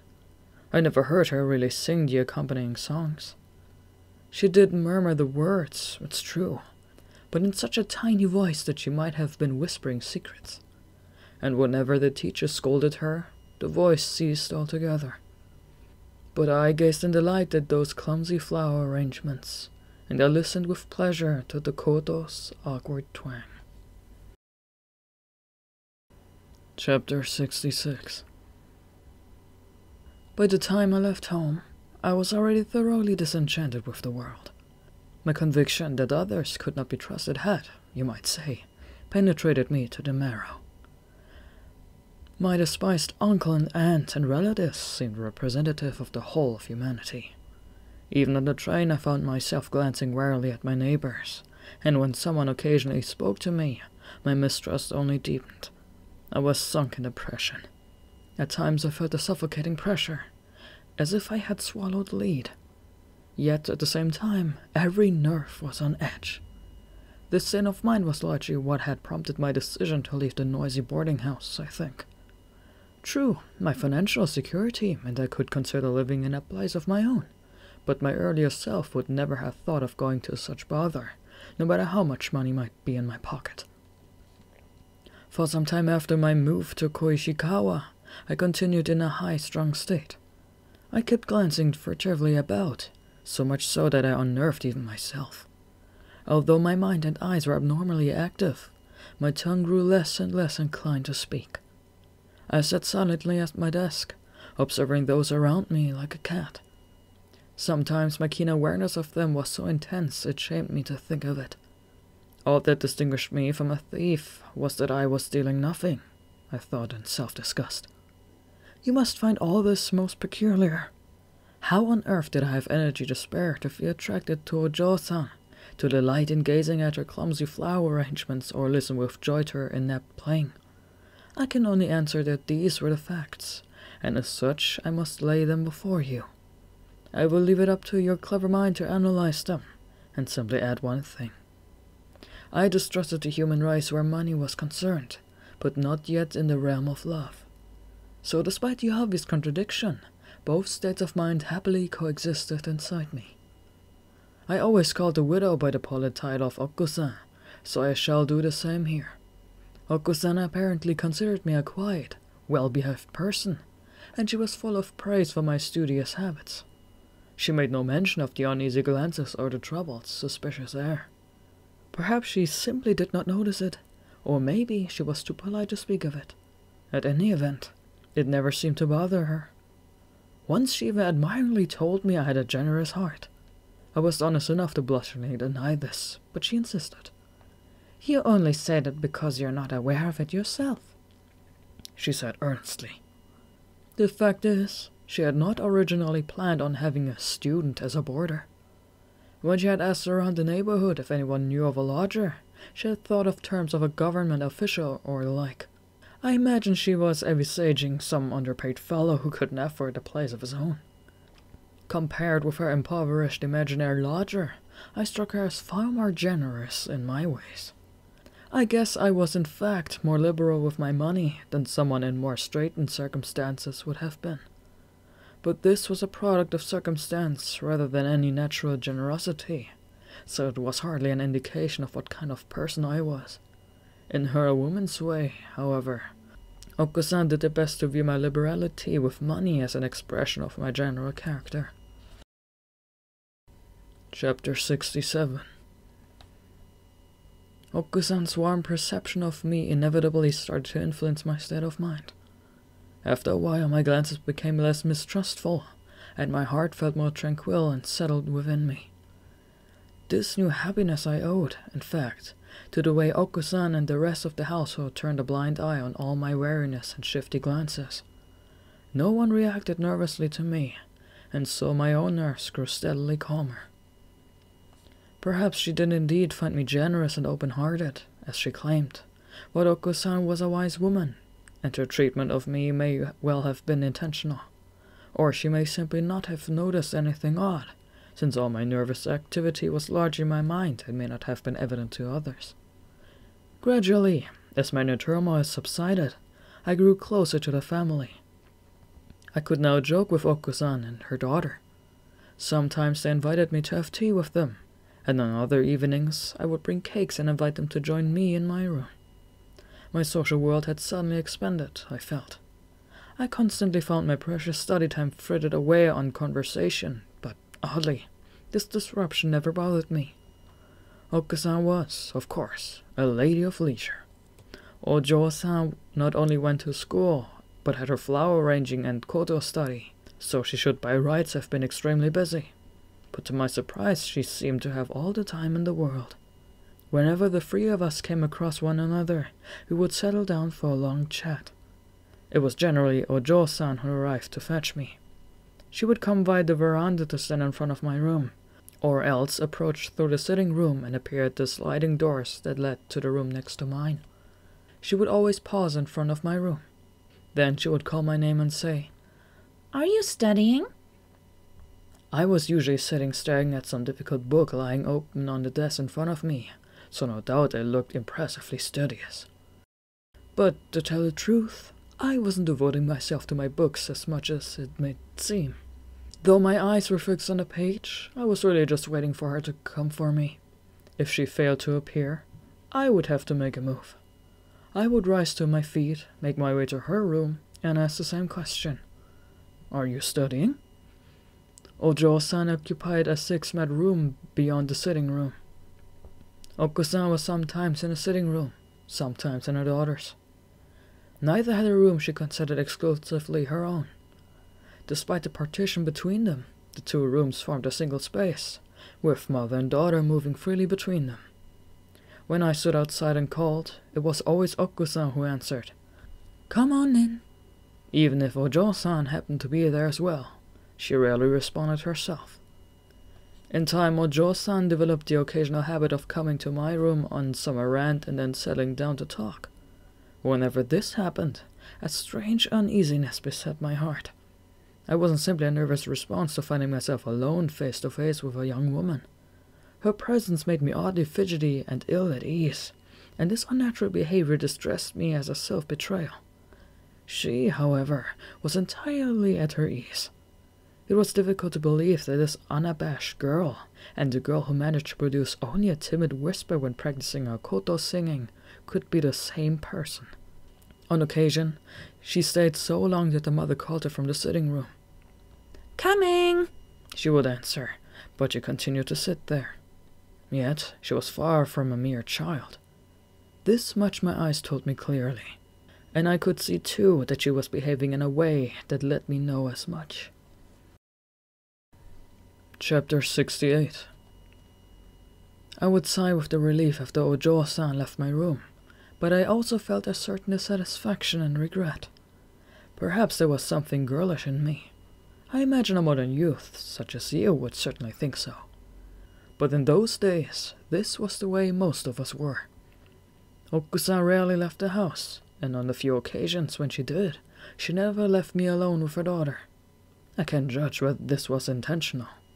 It may be out of place for me to say this, but after careful observation, I could only conclude that Okusan wanted to bring us closer, yet at other times she seemed secretly guarded. I had never been in such a situation, and it often made me uncomfortable. I needed Okusan to make her position clear. Rationally speaking, her attitudes were clearly contradictory, but with the memory of my uncle's deceitfulness still so fresh, I could not repress another suspicion. That one of her two conflicting attitudes must be fake. I was at a loss to decide which was the real one, and I could make no sense of why she behaved so strangely. At times I chose simply to lay the fault entirely at the door of womanhood itself. When it comes down to it, I told myself, she's acting this way because she's a woman, and women are stupid. Whenever my cogitations arrived at a dead end, this answer was the one I reached for. Yet, although I despised women, I could not find it in me to despise Ojo-san. Faced with her, my theorizing lost its power. I felt for her a love that was close to pious faith.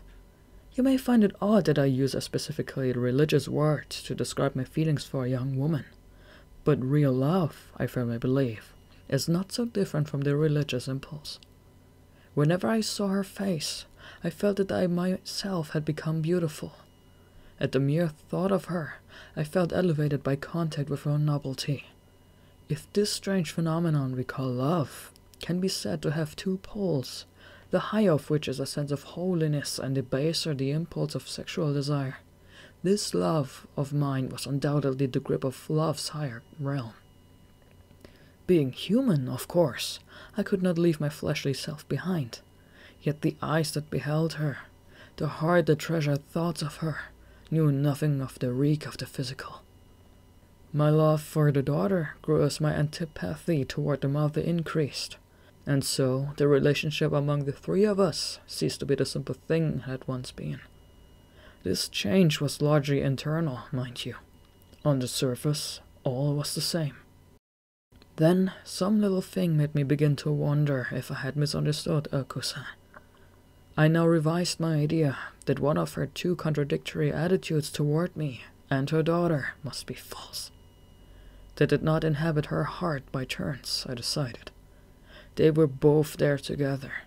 Despite the apparent contradiction, I realized her careful watchfulness did not mean she had forgotten or reconsidered her urge to bring us closer. Her wariness surely sprang from the worrying possibility that we might become more intimate than she considered proper. Her anxiety seemed to me quite unnecessary, since I felt not the slightest physical urge toward her daughter, but I now ceased to think badly of Okusan's motives. Chapter 69. Piecing together the various bits of evidence, it became clear to me, in a word, that the people of this household trusted me. In fact, I even found proof enough to convince me that this trust had existed from the very beginning. Having come to suspect others, I was oddly moved by this discovery. Were women so much more intuitive than men? I wondered. And did this account for women's tendency to be so easily deceived? In retrospect, these thoughts seem ironic, since I was responding just as irrationally and intuitively to Ojo-san. While swearing to myself that I would trust no one, my trust in her was absolute. And yet, I found her mother's trust in me peculiar. I did not talk much about my home, and was careful to make no mention of recent events. Just recalling them filled me with distress. I spent as much of our conversations as possible listening to Oko-san. But she had other ideas. She was always curious about my home and the situation there. So in the end, I revealed everything. When I told her that I had decided never to return, there was nothing left for me there except the graves of my parents. She seemed deeply moved, and the daughter actually wept. I thought then that it was good to have spoken. It made me happy. Now that I had told her all, it was abundantly clear that Oku-san felt her intuitions confirmed. She began to treat me like some younger relative. This did not anger me. Indeed, I was pleased by it. But in time my paranoid doubts returned. It was a tiny thing that sparked my suspicion. But as one insignificant incident was added to another, distrust gradually took root. I began to suspect that Oku-san was trying to bring her daughter and me together from the same motives as my uncle. And with this thought, what had appeared to be kindness suddenly seemed the action of a cunning strategist. I brooded on this bitter conviction. Oku-san had always stated that she had wanted a lodger to look after her because the house was forlornly unpeopled. This did not seem a lie to me. Having grown close enough to become her confidant, I was now quite sure it was true. On the other hand, she was not particularly wealthy.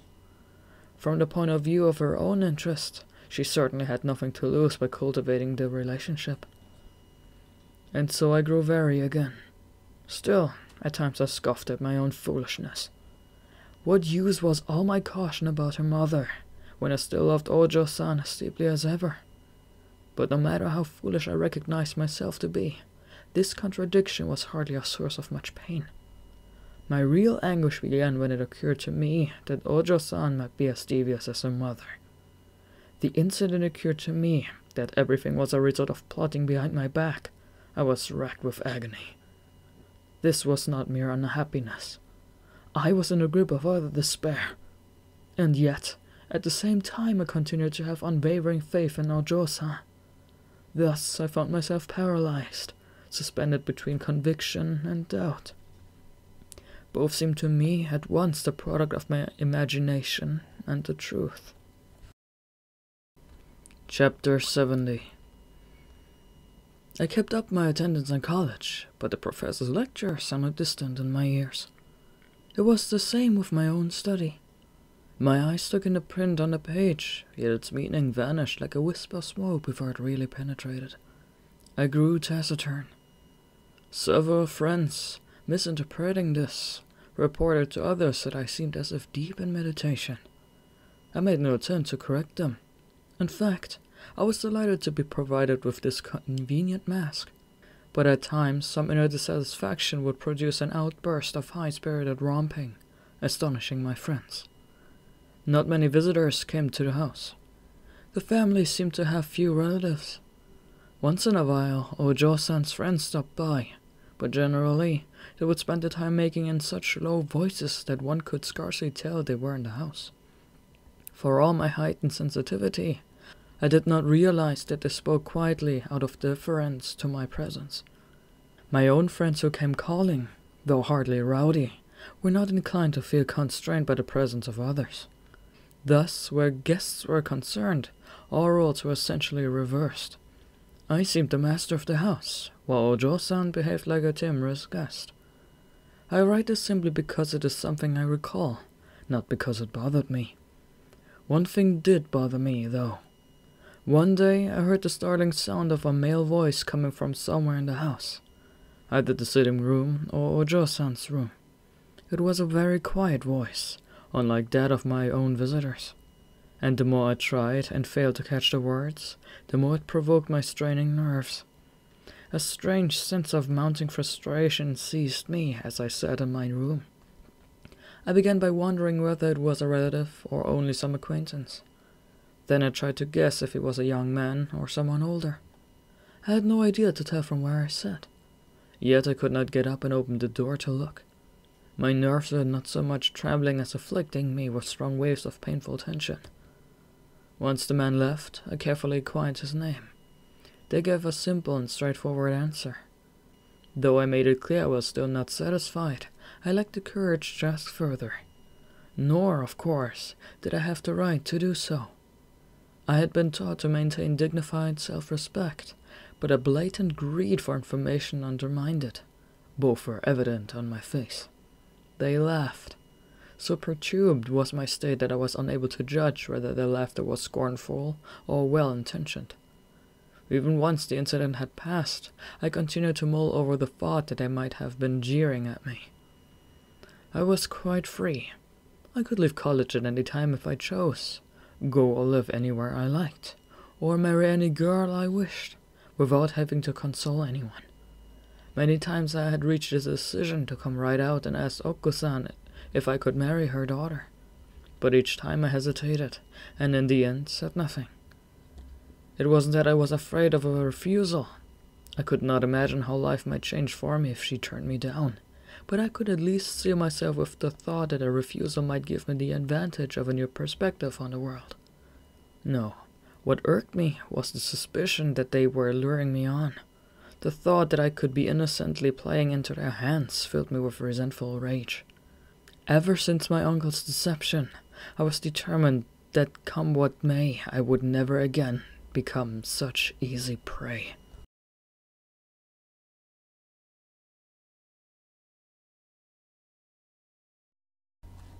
Chapter 71. I spent my money on nothing but books. Oku-san told me I should get some clothes, and it was true. All I had were the country-woven cotton robes that had been made for me back home. Students in those days never wore anything with silk in it. One of my friends, who came from a wealthy family of Yokohama merchants who did things extravagantly, was once sent an underrobe of fine silk. We all laughed at it. He produced all sorts of shameful excuses and tossed it unworn into his trunk, till we gathered around one day and bullied him into wearing it. Unfortunately, the thing became infested with lice. This was a lucky break for my friend, who bundled it up and carried it off in one of his walks, where he threw it into the large ditch in Natsume. I was with him, and I remember standing on the bridge laughing as I watched him. It never crossed my mind that this was a wasteful thing to do. I must have been quite grown up by then, and I still had not come to understand the need for a set of good clothes. I had the odd idea that I had no need to bother about clothes until I graduated and grew an adult mustache. So my response to Oku-san was that I only needed books. Knowing just how many I bought, she asked whether I read them all. I was stuck for an answer. Some were dictionaries, but there were quite a few others that I should have read but whose pages were not even cut. Books or clothing, I realized then. It made no difference if the thing went unused. Besides, I wanted to buy Oyo-san an obi or some fabric that took her fancy, on the pretext of repaying them for all the kindness I had received. I therefore relented and asked Oku-san to purchase the necessary things for me. She was not prepared to go alone. I must accompany her, she told me, and furthermore, her daughter must come too. We students were brought up in a different world from today, remember, and it was not the custom in those days to go around in a girl's company. Being still very much a slave to convention, I was hesitant, but I finally gathered up my courage and we all set off together. Ojo-san was dressed up for the occasion. She had whitened her naturally pale face with copious amounts of powder, and the effect was striking. Passers-by stared at her. Then her eyes would stare to my face as I walked beside her, which I found disconcerting. We went to a Nihonbashi and bought all we wanted. The process involved a lot of dithering over choices, so it took longer than anticipated. Oku-san made a point of constantly calling me over to ask my opinion. From time to time she hung a piece of fabric over Ojo-san's shoulder and asked me to step back a few paces and see what I thought. I always managed to respond convincingly, declaring that this worked or that did not. It was dinner time when we were finally through. Oku-san offered to treat me to a meal by way of thanks, and she led us down a narrow side street where I remember there was a vaudeville theatre called Kiharadana. Our restaurant was as tiny as the lane. I knew nothing of the local geography, and Okusan's familiarity with it quite surprised me. We didn't get home until after dark. The next day was a Sunday, and I spent it shut away in my room. On Monday, no sooner did I arrive at the university than a classmate asked me teasingly when I had gotten myself a wife, and congratulated me on marrying such a beauty. He had evidently caught sight of the three of us on our Nihonbashi excursion. Chapter 72. When I got home, I told the story to Okusan and Ojo-san. Okusan laughed, then looked at me in the eye and added, "That must have been awkward for you." I wondered then whether this was how a woman induces a man to talk. Her looks certainly gave me a reason to think so. Perhaps I should have asked for Ojo-san's hand then and there, but my heart was by now deeply ingrained with distrust. I opened my mouth to speak, then stopped and deliberately shifted the direction of the conversation elsewhere. Carefully avoiding the crucial subject of my own feelings, I probed Okusan on her intentions for her daughter's marriage. She told me frankly that there had already been 2 or 3 proposals, but as her daughter was still a young schoolgirl, there was no hurry. Though she did not say as much, she clearly set great store by her daughter's good looks. She even remarked in passing that a suitable husband could be found any time they wished. But as her daughter was only a child, she said, she was not inclined to send her off with just anyone. I got the impression that she was of 2 minds about whether to adopt this son-in-law as a member of her own household, or let her daughter marry out as a bride. I felt I was gaining quite a lot of information as I listened. Effectively, however, I had forfeited my own chance to speak.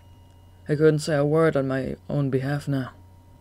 At an appropriate point, I broke off the conversation and returned to my room. Ojo-san, who had been sitting with us laughing and protesting at my tale, by this time had retreated to a corner with her back turned. As I stood to leave, I turned and saw her there. It is impossible to read the heart of someone who is looking away, and I couldn't guess what she might have been thinking as she listened. She was sitting beside a half-open closet and had taken something from it and laid it in her lap. She now appeared to be gazing intently down at it. In a corner of the open closet, I caught sight of the fabric I had bought her 2 days before. My own new robe, I saw, lay folded there with hers. As I was standing wordlessly to leave, Okusan suddenly grew serious. "What's your opinion?" she asked. Confused by the unexpected question, I had to ask what she meant. She wanted to know, she explained, whether I thought an early marriage was a good idea. I said I thought it was wise to take things slowly.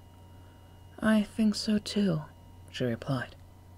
It was at this point in the relationship among the 3 of us that another man entered the picture, one whose arrival in the household crucially affected my fate.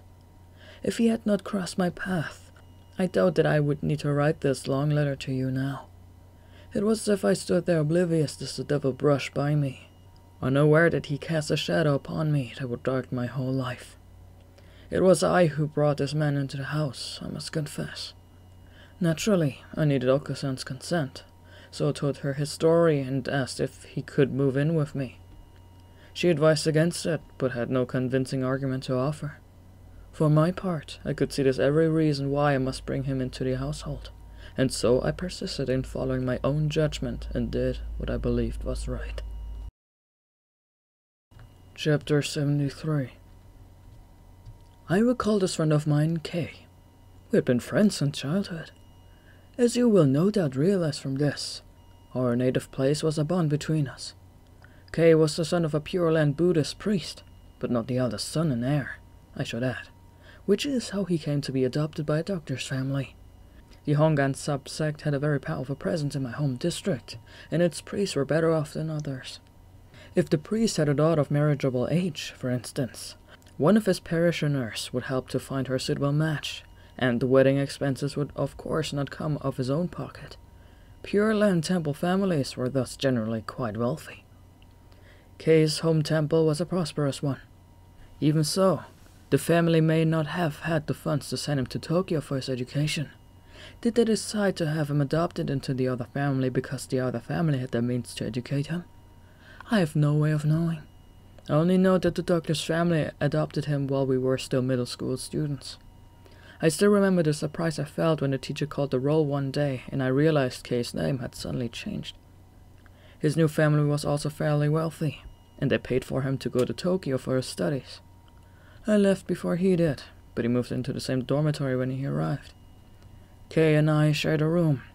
In those days, it was common for 2 or 3 students to study and sleep together in the one room. We lived huddled together like wild animals trapped in a cage, hugging each other and glaring out at the world. Tokyo and its inhabitants frightened us both. There, in our little room, however, we spoke with contempt of the world at large. But we were in earnest, and determined one day to become great. Kei's willpower was particularly strong. Son of a temple family that he was in the habit of talking in terms of the Buddhist concept of dedicated self-discipline, and his behavior certainly seemed to me to epitomize this ideal. In my heart, I stood in awe of him. Ever since our middle school days, Kei had bewildered me with difficult discussions on religion and philosophy. I do not know whether his father had inspired his interest, or whether the atmosphere peculiar to temple buildings had infected him as a child. In any event, Kei seemed to me far more monkish than the average monk. His adoptive family had sent him to Tokyo to study medicine. In his stubborn way, however, he had decided before he arrived that he would not become a doctor. I reproached him, pointing out that he was in effect deceiving his adoptive parents, and he brashly agreed that he was. Such deception did not bother him, he said, since it was the cause of his chosen path. I doubt even he understood precisely what he meant by this phrase. I certainly had no idea. But we were young, and this vague abstraction had for us a hollowed ring. Comprehension was beside the point. I could not but admire these lofty sentiments that governed and impelled him. I accepted his argument. I do not know how important my agreement may have been for Kei, but he would surely have gone his way, stubbornly, regardless of any protest I made. Child though as I was, however, I was prepared to accept that by going along with him, I would bear some responsibility if problems ever arose, even if I could not quite summon such resolve at the time. Nevertheless, I spoke my words of encouragement to him firm in the belief that if in later life I ever had cause to look back on this moment, I would properly acknowledge the degree of responsibility I bore. Chapter 74. Kei and I entered the same faculty. He proceeded to pursue his chosen course of study, using the money sent to him, quite unconcerned. I could only interpret this as a mixture of complacent faith that the family would not find out, and a defined resolve as if they did, he would not care. I was far more concerned than he over the question. During the first summer vacation he did not go home, choosing instead to rent a room in a temple in the Komagome area and study during the break. When I came back in early September, he was holed up in a shabby little temple beside the Great Cannon. He had a small room tucked in beside the main temple building, and he seemed delighted that he had been able to get on with his studies there as planned. I think it was then I realized that he was becoming more and more monistic in lifestyle. A circlet of Buddhist rosary beads adorned his wrist. I asked the reason, and in response he told off a couple of beads with his thumb. I gathered that he counted through them a number of times each day. The meaning of this escaped me. If you count off a circle of beads, you never reach the end. At what point, and with what feelings, would his fingers cease to move those beads? This may be a silly question, but it haunts me. I also saw a Bible in his room, which rather startled me. On numerous occasions in the past, he had referred to Buddhist sutras, but we never discussed the subject of Christianity. I could not resist asking about it. There was no real reason, he replied. He thought it natural to want to read a book that brought such comfort to others. If he had the chance, he added, he would like to read the Quran as well. He seemed particularly interested in the idea of Muhammad spreading the word with book or sword. In the second year, he finally gave in to family pressure and went home for the summer. He apparently told them nothing about what he was studying even then, and they did not guess. Having been a student yourself, you will of course be well aware of such things, but the world at large is surprisingly ignorant about student life, school regulations, and so forth. Things that are quite routine for students mean absolutely nothing to outsiders. On the other hand, locked away in our own little world, we are far too inclined to assume that the world is thoroughly acquainted with everything great and small to do with school. Kay no doubt understood this ignorance better than I. He returned to college with a nonchalant air. We set off for Tokyo together, and as soon as we were in the train, I asked him how it had gone. Nothing had happened, he told me. Our third summer vacation was the time when I decided to leave forever the land that held my parents' graves. I urged Kay to go home that summer, but he resisted. He said he saw no point in going back every year. He clearly planned to spend the summer in Tokyo studying again, so I resignedly set off for home without him.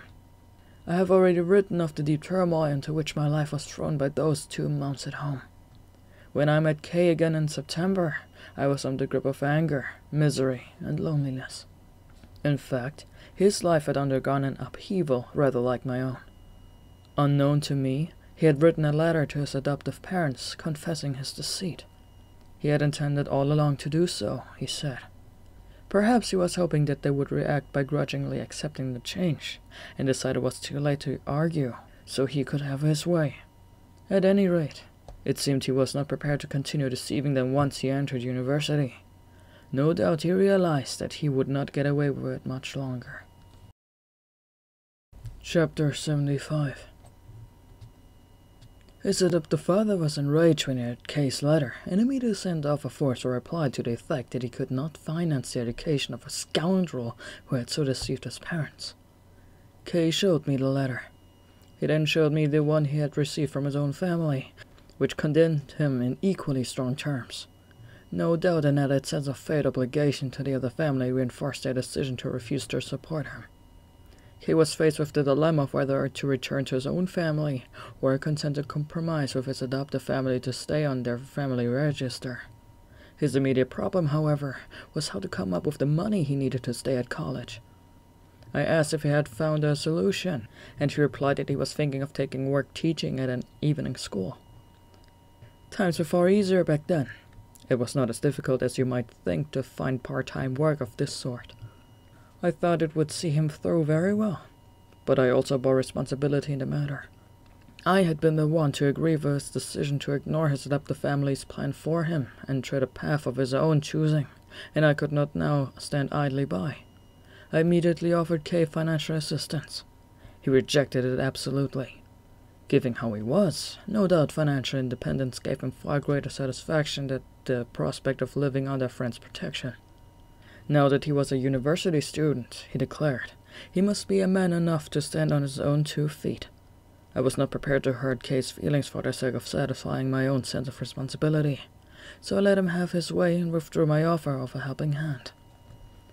Kay soon found the kind of job he hoped for, but as you can well imagine for someone with his temperament, he chafed at the amount of precious time it consumed. Still, he pushed fiercely on with his studies, never slackening under the added burden. I worried about his health. Iron-willed, he laughed me off and paid no heed to my warnings. Meanwhile, his relations with his adoptive family were growing increasingly difficult. His lack of time meant that he no longer had a chance to talk with me as much as he used to, so I never learned the details, but I was aware that more and more stood in the way of a resolution. I also knew that someone had stepped in and attempted to mediate. This person wrote to Kay encouraging him to return, but he refused, having made up his mind that it was absolutely out of the question. This obstinacy, or so it would have struck the other party, although he claimed that it was impossible for him to leave during the school term, seemed to exacerbate the situation. Not only was Kay hurting the feelings of his adoptive family, he was fueling the ire of his real family as well. Worried, I wrote a letter that attempted to soothe the situation, but it was too late by now for it to have any effect. My letter sank without a word of response. I too grew angry. The situation had always encouraged my sympathy with Kay, but now I was inclined to take his side regardless of the rights and wrongs of the matter. Finally, Kay decided to officially return to his original family's register, which meant that they would have to repay the school fees paid by the other party. His own family, however, responded by washing their hands off him. To use an outmoded expression, they, as it were, disowned him.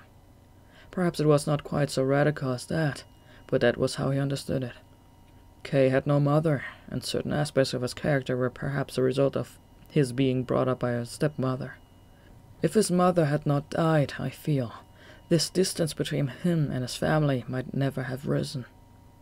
His father, of course, was a priest, but his sternness in matters of Confucian moral obligation suggests that there was a lot of the samurai in him. Chapter 76. Kei's crisis had begun to resolve itself a little when I received a long letter from his elder sister's husband. This man was related to the adoptive family, Kei told me, so his opinion had carried a lot of weight both during the attempted mediation and in the decision that Kei returned to his original family register. The letter asked me to let him know what had happened to Kei since relations were severed. I should reply as soon as possible, he added, as Kei's sister was worrying. Kei was fond of this sister, who had married out, then he was of the elder brother who had inherited the family temple. Kei and his sister shared the same mother, but there was a larger age gap between them, and when he was little, she must have seemed to him more of a mother than his adoptive mother. I showed the letter to Kei. He had nothing in direct response, but he did tell me that he had received 2 or 3 such letters from his sister herself, and that he had replied that she not to be concerned for him. She had married into a household that did not have much money, so unfortunately she was not in a position to offer financial help, much as she sympathized with him. I replied to her husband along similar lines and assured him firmly that if problems arose, I would help in any way I could. This was something I had long since decided. My words were intended partly as a friendly reassurance to the sister who was so worried about him, but also as a gesture of defiance toward the 2 families whom I felt had snubbed me. Kei's adoption was annulled in his first year of university studies. From then until the middle of his 2nd year, he supported himself, but it was apparent that the prodigious effort this required was slowly telling on his health and nerves. No doubt the stress of his indecision over whether to leave his adoptive family had also played its part. He grew overly emotional. At times he spoke as if he alone bore the weight of the world's woes on his shoulders, and he grew agitated if I contradicted him.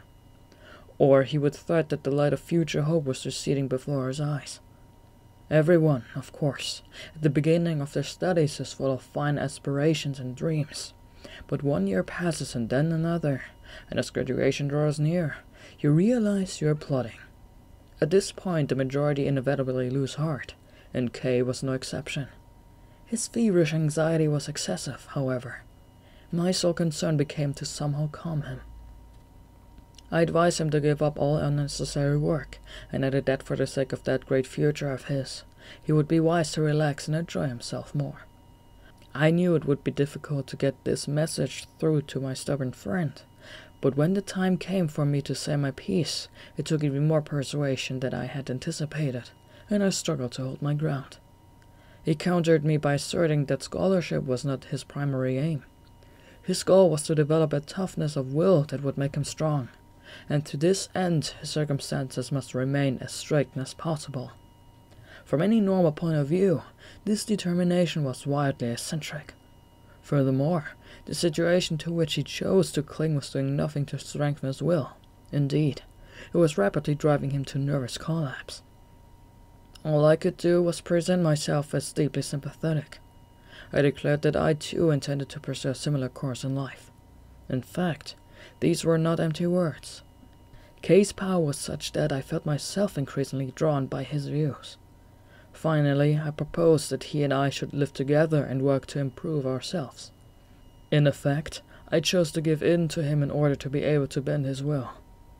And with this, at last, I brought him to the house. Chapter 77. From the entrance hall, the only access to my room was through a little four-mat room that lay between. This entire room, and in fact a passageway, was virtually useless for practical purposes.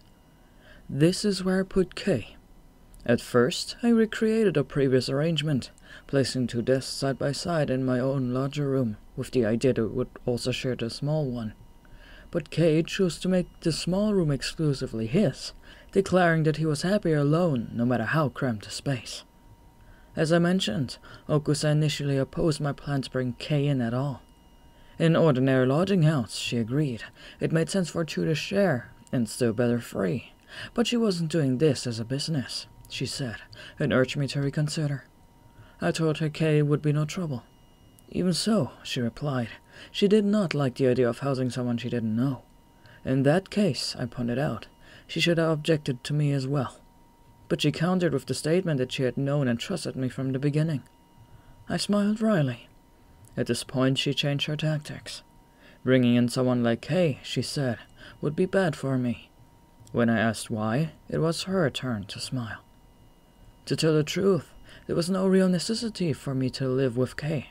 But if I had tried to give him a monthly cash allowance, I felt sure he would have been very reluctant to accept it. He was a fiercely independent man. Better to let him live with me while I secretly gave Okusa money enough to feed us both. Nevertheless, I had no desire to reveal Kei's dire financial situation to her. I did, however, talk about his precarious state of health.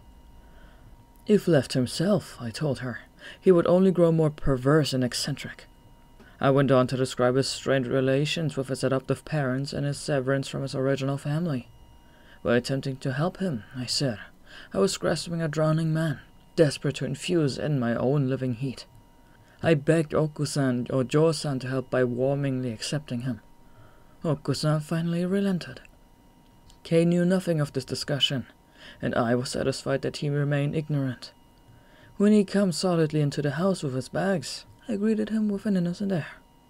Okusan and Ojo-san kindly helped him unpack and settle in. I was delighted, interpreting each generous gesture as an expression of their friendship for me. Kei, however, remained his usual dour self. When I asked what he thought of his new home, he replied with a simple, "Not bad." This brief response was a wild understatement, I felt. Until then, he had been living in a dank, grimy little north-facing room, where the food was of a piece with the lodging. The move to my place was, as the old saying goes, from deep ravine to treetop high. It was partly sheer obstinacy that caused him to make light of the new place, but partly principle as well. His Buddhist upbringing had led him to think that paying attention to comfort and the basic needs of life was immoral. Brought up on tales of worthy monks and saints, he tended to consider flesh and spirit as separate entities.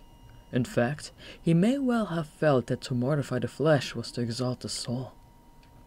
I decided to do my best not to argue, however. My aim was to apply a sunny warmth that would thaw his eyes. Once the melted water began to trickle, I thought, he would sooner or later come to his senses. Chapter 78. Aware that under Uncle-san's kind treatment I myself had grown cheerful, I set about applying the same process to Kei. From my long acquaintance with him, I was all too aware of how different we were. But just as my own nerves had relaxed considerably since I'd moved into this household, I felt surely Kei's heart too would eventually grow calmer here. Kei's will was far steelier than mine. He studied twice as hard, and his mind was a good deal finer. I cannot speak for the latter years, when we chose different areas of study, but in the middle and high school years, while we were classmates, he was consistently ahead of me. I used to feel, in fact, that Kei would best me in everything. But in convincing the stubborn Kei to move in with me, I was sure I was showing more good sense than he. He failed to understand the difference between patience and endurance, I felt. Please listen carefully now. I am saying this for your benefit. All our capacities, both physical and mental, require external stimuli for both their development and their destruction. And in either case, these stimuli must be increased by slow degrees in order to be effective. But this gradual increase creates a very real danger that not only you yourself, but those around you, may fail to notice any problems that might develop. Doctors tell us that a man's stomach is a thoroughly rebellious creature, inclined to misbehave. If you feed it nothing but soft gruel, it will lose the power to digest anything heavier. So they instruct us to train it by feeding it all manner of foods. I don't think that this is just a matter of getting it used to the variety, however. I interpret it to mean that the stomach's resilience gradually increases as the stimuli build up over time.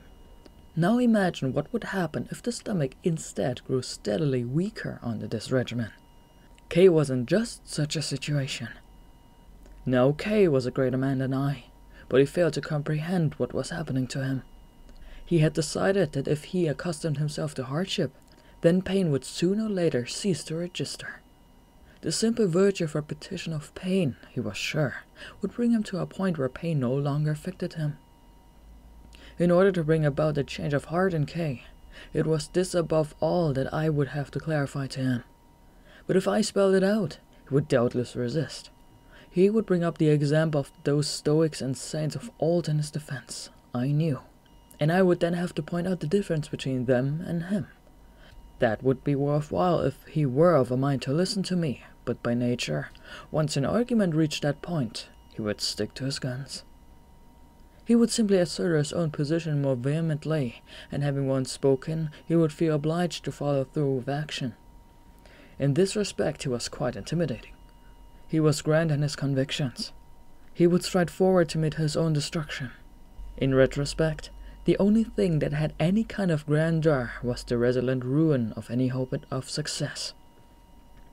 But there was certainly nothing run-of-the-mill about the process, at any rate. Knowing his temperament as I did, therefore, I couldn't utter a word. My sense that he was close to a nervous breakdown also made me hesitate. Even if I did manage to convince him, it would only agitate him further. I didn't mind quarreling, but I remembered how poorly I had withstood my own sense of isolation, and I couldn't bear to think of placing my friend in a similar situation, let alone exaggerating it. And so, even after bringing him into the house, I held back from voicing any real criticism. I decided simply to wait calmly to see what effect his new environment would have on him. Chapter 79. Behind his back, I asked Okusen and Ojo-san to talk to Kei as much as possible, convinced that the silence of his previous life had been the cause of his ruin. It seemed clear to me that his heart had rusted like iron from disuse. Okusan laughed, remarking that he was rather curt and unapproachable, and Ojo-san supported this by describing an encounter she had had with him. She'd asked him if his brazier was lit, and he had told her it wasn't. She offered to bring some more charcoal, but he said he didn't need any. "Wasn't he cold?" she asked. He replied curtly that he was, but didn't want a fire, and she refused to discuss the matter further. I couldn't simply dismiss her story with a rueful smile. I felt sorry for her, and that I must somehow make up for his rudeness. It was spring, of course, so he had had no real need for a warm fire in the brazier, but I could see that they had a good reason to feel that he was difficult. I then did my best to use myself as a catalyst to bring them together. At every opportunity I encouraged Kay to spend time in the company of all three of us. When I was talking with him, I would call them in, or when I met up with them in one of the rooms, I'd invite him to join us. Naturally, Kay did not much care for this. Sometimes he would abruptly rise to his feet and walk out. At other times he ignored my calls. "What's the point of all that idle chatter?" he asked me. I had just laughed, but I was well aware that he despised me for indulging in such frivolities. In some ways, I doubtless deserved his scorn. His sights were fixed on far higher things than mine, I'll not deny it. But it is surely crippling to limp along, so out of step with the lofty gaze you insist on maintaining. My most important task, I felt, was somehow to make him more human. Filling his own head with the examples of impressive men was pointless, I decided, if it did not make him impressive himself. As a first step in the task of humanizing him, I would introduce him to the company of the opposite sex. Letting the fair winds of the gentle realm blow upon him would cleanse his blood of the rust that clogged it, I hoped. This approach gradually succeeded. The two elements, which had seemed at first so unlikely to merge, slowly came together until they were one. Kay apparently grew to realize that there were others in the world besides himself. One day he remarked to me that women were not, after all, such despicable creatures. He had at first assumed, he told me, that women had the same level of knowledge and academic ability as I had, and when he discovered that they didn't, he had been quick to despise them. He had always viewed men and women without any distinction, he said, without understanding that one could see the sexes differently. I pointed out that if we two men were to go on talking exclusively to each other forever, we would simply continue in the same straight line. Naturally, he replied. I spoke as I did because I was by then quite in love with Ojo-san, but I did not breathe a word to him of my inner state. This man who had constructed a defensive fortress of books to hide behind was now slowly opening up to the world, and a change in his heart delighted me. Opening him up had been my plan all along, and its success sent an irrepressible wave of joy through me. Though I said nothing of it to him, I shared my joy with Okusa and Ojo-san. They too seemed gratified. Chapter 80. Although Kei and I were in the same faculty, our fields of study were different, which meant that we came and went at different times. If I returned home early, I could simply pass through his empty room to reach my own. If he got home before I did, I always acknowledged him briefly before going on into my room. As I came through the door, Kei would glance up from his book and invariably say, "Just back, are you?" Sometimes I'd nod, and sometimes I'd simply give a grunt of assent. One day on my way home, I had reason to stop in at Kanda, so I returned much later than usual. I hurried to the front gate and the lattice door clattered as I thrust it open. At that moment I heard Ojo-san's voice. I was sure it came from Kei's room. The sitting room and Ojo-san's room lay straight ahead through the entrance hall, while our two rooms were off to the left, and by now I had become attuned to deciphering the locations of voices. Just as I hastened to close the lattice door, her voice ceased. While I was removing my shoes, I now wore fashionable western lace-ups. Another sound emerged from Kei's room. This struck me as odd. Had I been mistaken? But when I opened the sliding doors as usual to pass through Kei's room, I found the two of them sitting there. "Just back, are you?" said Kei, as always. "Welcome home," Ojo-san said, remaining seated. For some reason, her straightforward greeting struck me slightly stiff and formal. The tone had a somewhat unnatural ring to my ears. "Where's Okusa?" I asked her. The question had no real significance. It was just that the house seemed unusually hushed. Okusa was out, and the maid had gone with her. Kei and Ojo-san therefore were alone in the house. This puzzled me. I had lived there a long time by now, but Okusa had never left me alone in the house with Ojo-san. Had she had urgent business to attend to? I inquired. Ojo-san simply laughed. I dislike women who laugh in response that way. All young ladies do it, of course, but Ojo-san had a tendency to laugh at silly things. When she saw my face, however, her usual expression quickly returned. "There had been nothing urgent," she replied. Okusa had just gone out on a small errand. As a lodger, I had no right to press the matter further. I held my tongue. No sooner had I changed my clothes and settled down than Okusa and the maid returned. At length, the time came for us all to face one another over the evening meal. When I had first moved in as a lodger, they treated me much like a guest, the maid serving dinner in my room, but this formality had broken down, and these days I was invited in to eat with the family. When Kei arrived, I insisted that he too be brought in for meals. In return, I donated to the household a light and elegant dining table of thin wood, with foldable legs. These days one can find tables like this in any household, but back then there were almost no homes where everyone sat around such a thing to eat. I had gone especially to a furniture shop in Ochanomizu in order that it made to my specifications. As we sat at the table that day, Okusan explained that the fish seller had failed to call at the usual hour, so she had had to go into town to buy our evening's food. Yes, I thought, that seems quite reasonable, given that she has guests to feed. Seeing my expression, Ojo-san burst out laughing, but her mother's scolding quickly put an end to it. Chapter 81. A week later I again passed through the room when Ojo-san and Kei were talking there together. This time she left as soon as she caught sight of me. I should have asked then and there what she found so humorous, but I simply went past them to my own room without speaking. Kei thus missed his chance to come out with his usual greeting. Soon I heard Ojo-san open the sliding doors and go back to the sitting room. That evening at dinner, she remarked that I was an odd person. Once again I failed to ask the reason. I did notice, however, that Oko-san sent a hard stare in Ojo-san's direction. After dinner, Kei and I went for a walk. We went behind Denzin Temple and around the botanical gardens, emerging below Tomizaka. It was a long walk, but we spoke very little. Kei was temperamentally a man of even fewer words than I. I was not a great talker, but as we walked, I did my best to engage him in conversation. My main focus of concern was the family in whose house we were lodging. I asked him what he thought of Oko-san and Ojo-san. It was quite impossible to pin down on the subject, however. He not only avoided the point, but his responses were extremely brief. He seemed far more interested in the topic of his studies than in the two ladies. Our second-year exams were almost upon us, I admit, so from any normal point of view he was behaving much more typically than I.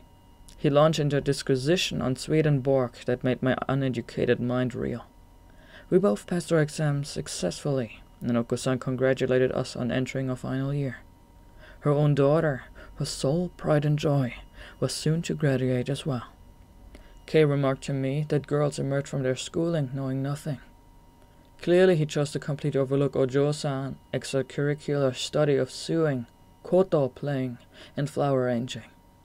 Laughing, I countered with my old argument that the woman's value did not lie in scholarly accomplishment. While he did not refute this statement outright, he did not seem willing to accept it either. That pleased me.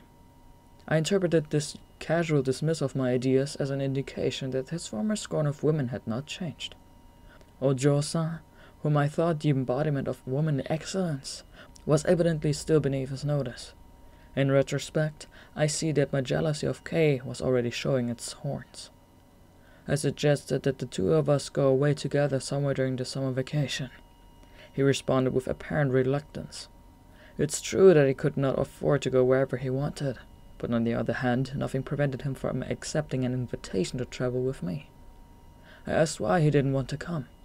He replied that there was no real reason. He simply preferred to stay at home and read. When I contended that it would be healthier to spend the summer studying in some cooler place out of the city, he suggested I go on my own. I wasn't inclined to leave Kei there in the house alone. However, his growing intimacy with the two ladies was disturbing enough already. Needless to say, it was ridiculous for me to be so upset over a situation that I had gone out of my way to engineer in the first place.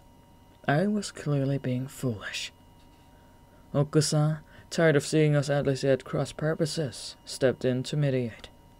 The result was that we decided the two of us would go off to the Boshu Peninsula together.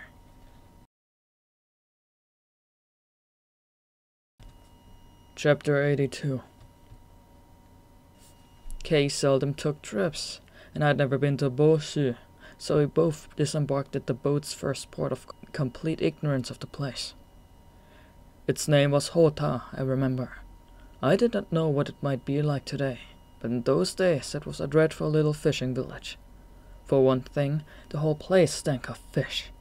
For another, when we tried sea bathing, the waves knocked us off our feet, and our arms and legs were soon covered in scratches and grazes from the fist-sized rocks that were forever tumbling around in the water with us. I soon had enough of the place. Kei, however, said not a word either for or against it. Judging from his expression at least, he seemed quite unperturbed, although he never emerged from a swim without a bruise or a cut. I finally persuaded him to leave Hota and move on to Tomiura. From there we went to Nako. All that part of the coast was a popular vacation place for students in those days, and we found beaches to our liking wherever we went. Kei and I often sat on a rock gazing out at the sea's colors, or at the underwater world at our feet. The water below us was beautifully crystal clear. In the transparent waves we could point out to each other brilliant flashes of little fish, whose vivid reds and blues were more spectacular than anything to be seen in the fish markets. I frequently read while sitting on the rocks, while Kei spent most of his time sitting silently. Was he lost in thought, or gazing at the scene before him, or intent on some happy fantasy? I had no idea. Occasionally I glanced up and asked what he was doing. Nothing, he replied simply. I often thought how pleasant it would be if Ojo-san, written in K, were sitting there beside me. This was all very well, but I sometimes felt a stab of suspicion that K might be thinking the same thing. Whenever this occurred to me, I found I could no longer sit calmly reading. I rose abruptly to my feet and let out a great unrestrained yell. I couldn't dispel my pent-up feelings in a civilized manner, such as blandly declaiming some poem or song. All I could do was howl like a savage. Once I grabbed Kay by the scruff of the neck and demanded to know what he would do if I tossed him into the sea. Kay remained motionless. "Good idea. Go right ahead," he replied without turning. I quickly let go. The state of his nerves by now seemed to have considerably improved, while my own peace of mind had disintegrated. I observed his calm demeanor with envy and with loathing, interpreting it as indifference to me. His serenity smacked of self-confidence, and not of a kind that did please me to see in him. My growing suspicions now demanded clarification of just what lay behind his self-assurance. Had his optimism about his chosen goals in life suddenly revived? If so, then we had no collision of interest. Indeed, it would have pleased me to think I had helped him on his way. But if his calm originated in his feelings for Ojo-san, this I could not countenance. Strangely, he seemed oblivious to the signs that I myself loved her, though, needless to say, I was anything but eager to alert him to my feelings. Quite simply, he was continuously insensitive to such things. Indeed, it had been in the faith that no such problems would arise that I had brought him into the house in the first place. Chapter 83. Summoning up my courage, I decided to confess to Kay what was in my heart. It was not the first time I had reached this decision. It had been my plan since before our trip together, in fact, but so far I had had the skill neither to seize an appropriate moment nor to create one. It strikes me now that the people I knew back then were all a bit peculiar. No one around me ever spoke about private matters of the heart. No doubt quite a few had nothing to confide, but even those who did kept silent. This must seem most peculiar to you, in the relative freedom of your present age. I will leave it to you to judge whether it was a lingering effect from the Confucianism of an early time, or simply a form of shyness. On the face of it, Kay and I could say anything to each other. Questions of love and romance did occasionally come up, but the discussions around them always descended into abstract theory, and were in any case rare. For the most part, our conversations were confined to the subject of books and study, or future work, our aspirations, and self-improvement. As close as we were, it was difficult to break into these rigid, impersonal discussions with a personal confession. High-minded gravity was integral to our intimacy. I do not know how often I squirmed with impotent frustration at my inability to speak my heart as I had resolved to do. I longed to crack open some part of Kay's mind and soften him with a breath of gentler air. To your generation, this would seem quite absurd, but for me at the time it constituted a huge difficulty. I was the same coward on vacation as I had been back home. Though constantly alert for a chance to make my confession, I could find no way to break through Kay's determined aloofness. My heart might as well have been sealed off with a thick coating of hard black lacquer, it seemed to me, repelling every drop of the warm-blooded feeling that I was intent on pouring upon it. Sometimes, though, I found Kay's fiercely principled stance toward the world reassuring. Then I would regret ever doubting him and silently apologize for my suspicions. In this state of mind, I seemed a deeply inferior person and suddenly despised myself. But then the same old doubts would sweep back in and reassert themselves with renewed force. Since I deduced everything on the basis of suspicion, all my conclusions cast me in a disadvantageous light. It seemed to me that Kay was handsomer and more attractive to women than I, and my fuzziness made my personality less appealing to the opposite sex. His combination of firm manliness with something a little absurd also struck me as superior. Nor did I feel myself a match for him in scholarly ability, although, of course, all fields differed. With all his advantages so constantly before my eyes, any momentary relief from my fears soon reverted to the old anxieties. Observing my restlessness, Kei suggested that if I didn't like it here, we might as well go back to Tokyo. But as soon as he said this, I wanted to stay after all. What I actually wanted was to prevent him from going back himself, I think. We plodded on around the tip of the peninsula, miserably roasting in the painful rays of the hot sun and plagued by the notorious local habit of understanding distances where we asked our way. I could no longer see any point in going on walking like this and said as much, half-jokingly to Kei. "We are walking because we have legs," he replied. Whenever the heat grew too much for us, we took a dip in the sea wherever we happened to be. But when we set off again, the sun was just as fierce, and we grew limp with fatigue. Chapter 84. With all this walking, the heat and weariness inevitably took their toll on us. It's not that we were actually ill. Rather, it was the disturbing feeling that one saw had suddenly moved on to inhabit someone else. Though I continued to talk to Kei as normal, I felt anything but normal. Both our intimacy and the antagonism I felt toward him took a special quality that was peculiar to this journey. I suppose what I am saying is that, what with the heat, the sea, and the walking, we entered a different kind of relationship. We became for the moment like nothing so much as a couple of wandering paddlers who had fallen in with each other on the road. For all our talk, we never once broached the complex intellectual topics that we usually discussed. Eventually, we arrived at Choshi, one extraordinary event on our journey I will never forget.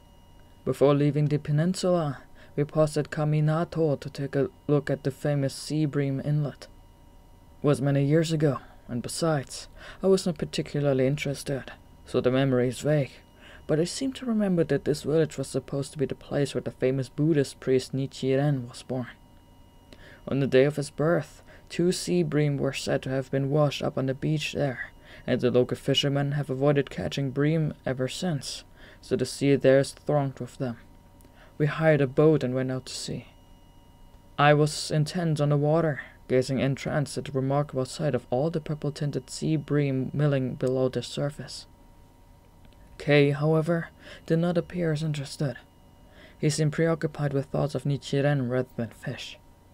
There was an impressive temple in the area called Tanjoji, or Birth Temple, no doubt referring to the saint's birth, and Kei suddenly announced that he was going to go to this temple and talk to its head priest. We were, I may say, very oddly dressed. Kei's appearance was particularly strange, since his head had blown into the sea, and he was instead wearing a peasant's sedge hat that he had bought along the way. Both of us wore filthy robes that reeked of sweat.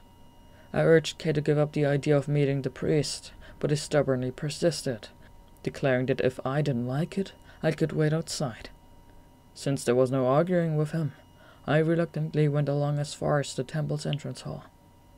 I was privately convinced we would be turned away, but priests are surprisingly civil people, and we were immediately shown into a fine large room to meet him. I was far from sharing Kei's religion's interest back then, so I didn't pay much attention to what they said to each other, but I gathered that Kei was asking a great deal about Nichiren. I do remember the dismissive look on his face when the priest remarked that Nichiren was renowned for his excellent cursive writing style. Kei's own writing was far from good. He was after more profound information. I don't know that the priest was able to satisfy him, but once we left the temple grounds, Kei began to talk fervently to me about Nichiren. I was hot and exhausted and in no mood to listen to all this, so my responses were minimal.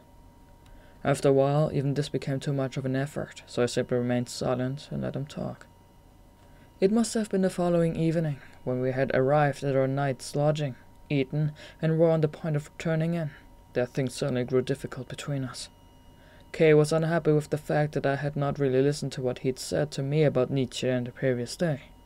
Anyone without spiritual aspirations is a fool, he declared, and he attacked me for what he obviously saw as my frivolity. For my part, the Christian of Ojosa, of course, complicated my feelings, and I couldn't simply laugh off his contemptuous accusations. I set about defending myself. Chapter 85. In those days, I was in the habit of using the adjective human. Kay maintained that his favorite expression of mine was actually a cover for all my personal weaknesses. Thinking back on it now, I can see his point. But I had originally begun to use the word out of resistance to Kay, in order to convince him of its lack of human feelings, so I was not in a position to consider the question objectively. I stuck to my guns and reiterated my argument. Kay then demanded to know just what it was in him that I believed lacked this quality. "You're perfectly human. Indeed, you're even too human," was my response. "It's just that when you talk, he thinks you say lack humanity, and the same goes for your behavior." Kay offered no refutation, except that he appeared that way. It was because he had not yet attained a sufficient level of spiritual discipline. This did not so much take the wind out of my sails as arouse my pity. I immediately stopped arguing, and he too soon grew calmer.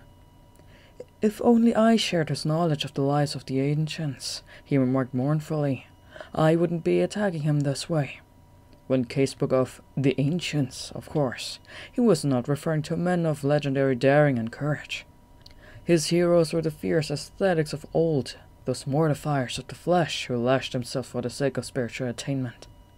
He was sorry, Kay declared, that I had no understanding of what anguish he suffered from his own shortcomings. With this, we both went to sleep. The following morning, we returned to business as usual and set off again to plod on our sweaty way. But my mind kept on going back over the previous night's events. I burned with regret. Why had I passed up the perfect opportunity to say at last what was on my mind? Rather than employ an abstraction such as human, I should have made a clean and direct confession to Kay. And truly it was my feelings for Ojo-san that had prompted me to start using this word in the first place, so it would have been more to the point to reveal to Kay the facts that lay behind my argument, rather than belabor him with its theoretical distillation. Our relationship was so firmly defined by lofty scholarly exchange, I must admit, that I lacked the courage to break through it. I could explain this failing as that of affectation, or as the result of vanity, although what I mean by these words is not quite a normal interpretation. I only hope you will understand what I'm saying here. I arrived back in Tokyo burned black by the sun.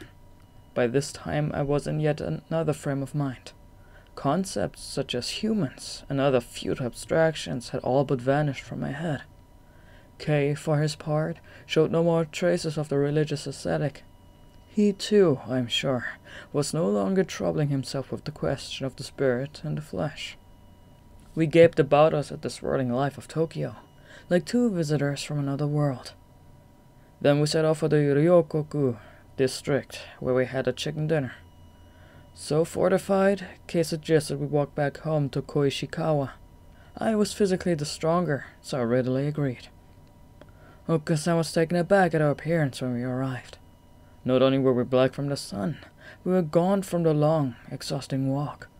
She nevertheless congratulated us on looking so much stronger, and Ojo-san laughed at her inconsistency. No doubt it was the combination of the circumstance and the pleasure of hearing her laughter again. But at that moment I was happy, freed of the anger that had plagued me before the trip. Chapter 86. But there was more. Something had changed in Ojo-san's attitude, I noticed.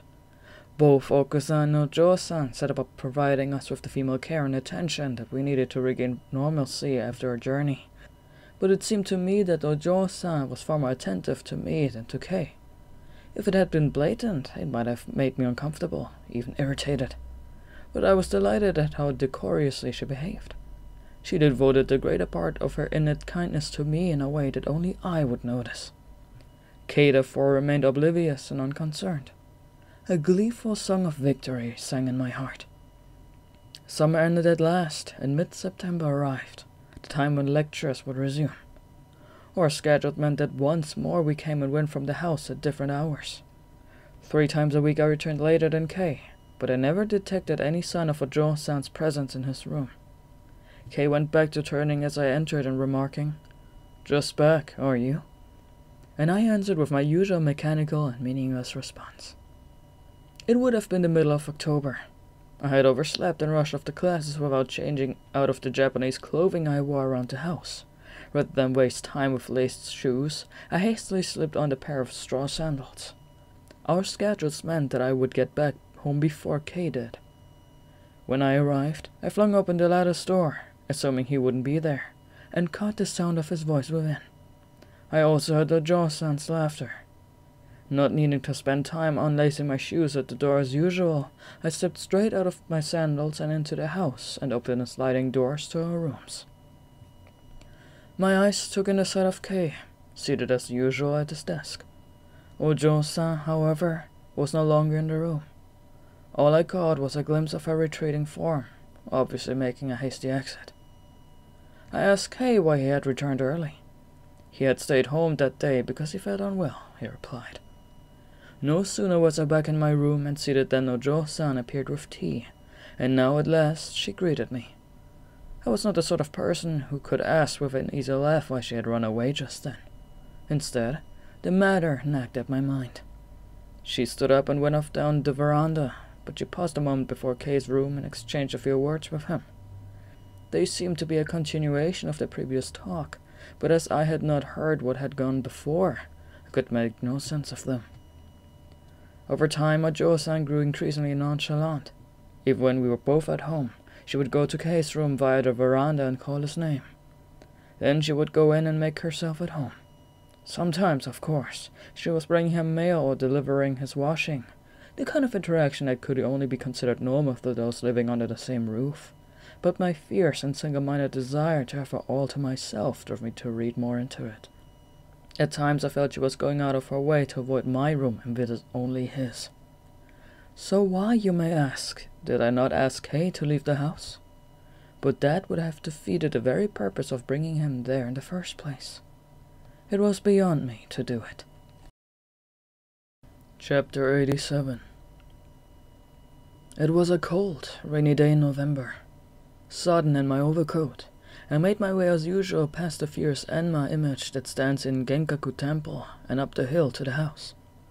Kay's room was deserted, but his charcoal brazier was newly lit. I hurriedly opened the doors through to my room, eager to warm my chilled hands at my own glowing charcoal. But my brazier held only the cold white ash of its earlier fire. Even the embers were dead. My mood quickly shifted to one of displeasure. Oku-san had heard me arrive and came to greet me. Seeing me standing silent in the middle of the room, she sympathetically helped me out of my coat and into my casual household kimono. I complained of the cold, and she obligingly carried in Kay's brazier from next door. Was Kay home yet? I asked. He had returned and then gone out again, she told me.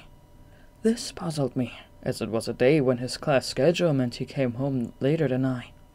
He probably had some business to attend to, Oku-san said. I sat for a while reading. The house was still and hushed. There was no sound of any voice, and after a while the early winter chill, combined with the desolate silence, began to penetrate me. Seized by a sudden urge to be among a bustling throng of people, I put my book down and rose to my feet. The rain seemed to have lifted at last, but the sky still hung heavily, chilled and leaden. So, to be on the safe side, as I went out I slung an oil paper umbrella over my shoulder. I set off east down the hill, following the earthen wall that ran along the rear of the arsenal. In those days the roads were not yet improved, and the slope was a lot steeper than it is today. The street was narrower and not straight as now. As you descended into the valley, high buildings blocked the sun, and because drainage was poor, it was damp and muddy underfoot. The worst section was between the narrow stone bridge and the street of Yanagi-cho. Even in high-range clogs or rubber boots, you had to tread carefully to avoid the mud. Everyone was forced to pick their way gingerly along the long thin rut that had formed in the middle of the road. It was a mere foot or two wide, so it was a bit like walking along a kimono sash that had been casually unrolled down the center of the road. People made their way cautiously, in single file. I was negotiating this narrow strip and I ran abruptly into Kay. Concentrating on where I was putting my feet, I was unaware of him until we were face to face. Only when I raised my eyes on impulse to see what was suddenly blocking my way did I discover him there. Where had he been? I asked. He had just stepped out for a bit, he said. His reply was typically brief and unresponsive. We maneuvered past each other on the narrow strip of navigable road, and as we did, I saw that a young woman was behind him. Short-sighted as I was, I had not seen her until now, but once Kay had passed me, my eyes fell on her face, and I was astonished to discover that it was Ojo-san. She greeted me, her cheeks slightly flushed. In those days, fashionable girls wore their hair swept straight back from the forehead and coiled on top of the head. For a long moment I stared blankly at this twist of hair. Then I became conscious of the fact that one of us would have to make way for the other. Resolutely, I stepped aside, putting one foot into the mud and so leaving the space for her to pass me with relative ease. When I arrived at Yanagi-cho, I could not think where to go. All possibilities now felt equally bleak. For a while I tramped despairingly along through the sludge, oblivious to the splashes, then went home again. Chapter 88. I asked Kei if he and Ojo-san had left the house together. No, he replied. They'd come across each other in Masogo-cho, he explained, so they came home together. I could not really question him further, but over dinner I felt an urge to ask Ojo-san the same question. Her response was to laugh in that way I so disliked, then to challenge me to guess where she'd been. In those days I had a quick temper, and I felt a sudden surge of anger at being treated so flippantly. Oko-san was the only person at the table to notice, however. Kei remained oblivious. I was uncertain whether Ojo-san was being intentionally teasing or only innocently playful. As young women went, she was very astute, but I had to admit that certain aspects of her were typical of the things about other girls that annoyed me. It was since Kei's arrival in the house that I had begun to notice these irritating traits. I was unsure whether to put this down to my own jealousy of Kei, or to her artfulness in relation to me. I am not inclined even now to dismiss my jealousy. As I have said many times, I was well aware that jealousy was at work below my love for Ojo-san. The smallest trifle, something that would be quite insignificant to anyone else, could set it off. To digress for a moment, it seems to me that this kind of jealousy is perhaps a necessary part of love. Since my marriage, I have been quite aware that my jealous impulses have slowly faded. At the same time, I no longer feel that early fierce passion of love. Hesitant as my heart had been, I now knew I had to gather my courage and fling it down before her. By her, I mean Oku-san, not Ojo-san. My plan was to set marriage discussions in motion by coming straight out and asking for Ojo-san's hand. Yet, though my decision was made, I still held back from day to day. I know this makes me seem terribly irresolute. I don't mind that it does. But my inability to act did not stem from lack of willpower. Before Kei had appeared on the scene, any move I felt the urge to make was blocked by my abhorrence of falling into a trap as I had done once before. After Kei's arrival, my suspicion that she might be more attracted to him held me back. If she did indeed favor him, I had decided, then there was no value in declaring my own love. It was not so much that the thought of the shame was painful to me. It was rather that, no matter how I loved her, I hated the thought of marrying a woman who secretly longed for another. Many men are perfectly happy to marry the girl they love, whether she returns their feelings or not. But in those days, I considered such men to be more worldly and cynical than we were, or else more obtuse to the workings of love. I was much too ardent to have any truck with the notion that once you marry, you somehow simply settle down. In a word, I had a romantic faith in the nobility of love, while simultaneously practicing a devious form of it. Naturally, during all our long time together, there had been occasions where I could have confessed myself directly to Ojo-san and asked for a hand, but I had purposely chosen not to. I was very conscious of the fact that Japanese convention forbade such things, but it was not really this alone that restrained me. I assumed that in such a situation, Japanese, and particularly Japanese girls, lacked the courage to be frank and honest, so I could not hope for a candid response from her. Chapter 89. Thus I found myself at a standstill, unable to move in either direction.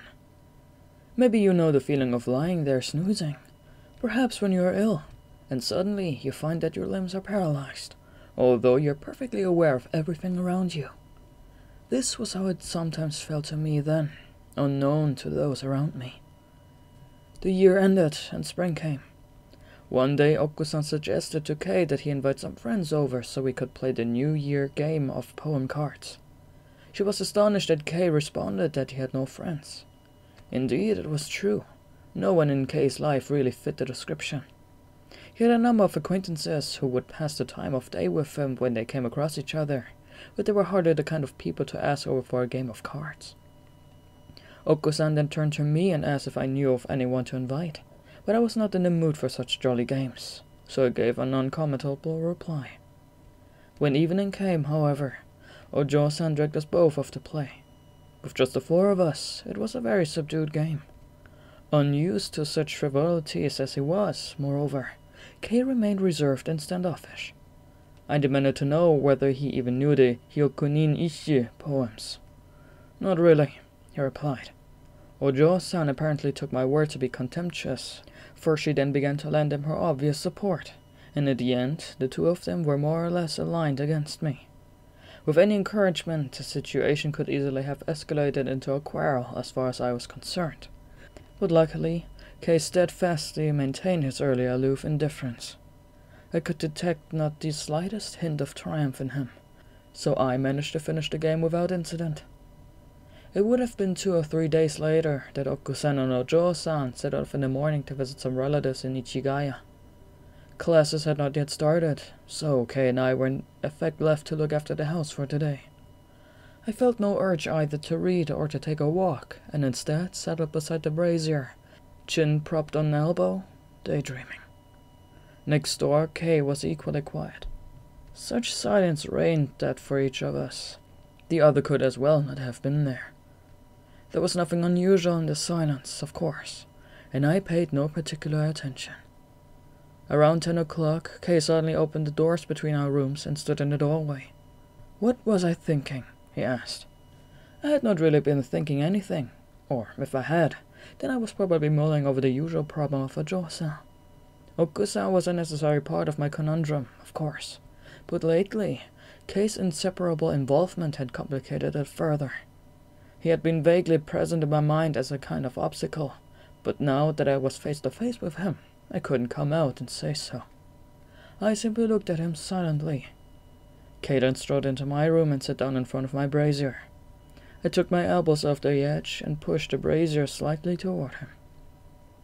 Kei began to talk in a way that was quite out of character. To which part of Ichigaya had Okusan and Ojo-san gone? He asked. I said I believed they went to the aunt's house. Who is she? He asked. I told him she was the wife of a military officer.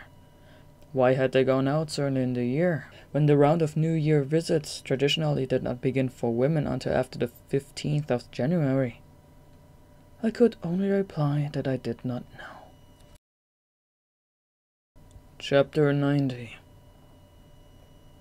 Kei persisted with his questions about Okusan and Ojo-san. Eventually, he began to ask the kind of personal questions that I had no way of answering. I was not so much annoyed as astonished. There was a glaring contrast between his indifference whenever I brought up the subject of these two on previous occasions, and his very different attitude now. Finally, I asked why he was suddenly so obsessed with this subject today. He instantly fell silent, but his closed mouth twitched tremulously. He never spoke much, and when he did, he had the habit of first working his mouth around.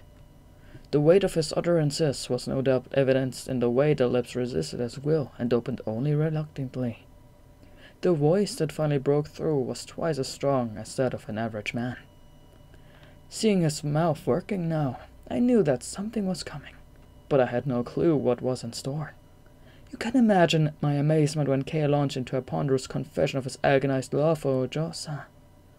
I froze, as if his words were a magic wand that turned me instantly to stone. My mouth failed to do so much as twitch in an effort to respond. My whole being was reduced to a single concentrated point, of terror, of pain. I stiffed instantaneously from the head to foot, like stone or steel. So rigid was I that I almost lost the power of breath. Luckily, however, this state quickly passed. A moment later I had returned to human feelings, and now a bitter regret swept over me. He had beaten me to it. I had no idea what my next move would be, however. I was too distressed, I suppose, to think coherently. I simply remained frozen, uncomfortably aware of the nasty sweat that was soaking the armpits of my shirt. Kay, meanwhile, was continuing the faltering confession of his love, pausing from time to time to grope for words. I was in agony. My distress must have been written on my face as blatantly as some advertising poster, I thought. Even Kay must surely notice it. But it seemed, in fact, that his attention was too deeply focused on himself to register my expression. His confession never varied in tone. There was a heavy dullness to it seemed to me, and a kind of unyielding inertia. While part of me listened to his faltering declaration, my heart was seething with the question, "What shall I do?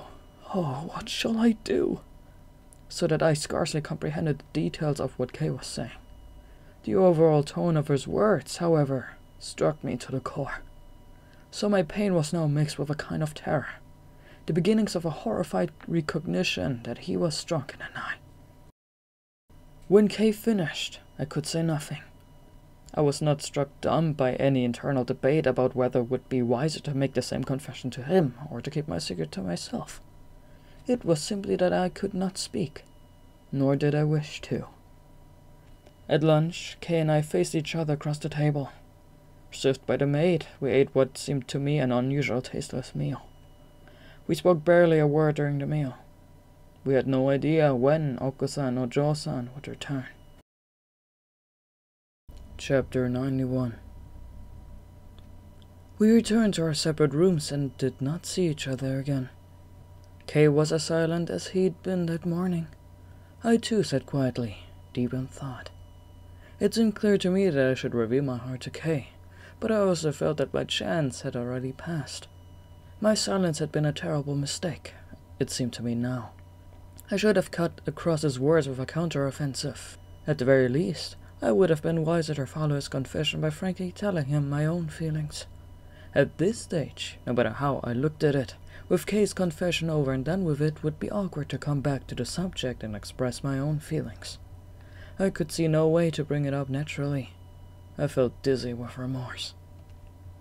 If only he would open the sliding doors that separated us and charge into the room again, I thought. Earlier, he had caught me off guard, quite unprepared to cope with him. My underling impulse now was to somehow regain the advantage I had lost that morning. From time to time I raised my eyes expectantly to the sliding doors, but the doors stayed closed, and beyond them Kay remained quiet. After a while, this hush started to unnerve me. What would he be thinking in there?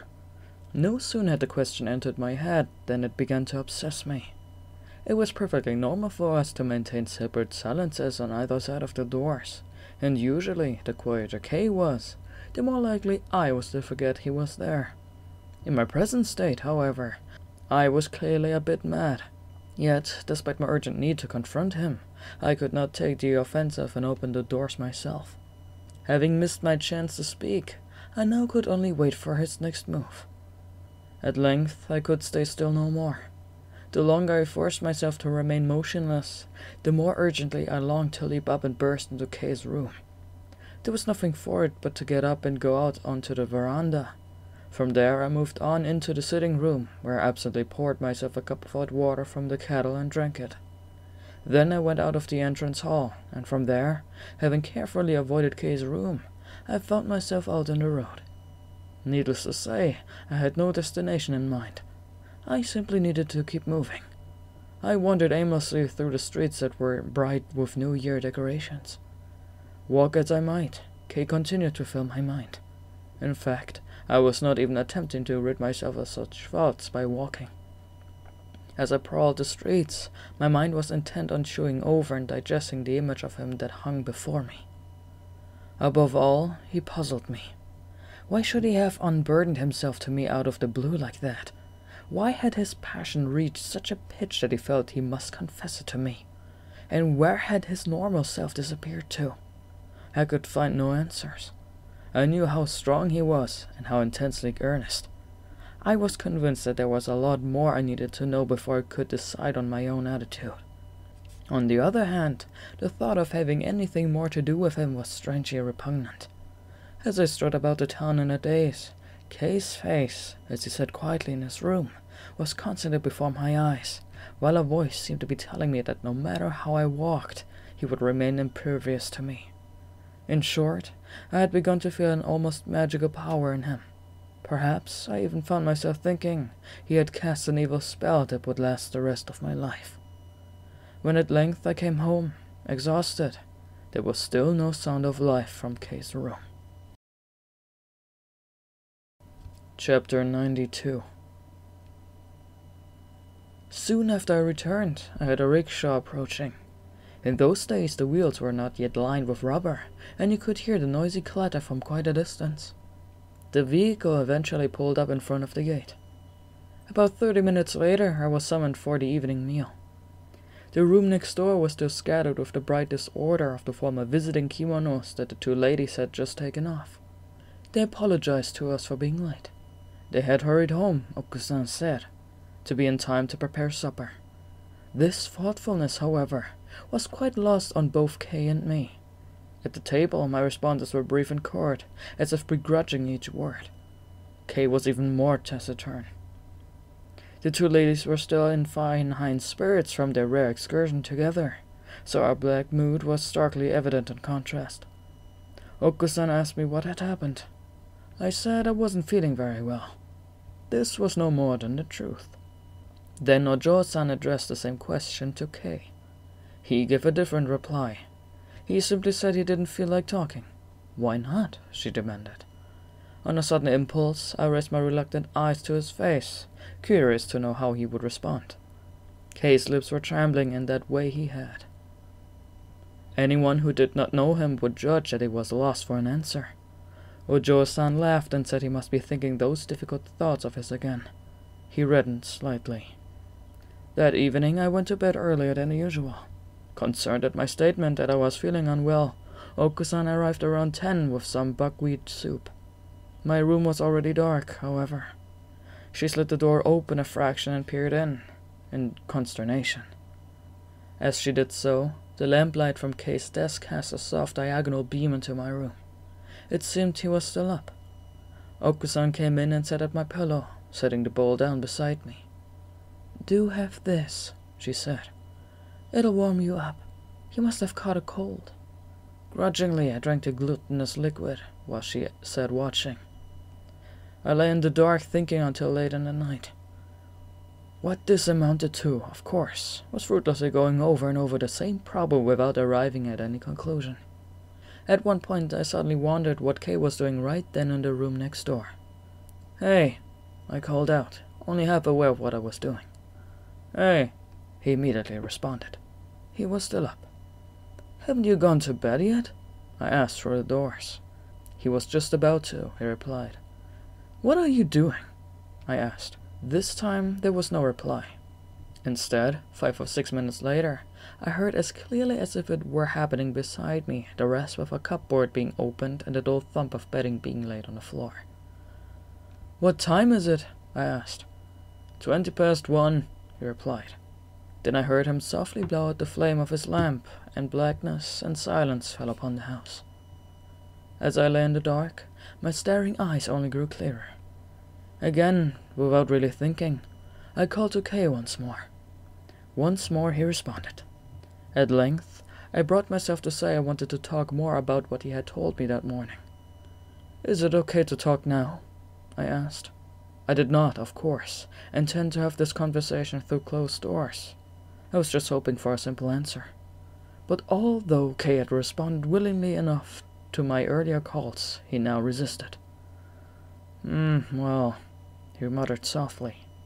Another shock of fear ran through me. Chapter 93. Kay's evasive response was unmistakably echoed in his attitude the next day and the day after. He showed not the least inclination to broach a subject at issue between us. Granted, He had no opportunity to do so. We could not take our time and discuss things calmly unless both Okko-san or Ojo-san had left the house for the day. I knew this perfectly well. Yet it still riled me. I had prepared myself and waited for Kei to make the next move, but now I changed my mind and decided that I would be the one to speak first if a chance presented itself. I was also silently watchful of Okko-san and Ojo-san. However, I detected nothing in either of them that was in the least different from usual. If their behavior had not visibly changed since Kei's confession, I felt, then he'd clearly confessed himself to me alone. He had yet to broach it with either Ojo-san or her guardian. This thought brought me some small comfort. In that case, I decided, it was better to lie in wait for a moment when I could naturally bring up the subject rather than make it obvious that I was purposely creating one. I would lay the topic aside for the moment and let things be. Put this way, the decision sounds terribly simple. But the process I went through to reach it involved surges of thought and emotion, high and low, that swept through my heart like tides. I observed Kei's stolid immobility and imputed various meanings to it. I kept a close watch on all that Okko-san and Ojo-san did and spoke, and questioned whether what I saw truly reflected what was in their hearts. Could that delicate and complex instrument that lies in the human breast ever really produce a reading that was absolutely truthful, like a clock's hand pointing to numbers on its dial? I wondered. In other words, only after a convoluted process of interpreting everything now one way and now another, did I finally settle on my decision. Although strictly speaking, the word settle is singularly inappropriate for my state of mind at the time. Lectures began again. On days when our schedule coincided, we set off together, and if it was convenient for us both, we came home together. To an outsider, we'd have appeared just as friendly as before. Yet each of us within his heart was most certainly thinking his separate thoughts.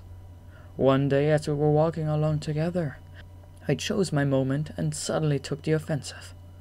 I began by asking whether he had made his recent confession only to me, or whether he had spoken also to Okko-san and Ojo-san. His reply would indicate the approach I should take, I decided. He declared that he had not yet spoken of it to anyone else. This privately delighted me, as it confirmed my assumption. I was well aware that he was more daring than I, and that I was no match for his courage. Yet I also had a strange faith that he was telling the truth. Despite his 3-year deception of his adoptive family over the matter of school fees, he had never been in the least deceitful with me. I was in fact all the more inclined to trust him on his evidence. Thus, suspicious though I was by nature, I had no reason to doubt his unhesitating answer. What did he plan to do about this love? I then asked. Was it simply something he had confessed to me in private, or did he intend to take practical steps to get what he wanted? But now he did not reply. Head down, he strode along in silence. Don't hide anything from me, I said. Tell me all that's on your mind. He declared that he had no need to hide anything, but he made absolutely no attempt to answer my question. I could hardly pause in the street and have the matter out with him then and there. I left it at that. Chapter 94. One day I paid a rare visit to the university library. My supervisor had instructed me to check on something related to my field of study for the following week. Settling myself at the corner of one of the large desks, where the sunlight from the nearby window fell across me, I flipped through recently arrived foreign journals. I could not find what I wanted, however, so I had to keep going back to the shelves. Finally, I came across the article I was after and set about avidly reading. At this point, someone on the other side of the desk softly called my name. Raising my eyes, I discovered Kei standing there. He leaned forward over the desk toward me, his face close to mine. It is library etiquette not to disturb nearby readers, so Kei's action was perfectly reasonable, but on this occasion it strangely unnerved me. Are you studying? He asked in a low voice. I have to look something up, I replied. His face still hovered close to mine. In the same low voice, he asked if I would come out for a walk. Yes, I replied, if he would wait just a little. I'll wait, he he said, and sank down on a chair directly in front of me. This had the effect of distracting me so much that I found it impossible to concentrate anymore. The conviction seized me that he had something up his sleeve and had come to discuss things with me. I was driven to lay down my journal and rise. "Finished?" Kay serenely inquired, seeing me begin to get to my feet.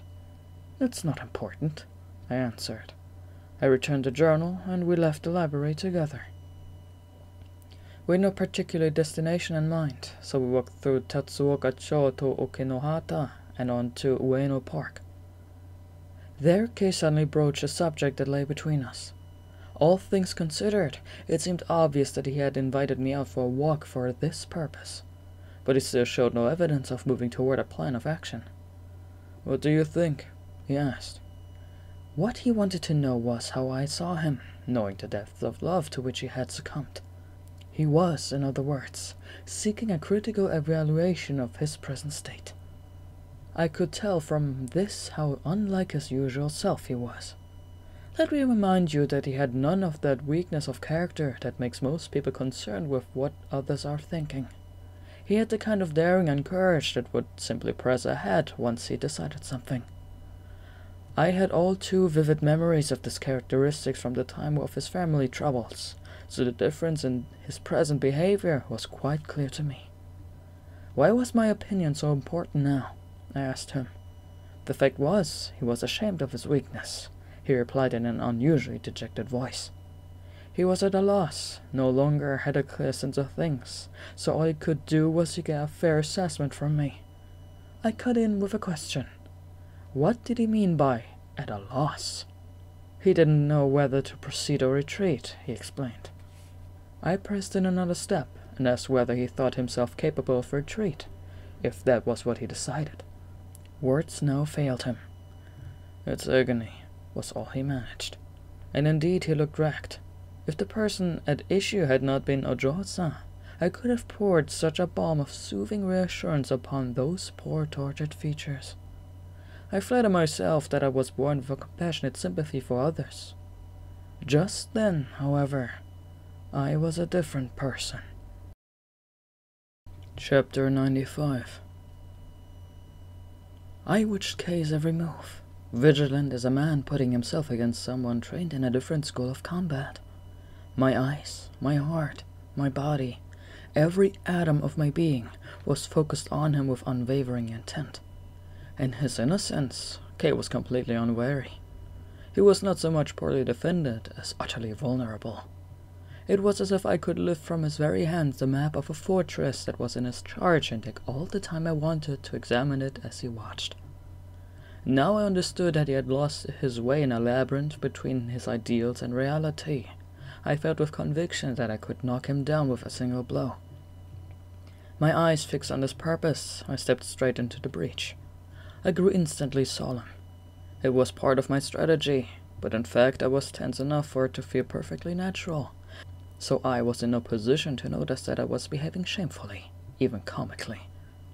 I began by tossing back at him the statement, "Anyone without spiritual aspirations is a fool." The words he had used against me on our journey around Boshu, I threw them at him in precisely the tone he had used to me then. I didn't do it vindictively, however. I confessed that I had a crueler aim than mere revenge. I wanted with these words to block Kay's way to love.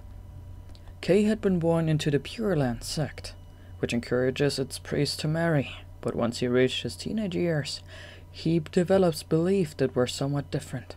I am poorly qualified to speak on this, I know, as I lack much understanding of sectarian differences, but I was certainly aware of how he felt about relations between the sexes. Kay had always loved the expression spiritual austerity, which I understood contained the idea of control over the passions. Later I had discovered that those words held a still more rigorous meaning for him.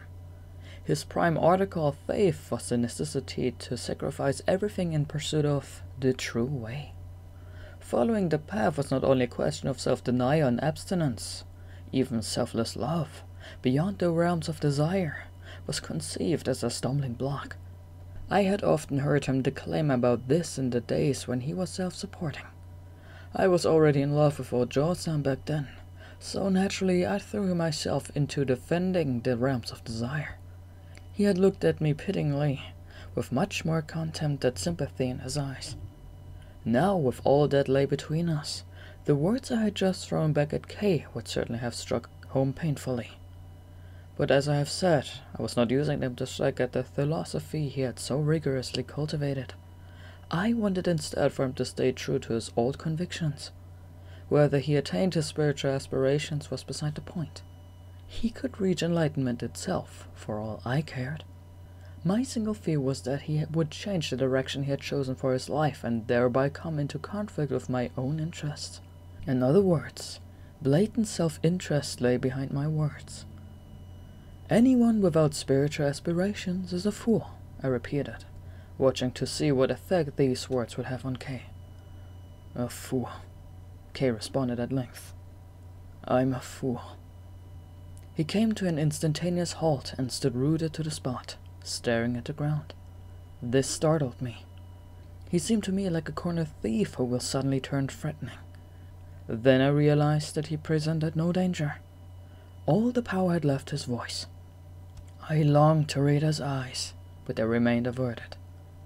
Then, slowly, he set off walking once more.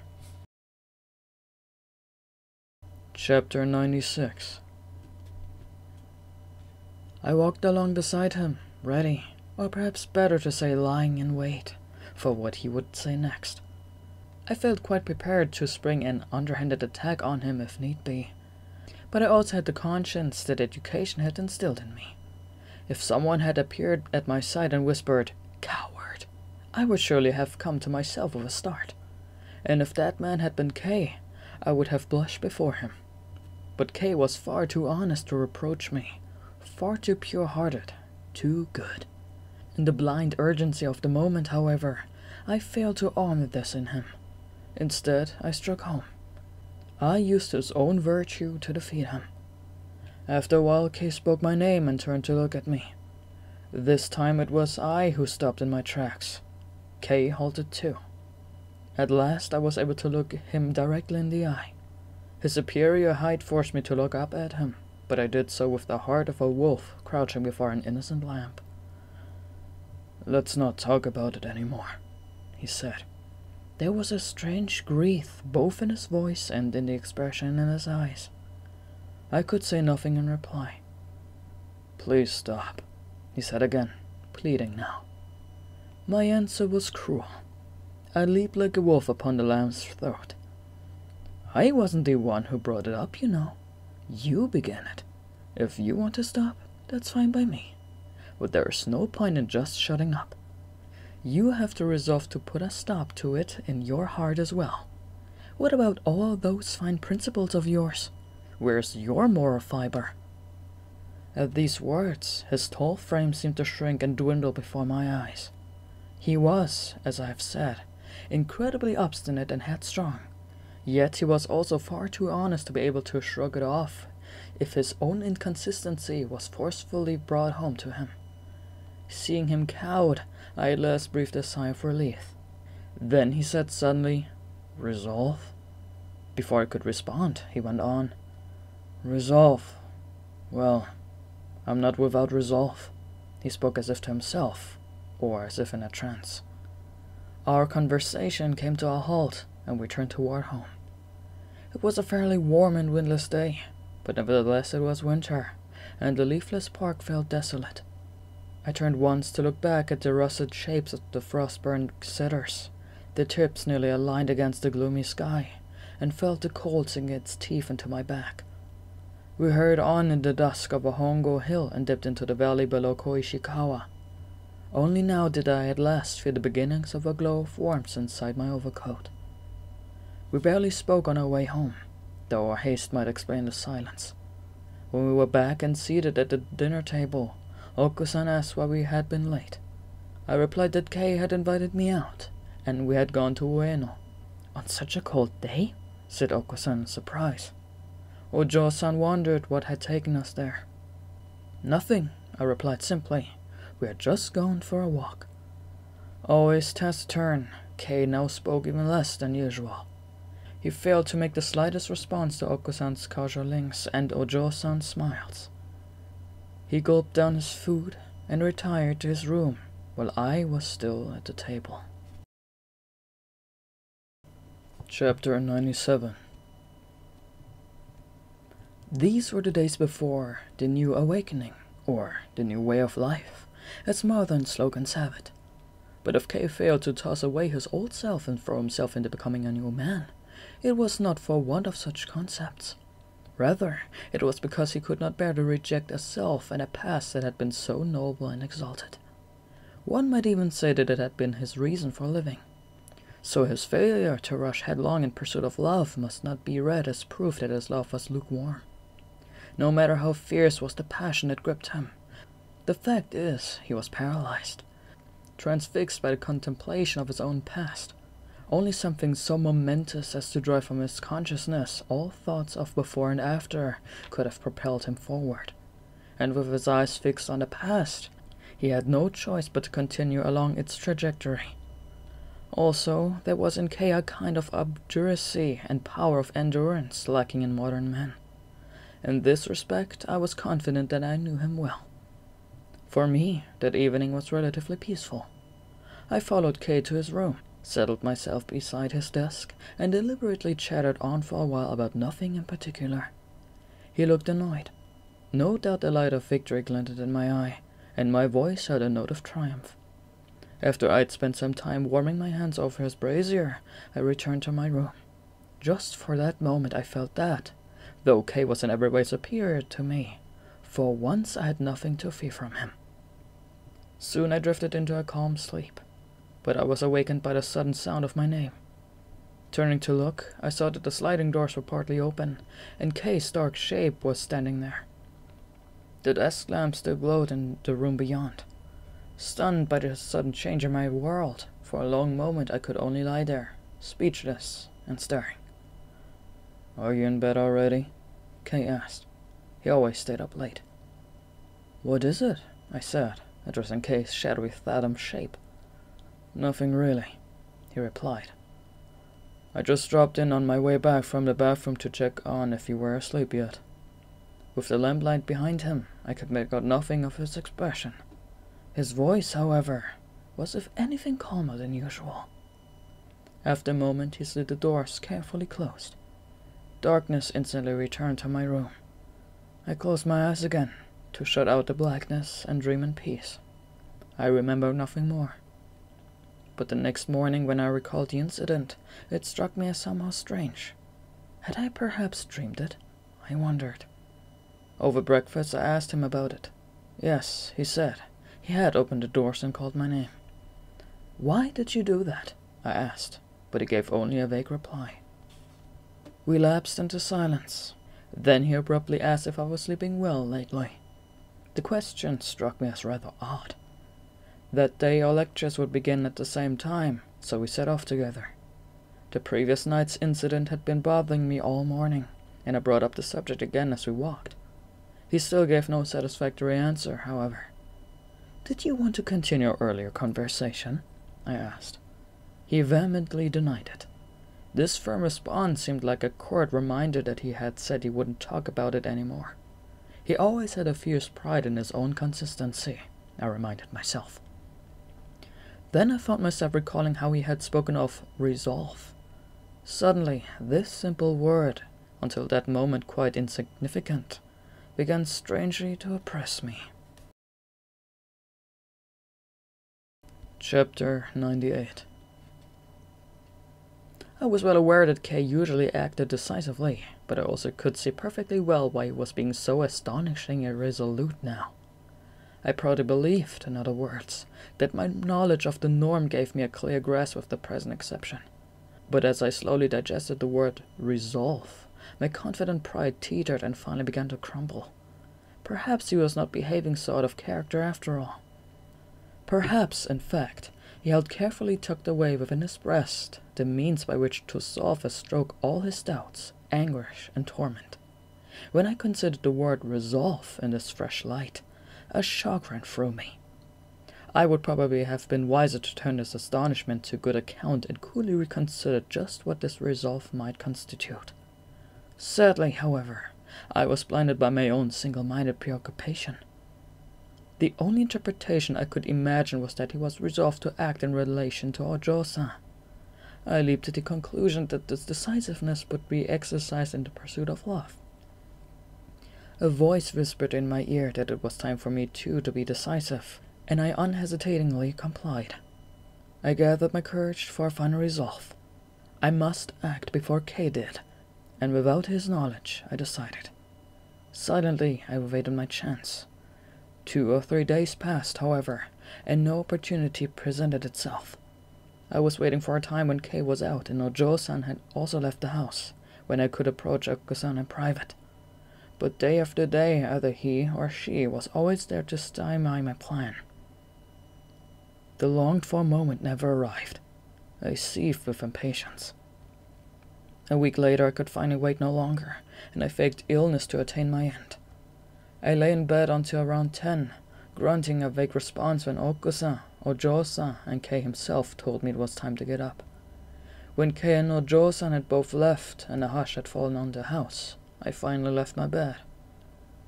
"What's the matter?" Okusan asked when she saw me appear. She urged me to go back to bed and said she would bring me something to eat. But I was in no mood to sleep further, being in fact perfectly well. I washed my face and ate in the sitting room as usual, while Okusan served me from the other side of the brazier. As I sat there, bowl in hand, eating what could be either breakfast or lunch, I was agonizing over how to broach the subject of Ojo-san, so no doubt I looked every bit of the part of a sovereign invalid. I finished the meal and lit a cigarette. Okusan could not leave until I rose, so she sat on beside the brazier. The maid was called in to remove the dishes, while Okusan kept me company, busying herself with topping off the kettle or wiping the rim of the brazier as she sat there. "Is there something you ought to be doing?" I asked. "No," she said, then inquired why I wanted to know. "Actually," I replied, "I have something I'd like to discuss." "What is it?" she said casually, her eyes on my face. She was treating the moment lightly, apparently unreceptive to my mood, and I faltered over how to proceed. After beating around the bush for a while, I finally asked whether Kay had recently said anything to her. "What about?" she asked, startled. Then, before I could answer, she said, "Did he say something to you?" Chapter 99. "No," I replied, having no intention of telling Okusan what Kay had confessed to me, but the lie immediately made me unhappy. I awkwardly backed away from it by saying that Kay hadn't asked me to say anything on his behalf that I could recall, and my present business had nothing to do with him. "I see," she said, and waited for more. There was nothing for it but to broach the subject at last. "Okusan," I said abruptly, "I wish to marry Ojo-san."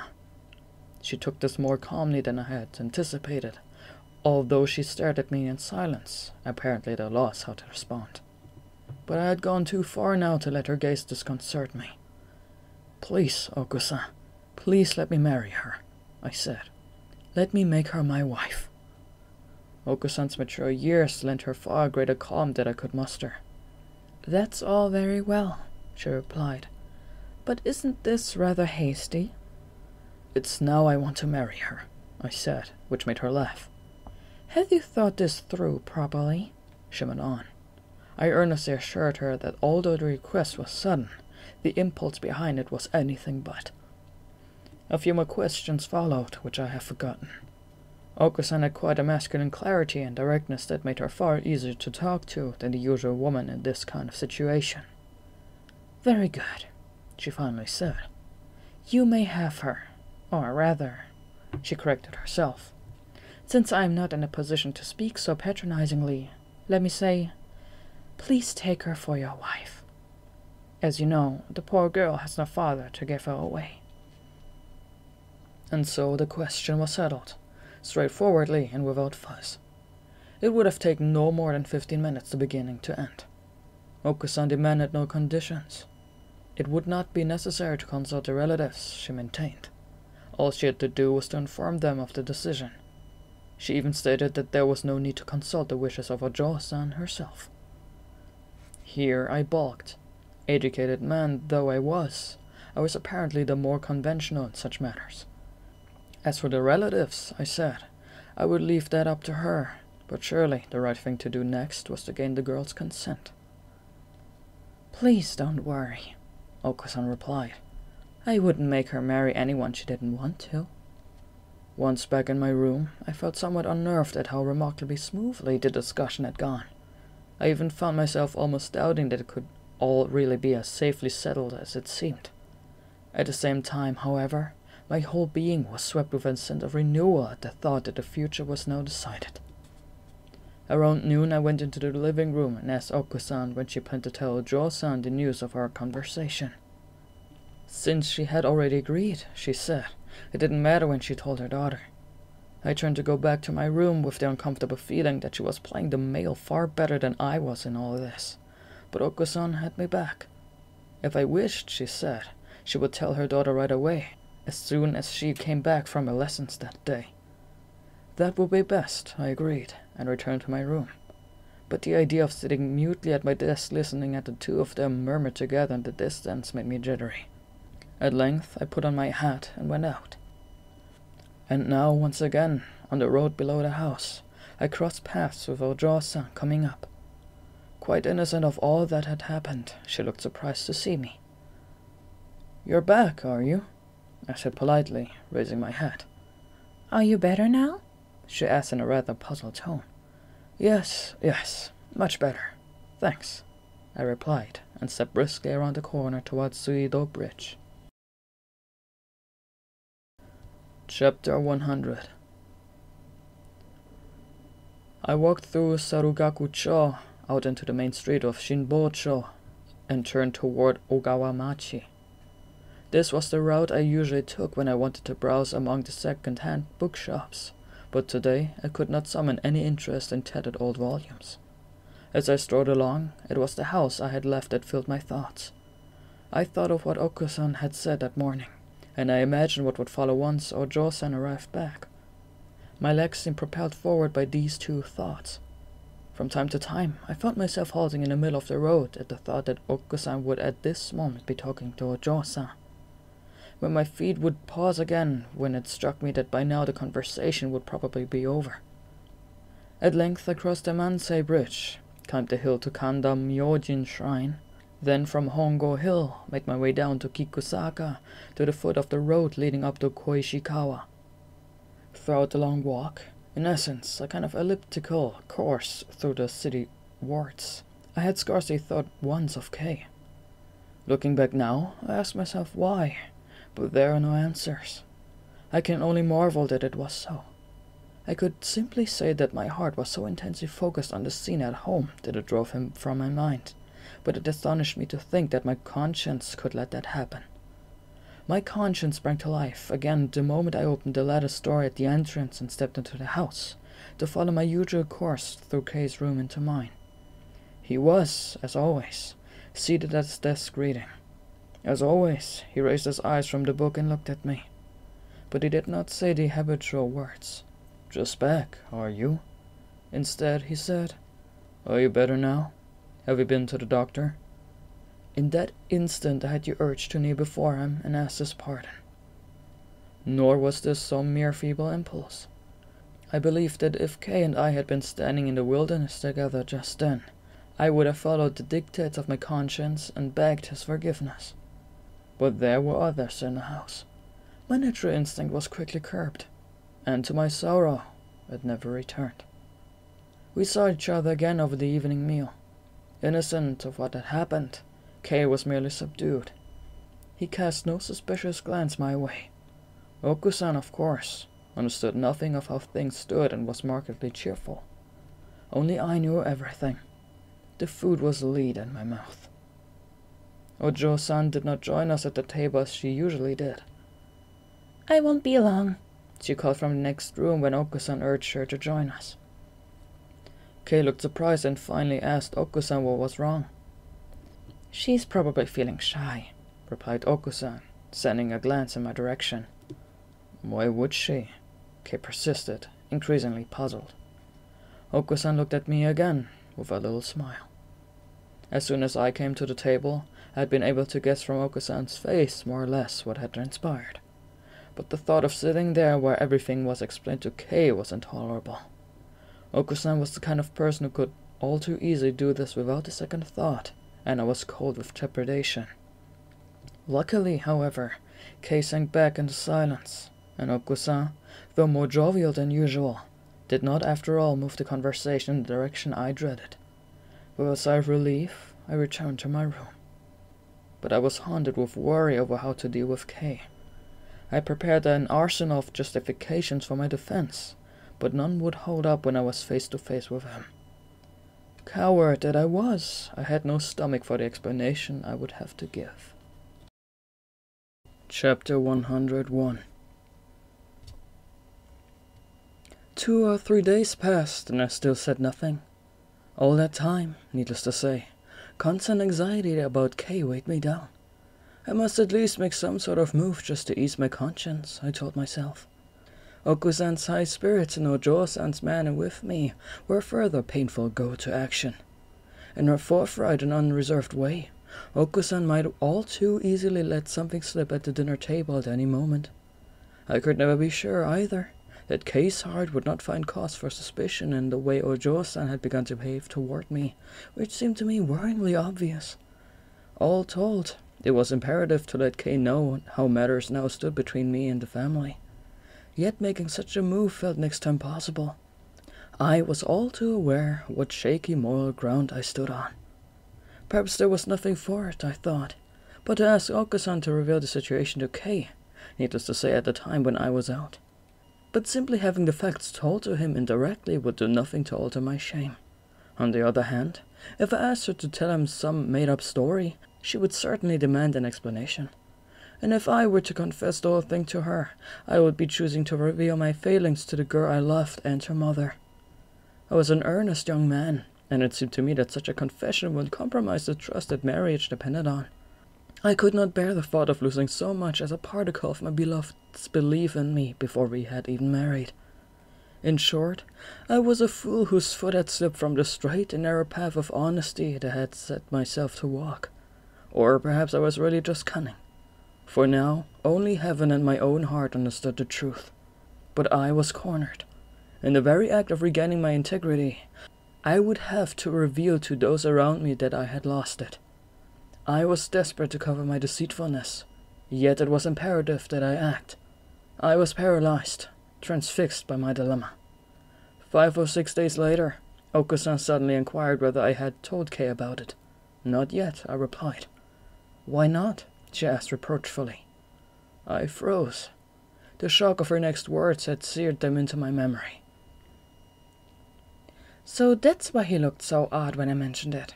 Don't you think it was wrong of you to keep quiet and pretend nothing had happened to such a close friend?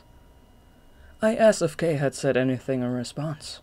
Not really, she replied, but I could not resist pressing her for more detailed information. Okusan, of course, had no reason to hide anything. There really is nothing worth telling, she said, then launched into a thorough description of how he had taken the news. All in all, I saw that Kei had taken his final blow extremely calmly.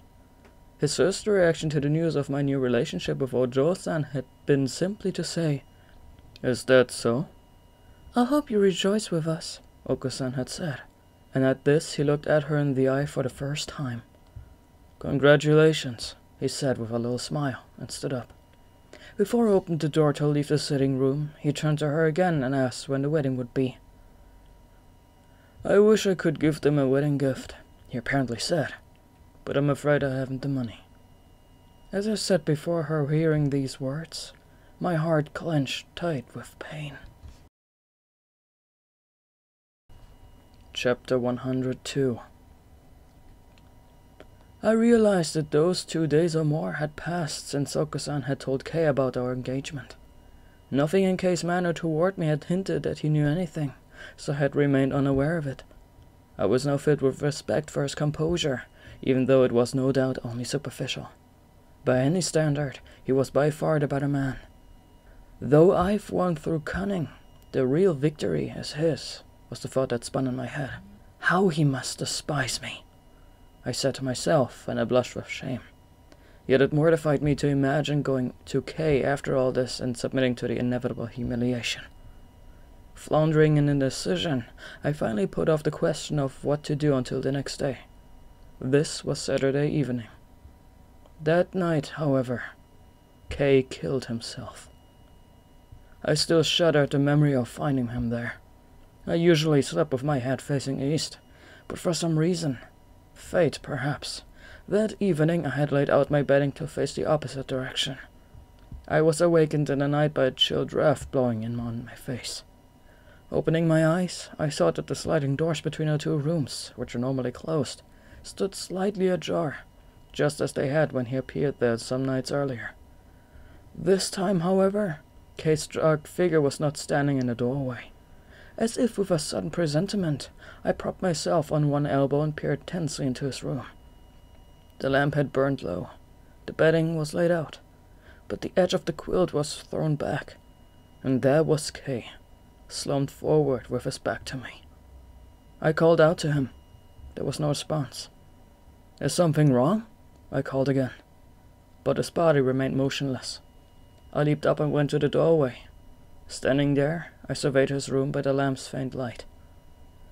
My first feeling was almost the same as the initial shock his sudden confession of love had given me. I took in the room with a single sweeping glance, and then my gaze froze. My eyeballs stared in their sockets as if made of glass. I stood rooted to the spot. When this first gale of shock had blown through me, my next thought was, oh God, it's all over. The knowledge that this was irredeemable shot its black blaze through my future, and for an instant lit with terrifying clarity all the life that lay before me. Then I began to tremble. But even in this extremity I could not forget about myself. My eyes fell on a letter lying on the desk. It was addressed to me, as I had guessed. Frantically, I tore open the seal, but I was not prepared for what I read there. I had assumed that this letter would say things deeply painful for me to read, and I was terrified at how Okusan and Ojo-san would despise me if they saw it. A quick glance instantly relieved me, however. Saved, I thought. In fact, of course, it was only my reputation that was saved, but how others saw me was a matter of immense importance just then. The letter was simple and contained nothing specific. He was committing suicide, he wrote, because he was weak and infirm of purpose, and because the future held nothing for him. With a few brief words, he thanked me for all I had done for him. As a final request, he asked me to see to his affairs after his death. He also asked me to apologize to Okusan for the trouble he was causing her and to inform his family. The letter was a series of simple statements of essential matters. The only thing missing was any mention of Ojo-san. I read it to the end and understood that Kay had deliberately avoided mentioning her. But it was the letter's final words that pierced my heart most keenly. With the last of the brush ink, he had added that he should have died sooner and did not know why he had lived so long. I folded the letter with trembling hands and slid it back into its envelope. I replaced it carefully on the desk so that it would be clearly visible to the others. Then I turned, and at last I saw the blood that had spurted over the sliding doors. Chapter 103. Impulsively, I lifted Kay's head a little, cradling it in both hands. I wanted to take in for a moment the sight of his dead face. But when I peered up at the face that hung there, I instantly released him. It was not simply horror at the sight. His head felt appallingly heavy. I stared down for a while at the cold ears I had touched, and at the closely cropped head of thick hair, so normal and familiar. I had not the least urge to cry. My only feeling was fear. This was not simply a commonplace fright stimulated by the scene before my eyes. What I felt was a deep terror of my fate, a fate that spoke to me from the abrupt chill of my friend's body. I turned to my room in a stupor and began to pace. Pointless though it is, my brain instructed me. For now you must just keep moving.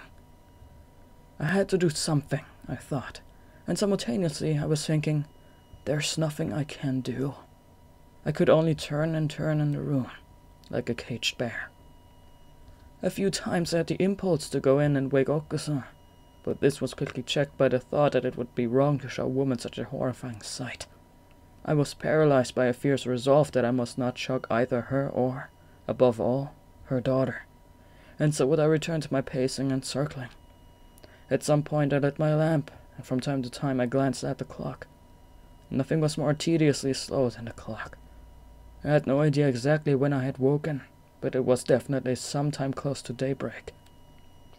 As I turned and turned in the room, waiting desperately for dawn to come, I was tortured by the sensation that this black night might never end.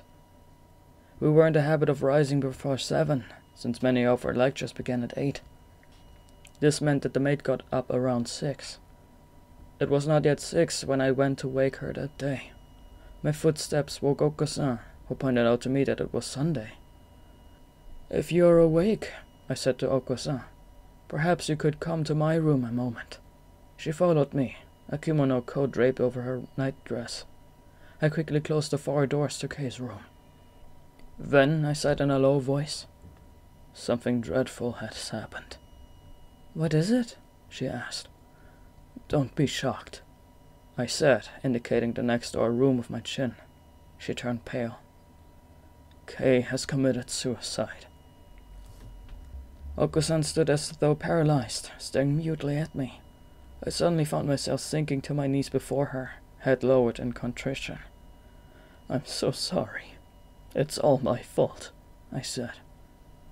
"Now this unforgivable thing has happened to you and Ojo-san." I had had no thought of saying any such thing before I faced her. Only when I saw her expression did the words spring to my lips, unbidden. Consider it an apology directed to the 2 ladies, but it was really meant for Kei, whom it could no longer reach. Those impulsive words of remorse were spoken beyond my will, directly from my natural being. Fortunately for me, Okusan did not read my words so deeply. Though ashen, she said comfortingly, "What could you possibly have done about something so unforeseen?" But her face was carved deep with shock and dread, the muscles rigid.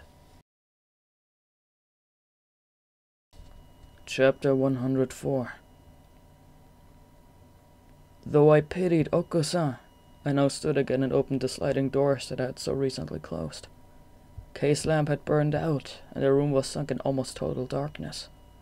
I went back and picked up my own lamp, then turned at the doorway to look at her. Cowering behind me, she peered into the little room beyond. But she made no move to enter. "Leave things as they are," she said, "and open the shutters." And now Okusan became the level-headed, practical officer's wife. She sent me to the doctor's home, then to the police. She gave all the orders, and allowed no one into the room until the correct procedure was completed. Kei had slit his carotid artery with a small knife and died immediately. It was his only wound. The blood on the paper doors, which had glimpsed by the dreamlike half-light of this lamp, had spurted from his neck. Now I gazed at it again, in the clarity of daylight. I was stunned at the violent force that pulses the blood through us. The 2 of us set to work and cleaned up his room with all the skill and efficiency we could muster. Luckily, most of his blood had been absorbed by the bedding, and the floor matting was not much harmed, so our task was relatively easy. Together we carried his corpse into my room and laid it out on its side in a natural sleeping position. I then went off and sent a telegram to his family. When I returned, incense was burning beside the pillow.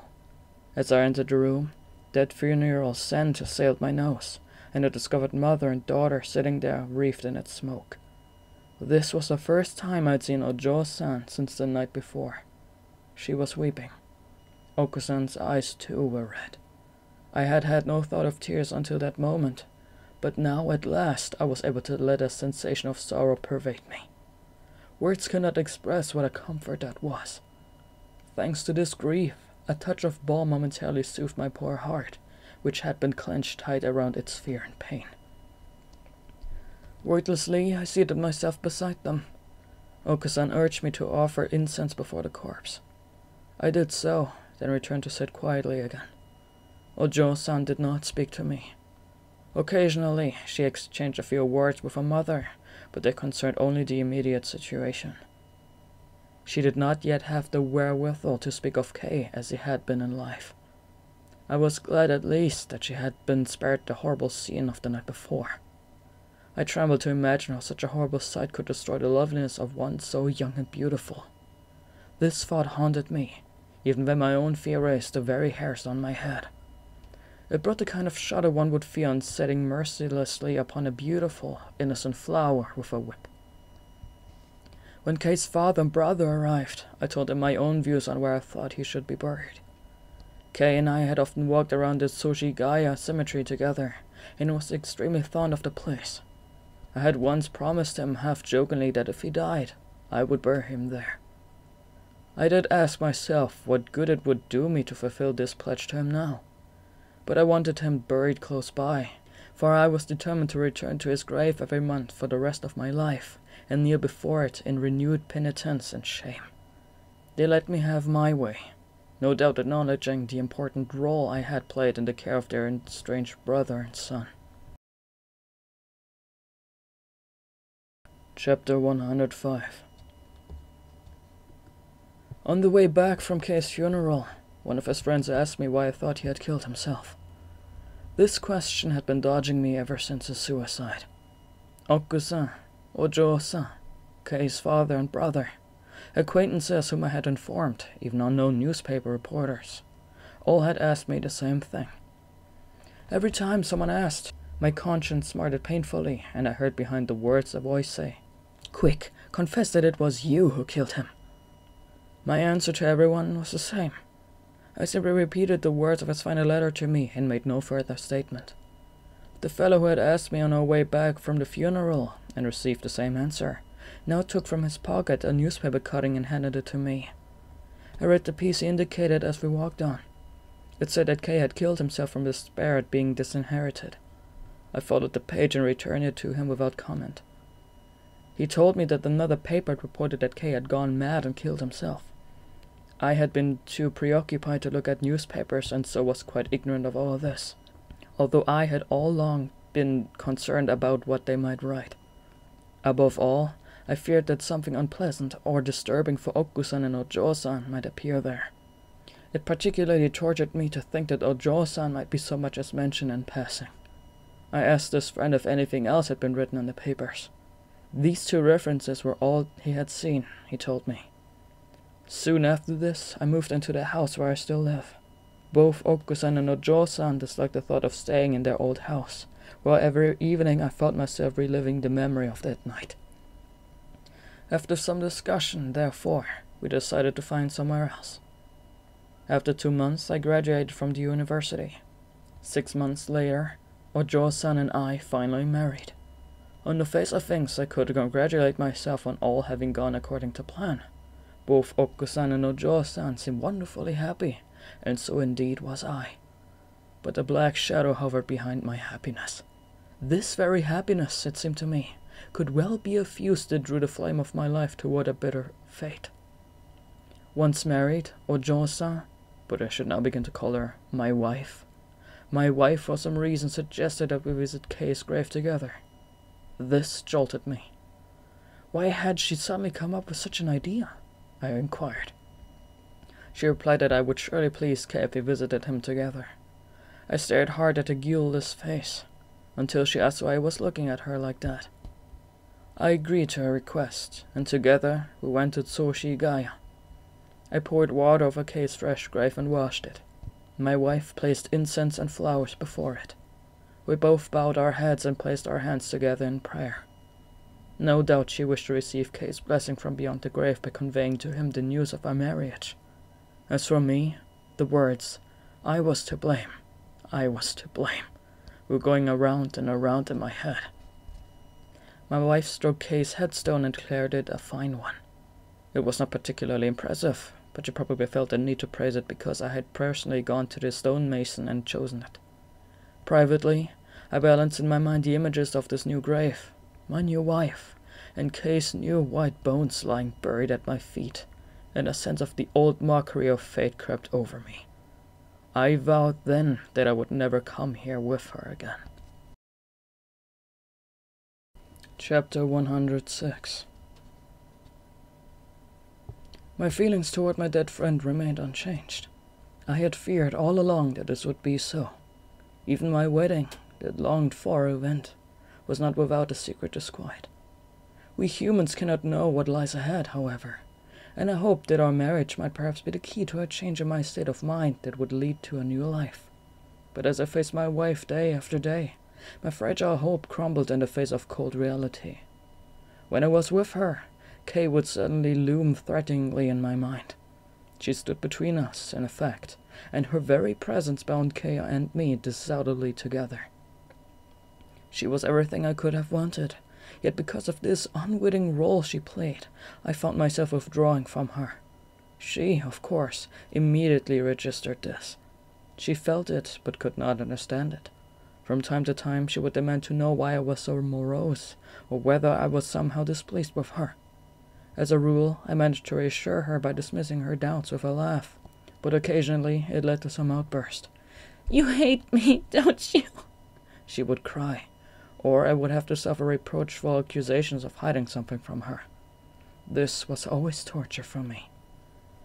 Again and again I would decide to summon my courage and confess everything to her. But at the last minute, some power not my own would always press me back. You know me well enough to need no explanation, I believe, but I will write here what must be said. I had not the slightest urge in those days to present myself to her in a false light. If I had confessed to her with the same sincerity and humility of heart with which I confessed to my dead friend, I know she would have wept tears of joy and forgiven all. So it was not sheer self-interest that kept me mute. No, I failed to confess for the simple reason that I could not bring myself to contaminate her memory of the past with the tiniest hint of darkness. It was agony for me to contemplate this pure creature sullied in any way, you understand. A year passed, and I still could not forget. My heart was in a constant state of agitation. To escape it, I plunged into my books. I began to study with ferocious energy. One day, I thought hopefully, I would produce the fruits of this learning for the world to see. But it was no use. I could take no pleasure in deceiving myself like this, in creating some artificial goal and forcing myself to anticipate its achievement. After a while, I could no longer bury my heart in books. Once more I found myself surveying the world from a distance, arms folded. My wife apparently interpreted my state of mind as a kind of ennui, a slackness of spirit that came from not having to worry about day-to-day survival. This was understandable. Her mother had enough money to allow them both to make do, and my own financial situation meant I had no need to work. I had always taken money for granted, I admit.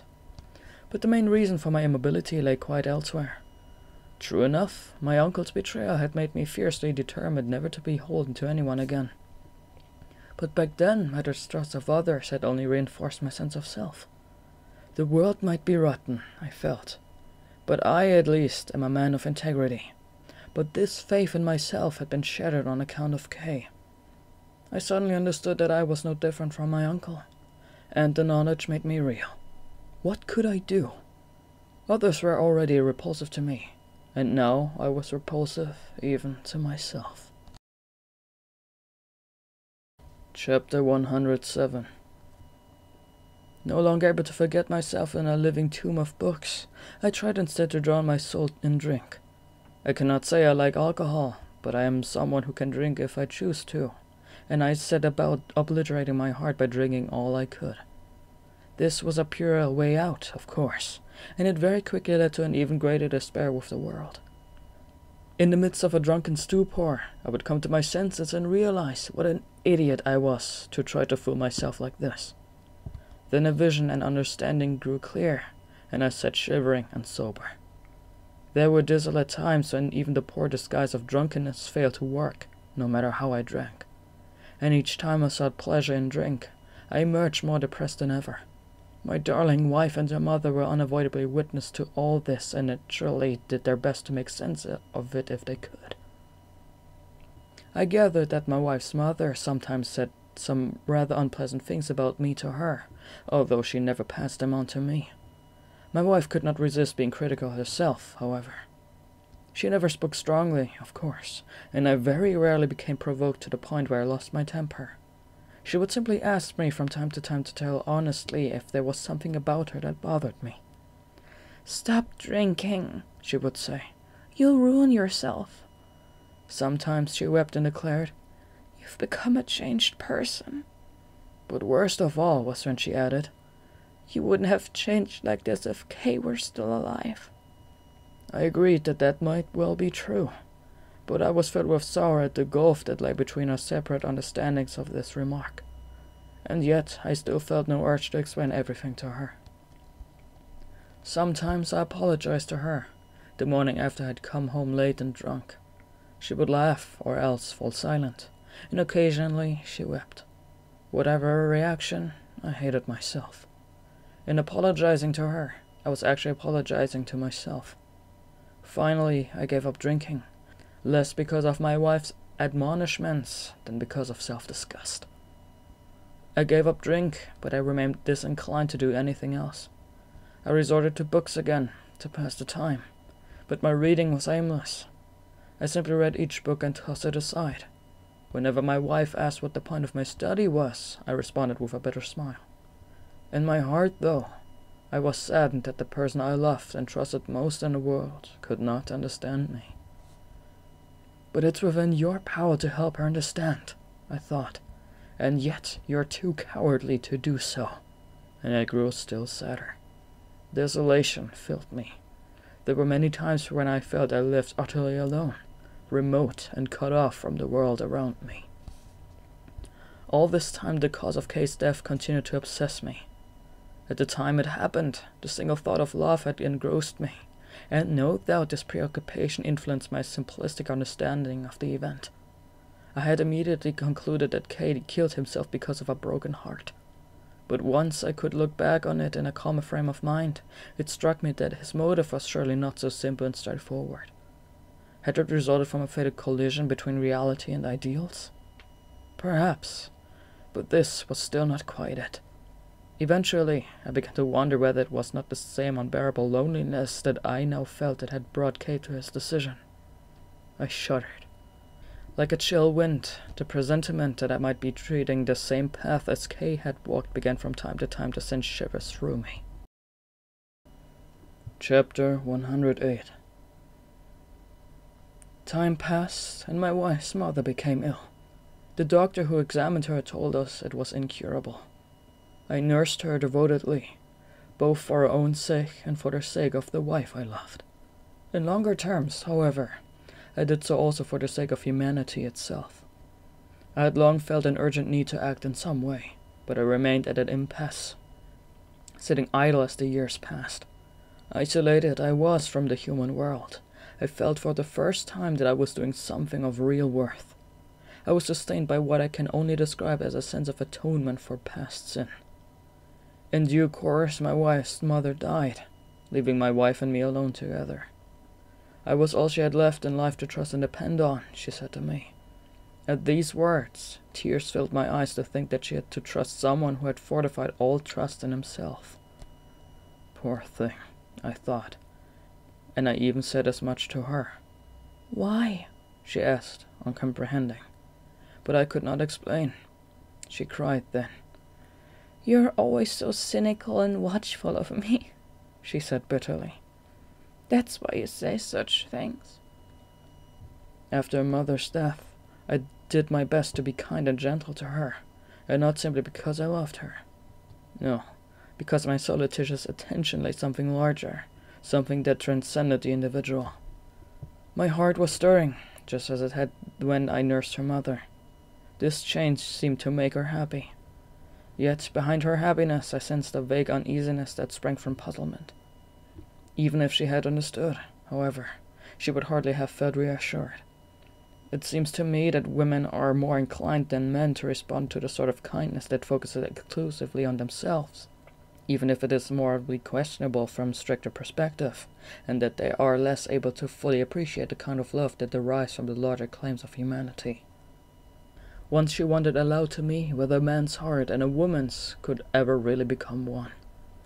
I replied evasively that they probably can when you are young. She seemed then to be gazing back at her own past, and at length she gave a tiny sigh.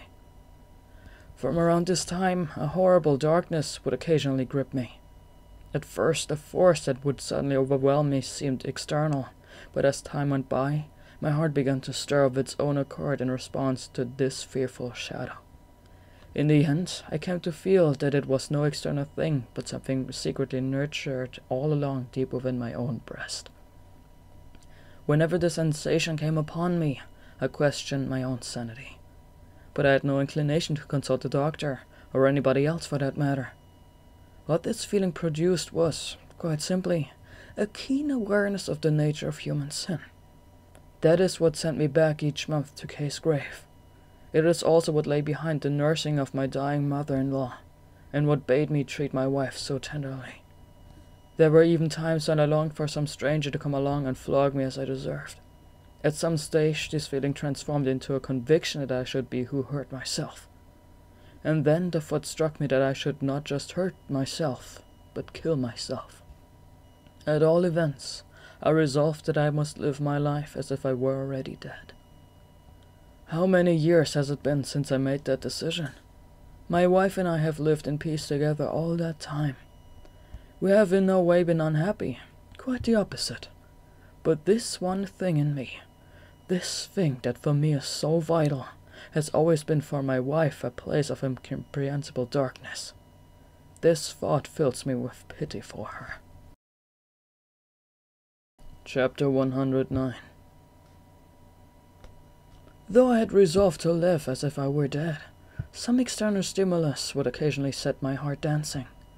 But the moment I felt the urge to break through my deathly impasse and act, a terrible force would rise up out of nowhere and press me fiercely back into mobility. A terrible force would rise up out of nowhere and press me fiercely back into immobility. A voice would bear down on me with the words, "You have no right," and I would instantly wilt and go limp. When a little later I tried to rise again this force would press me back. I ground my teeth in impotent rage. "Why do you stand in my way like this?" I would cry. The strange force would laugh coldly back at me and reply, "You know very well why." And again my will would collapse. You must understand that during all these long years of seemingly uneventful and monotonous peace, this grueling battle has been raging endlessly inside me. If my wife was vexed by my state, I was far, far more mortified by it myself. Eventually, when I could no longer bear to be immobilized inside this prison, and all my desperate attempts to break its bars proved futile, I began to fear that my easiest option really was suicide. But why? I hear you ask in astonished disbelief. The fact is, this strange and terrifying force within me had paralyzed my heart with its iron grip, blocking every exit route bar one. The way to death alone lay open and free for the taking. If I were to break this deadlock and move in any way, my steps could only carry me down that path. 2 or 3 times before now, I have been poised to set off along the road to death that my destiny has laid before me so beguilingly. But each time my wife held my heart back. Needless to say, I have not had the courage to take her with me. I have been too cowardly even to confess my story to her, heaven knows, and the merest thought of inflicting double suicide on her and making her cruel sacrifice to my own fate filled me with horror. My karma is my own, after all, and hers is hers. To cast our 2 lives into the flames together would not only be against nature, it would break the heart. And yet it filled me with pity to think of her alone after I was gone. Those words she had spoken after mother's death, that I was all she had left in life to trust and depend on, were seared into my breast. I hung in a constant state of indecision. Sometimes, seeing her face, I felt glad I had not acted. Then I would quail and cower again. From time to time she would turn on me a look that bespoke sorrowing disappointment. Remember, this is how my life has been lived. My state of mind was much the same the day we first met at Kamakura and the day we walked together beyond the town. A black shadow was constantly at my back. I was dragging out my life on this earth for the sake of my wife. That evening after you graduated was no different. I meant it when I promised to meet you again come September. I fully intended to see you once more. Autumn ended, winter came, and even as spring drew in, I was still looking forward to our next meeting. And then, at the height of the summer, Emperor Meiji passed away. I felt then that as the spirit of the Meiji era had begun with him, so it had ended with his death.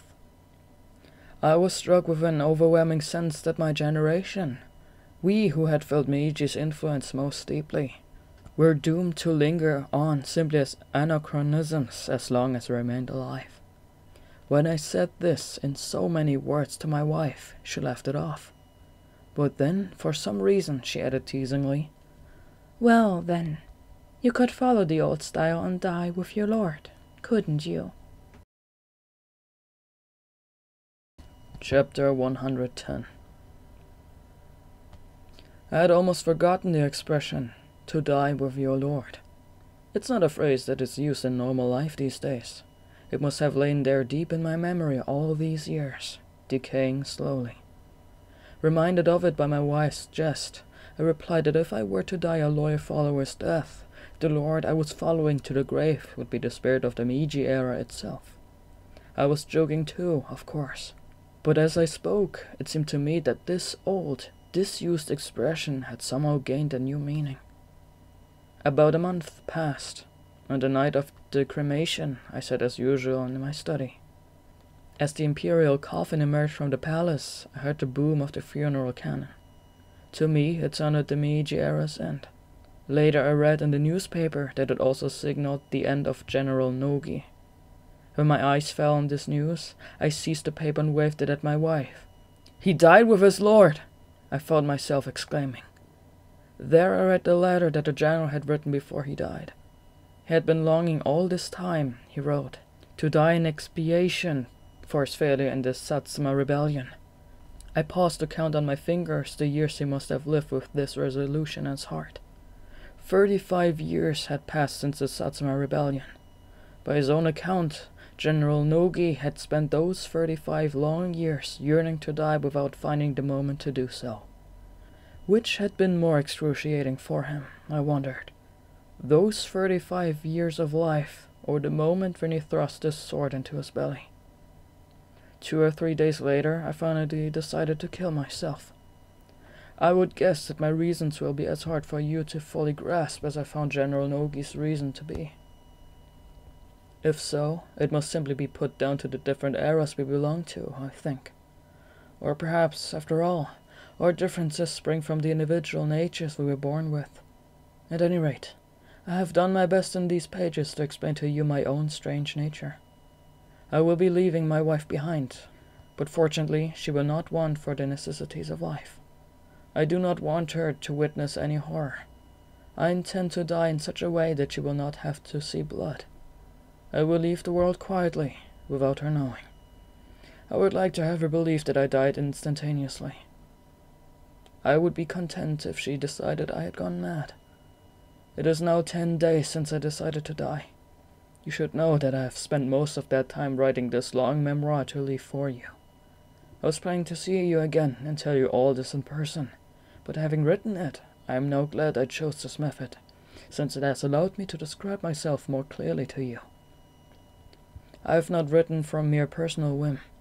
My past, which made me what I am, is an aspect of human experience that only I can describe. My effort to write as honestly as possible will be not in vain, I feel, since it will help both you and others who read it to understand humanity better. Just recently, I heard that Watanabe Kazan chose to postpone his suicide for a week while he painted Kantan. Some will find this decision ridiculous, but no doubt his heart had its own reasons that made it imperative for him. This labor of mine is not simply a way of fulfilling my promise to you. It is, for the greater part, of the result of a need I felt within myself. But now I have answered that need.